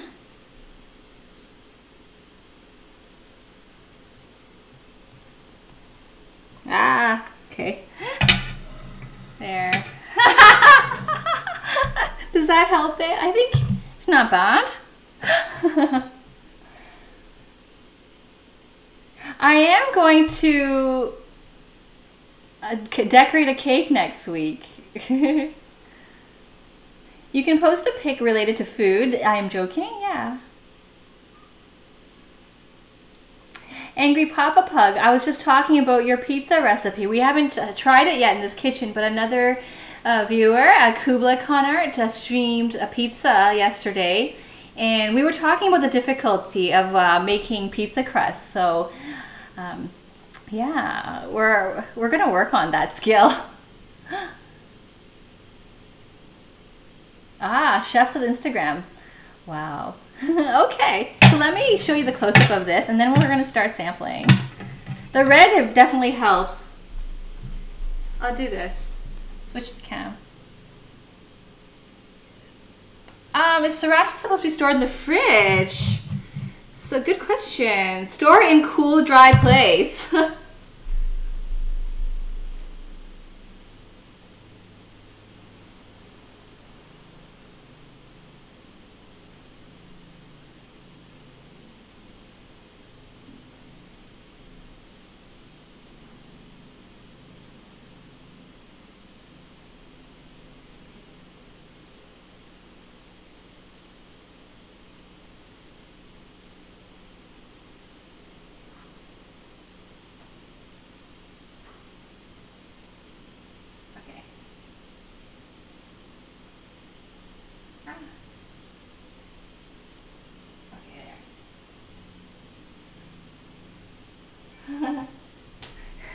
It's a little weird the way it looks, but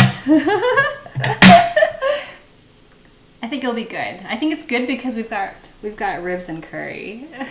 And the reason why I took so long at that cam was I was trying to figure out the camera. I was trying to figure out what direction to move so that you can see everything better. I was like, am I supposed to move it more forward? I realized the camera is on an angle, so I had to sort of be on an angle with the plate. I was like, why does it look weird? Like, I can't get the position right. So don't worry, Frosted Flake 3. Sriracha is to be stored in a cool, dry place. I often see sriracha bottles on restaurant tables, and I don't think they go in the fridge. They stay out there all day. Same with ketchup. Ketchup, the bottle says, for best taste or something, refrigerate, but all the diners leave ketchup on the table, so I think it's okay. There's a ton of preservatives in these sauces that you're probably fine if you haven't been storing your sauces in the fridge. Okay, I'm looking forward to your pizza dough. I know it has to poof for 12 to 15 hours. I haven't tried it. I'm a little bit, I have to be prepared for it because there's a lot of steps that have to happen in sequence and quickly. Like after the pizza stone is preheated, your pizza goes right into the oven, and I think after 6 minutes you take it out, and the timing has to be precise. And I would have to check that Mr. Cook for Fun is fanning the smoke alarm because it's likely to go off if we're baking at 500 degrees. But I'm excited. And I was actually looking for anchovy sauce yesterday because your pizza sauce recipe calls for anchovy sauce, which I like. It will give you that really nice earthy umami taste. And so, yeah, I'm gonna hunt that down.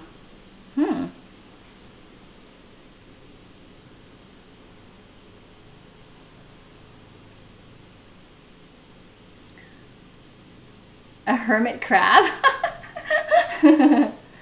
Vinegar. You can. I would recommend it. Okay, so if you leave it out, it tastes more like vinegar. Okay. Blueberry ghost pepper. Wow. Wow. These are, I haven't even tried ghost pepper ever.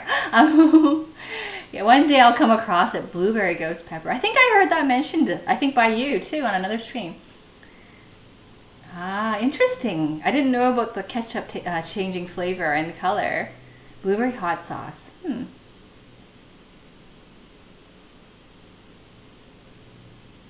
Okay. Yeah, my parents, I think they have dried anchovies.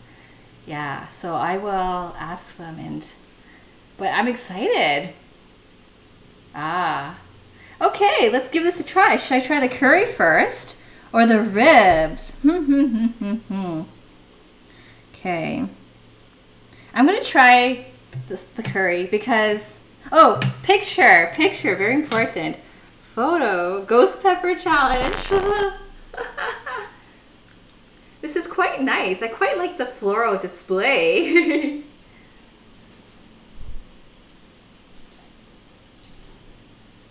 Yeah.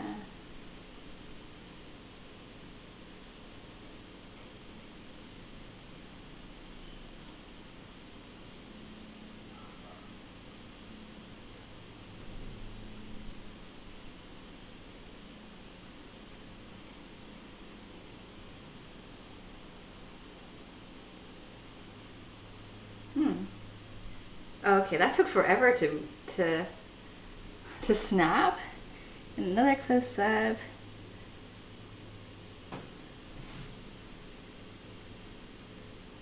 Okay, time to dig in. Curry, okay. So I'm gonna try like a chunk of it I'm gonna try a chunk of the sauce with some okra. Okay. I have to be really, really precise with the description because there's 16 spices in the paste itself, followed by coconut milk and tamarind.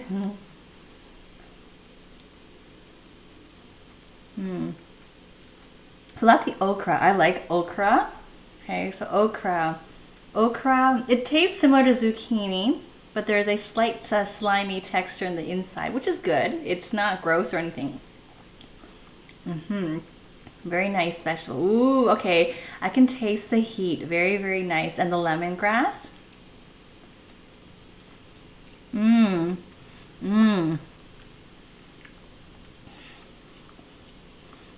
So the lemongrass is probably the most significant flavor that I taste. I know the recipe called for a 1/4 cup of coriander stalks, but I didn't have that, so I used maybe 2 tablespoons of coriander. So it might have required more coriander to get it right, but the lemongrass is very, very, very nice, and it helps to use the food processor to break it down really fine because there's a lot of tough fibers. And I've never tasted lemongrass like this. I've only used it in soups before, or taken a bite of it by accident in a soup. and I couldn't eat it because it was really, really thick, but it's very, very nice. Very, very nice. Okay, very different from Indian curry. It's this fresh lime or lemongrass taste that I taste, and I think I'm choking because of the heat, so I'm gonna have some water.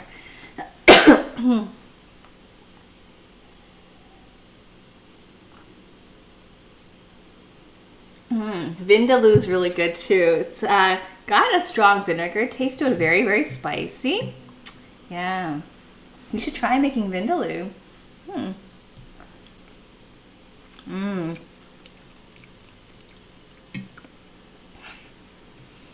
I like the flavors very, very much. Sometimes I'm afraid when sauces have a lot of flavors that it might just be too confusing or too powerful, but the lemongrass really neutralizes it. And I think the coconut milk does. I taste the coconut, but I think it's more of a neutralizer. It's definitely lemongrass and the chili that really stand out.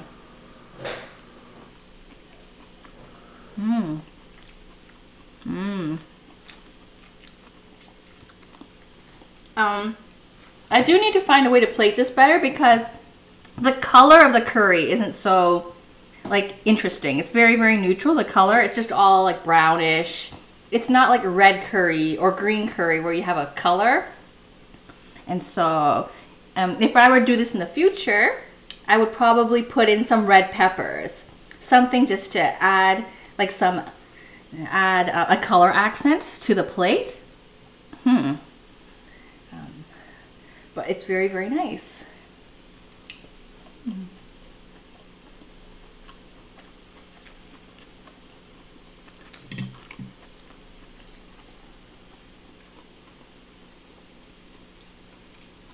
The lemongrass is really, really nice.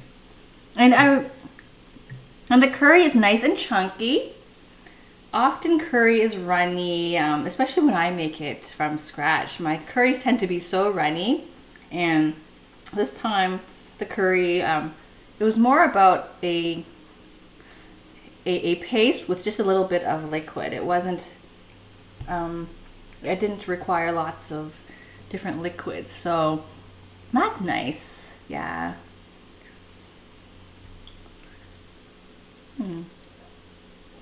Your rabbit Rogan Josh. Wow. Pretty transcendent. That sounds really good. I've never cooked rabbit before. I've had it at a restaurant, but yeah, I haven't tried cooking it. And I've seen it at the supermarket. Yes, Jamie Oliver has a lot of curry recipes.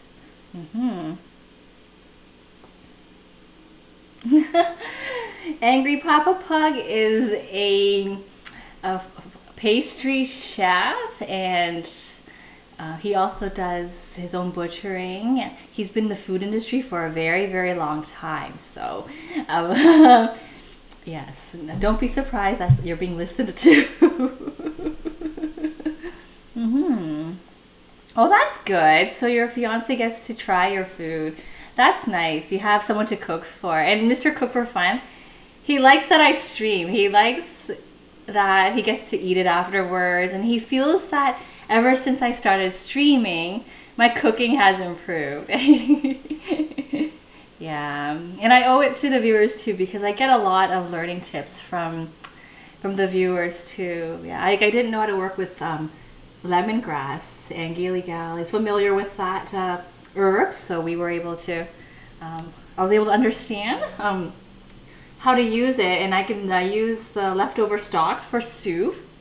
Yeah, yeah. I always believe that if you're using good ingredients, your dishes are definitely gonna come out good. Like, I don't see how you can use good ingredients and your recipe becomes a disaster unless you burn something.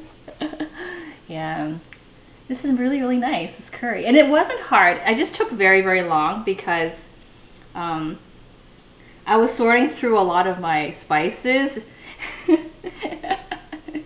And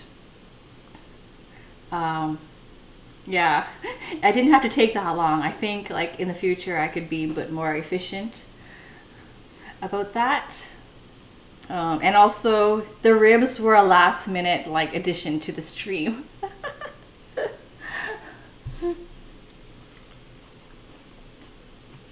Mm. Mm. Mm. It's very, very good curry though. Massaman curry. Really, really good. Mm. I can't believe I made the curry paste from scratch because I like to buy curry pastes. They're always on special and they're only a couple bucks. But I think it makes a big difference when you're working with fresh ingredients, especially the lemongrass. Yeah. I'd definitely have you guys over for lunch if you guys were in the neighborhood. I had a friend come over for help with something, and then he learned about my stream and what I'm making today. He's like, I should have came today instead. I'm like, come again.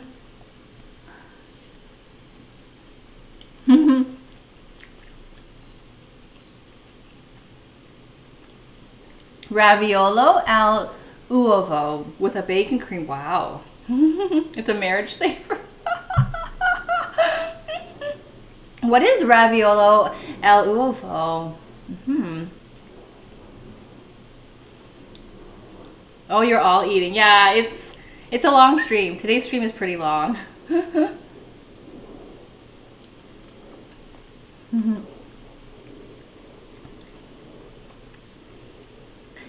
What are you eating? All of you. Okay, after this tofu, I'm going to try the ribs.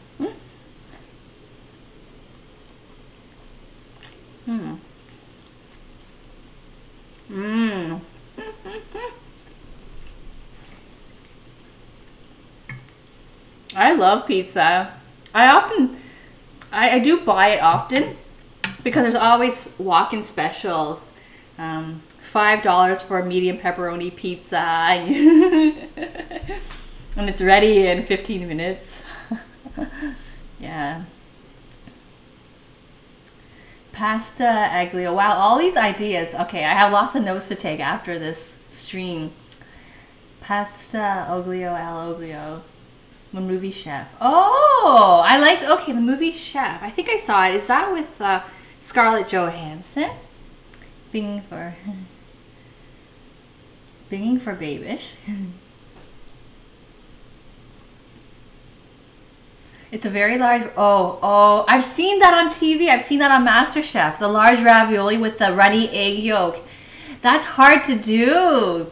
You can't overcook it. I love runny egg yolk. I love my eggs like medium to runny. Like I like easy over eggs. I don't like overcooked. So when I do my eggs for breakfast, I can never overcook them. It's just not the same to have an overcooked fried egg. You have to have, yeah, like a medium or medium rare cooked egg. The yolk spills out. Yummy, yummy, yummy. That's technically difficult because your noodle has to be thin enough so that it cooks in the right amount of time. I think you have 90 seconds to cook it. So your ravioli shell has to cook in that amount of time, and your yolk has to stay undercooked. Bulgogi steaks with spicy kimchi. Oh, is that what you're eating right now? Bulgogi steaks with spicy kimchi? Wow. Yeah, leftover biscuits and yum. Jalapeno Cheetos. Biscuits and gravy are good. Okay, I'm gonna dig into this rib. So it's so flaky. We actually have 3 ribs on this plate. You can't see them. You can see like 2 ribs, right? And then there's this other one that's all broken. And when I was handling it, the meat just slid right off the bone. That's how tender it is. So it's probably gonna melt right in my mouth.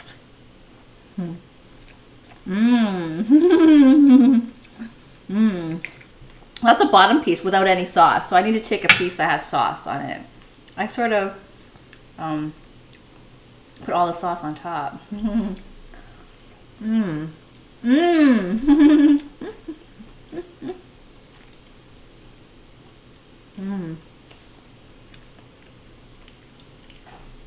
So it tastes sweet from the brown sugar, and I think that's why we have the burnt marks on it. I think that's the sugar. The ketchup isn't overpowering, but I did dilute it with the sweet chili sauce and the other flavors, the ginger and the garlic, and the Worcestershire. They just add a light seasoning to it. I don't even taste the Dijon mustard.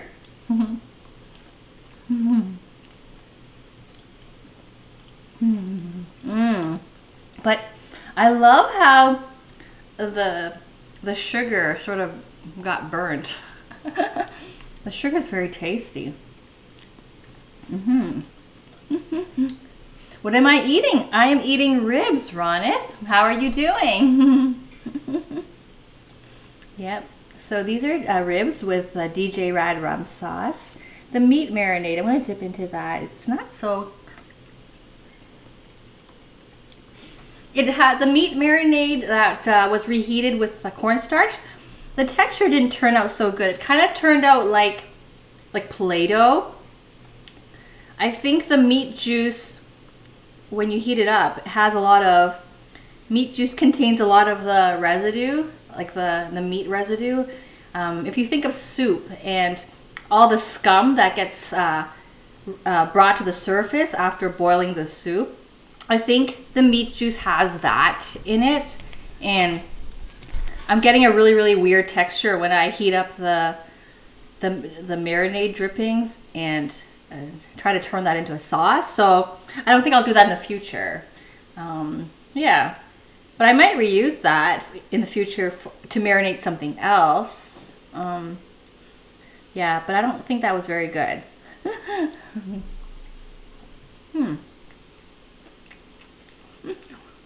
It just pulled right off.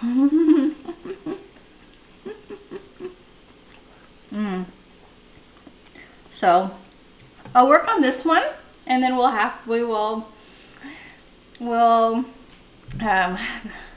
close our stream shortly. But thank you so much for tuning in and supporting the channel as usual. Today's stream was longer than usual, and I try to keep them like 3 hours-ish, and today was long. So I'll try to control that more. I know it's because I added the ribs kind of last minute to the stream, and it's not like it's an easy thing to add. There's a lot more to think about and to work on, so that sort of extended the stream. So I'll try to keep it more reasonable so that you can all watch it completely. But really appreciate yeah, all the sharing that happens on this channel. I love our chat community. I feel blessed about it. How nice people are. Yeah, if you weren't on the stream earlier, I was talking about how I don't see my friends weekly. I see my friends maybe a few times a year, or during special occasions, simply because we all have lives, and we don't all live in the same areas anymore. We've moved. My brother lives an hour and a half away from me, so I don't see him all the time. But I see a lot of you every week, and I get to know you, and I recall our conversations like after the stream is over or before the stream starts. Like I'll randomly I might start smiling, and then my husband will be like, what are you smiling about? I'm like, oh, I was just thinking about a comment that was made, and something reminded me of it, and it was really funny. And that's because this stream is a part of my life. It's not like after I shut the camera off, it's another life. It's you're part of it. I see you every week. I see a lot of you quite regularly, and like, yes. And I remember what we talk about and what happens on the stream, and I get prepared for the next week's stream when I go grocery shopping, and just in general. We do talk about other topics too, like things we grow in the garden. Yeah, so I'm always rambling on and on. So yeah, so keep in touch. find me on Twitter. Cook for Fun TV is the username. And post your ideas and keep cooking. Yeah, I think we have some aspiring new cooks in this chat room too. Yeah, who want to try cooking. So give it a shot and let us know how it goes. And you only get better with practice. And if I keep trying. Thank you to for always being a great crowd. And also thanks to our moderators. You come and go, but that's okay. And you help to keep the conversation a welcoming environment to everyone. You greet everyone, and you filter, you keep the conversation relevant. So thanks so much. Thank you. And I'm holding this instead of eating it. I'll just have one more bite and then I'll see if our little friend Winston will come over.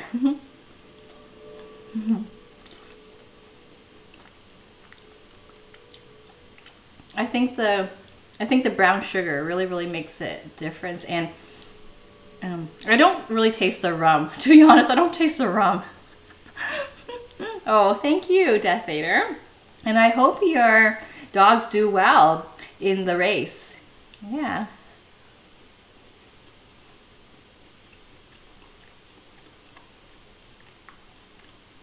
And please keep us posted on whether or not there is a live stream link for your dogs. That would be really cool. Yeah. First time I ever heard of a champion dog racers or fly ballers. That's really cool. After I eat this, I'm going to wash my hands. Winston, he's in front of me. I'm going to have him say bye to you. Okay?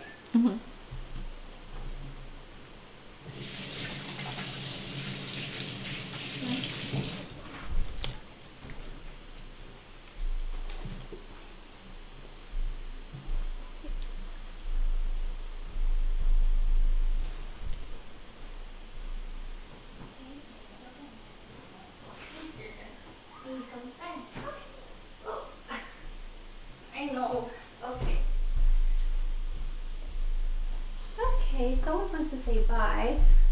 Okay. Do I have a YouTube channel? Yes, I do. If you have to search for it, Cook for Fun TV, and I think that if you enter !social or !social media, the YouTube link will come up. So I do export the stream to YouTube. Yeah, that's Winston. Yeah. Okay, well, have a good day, everyone, and thank you very much. Take care. And come back next week. We're doing a stream on Saturday and Sunday. Take care.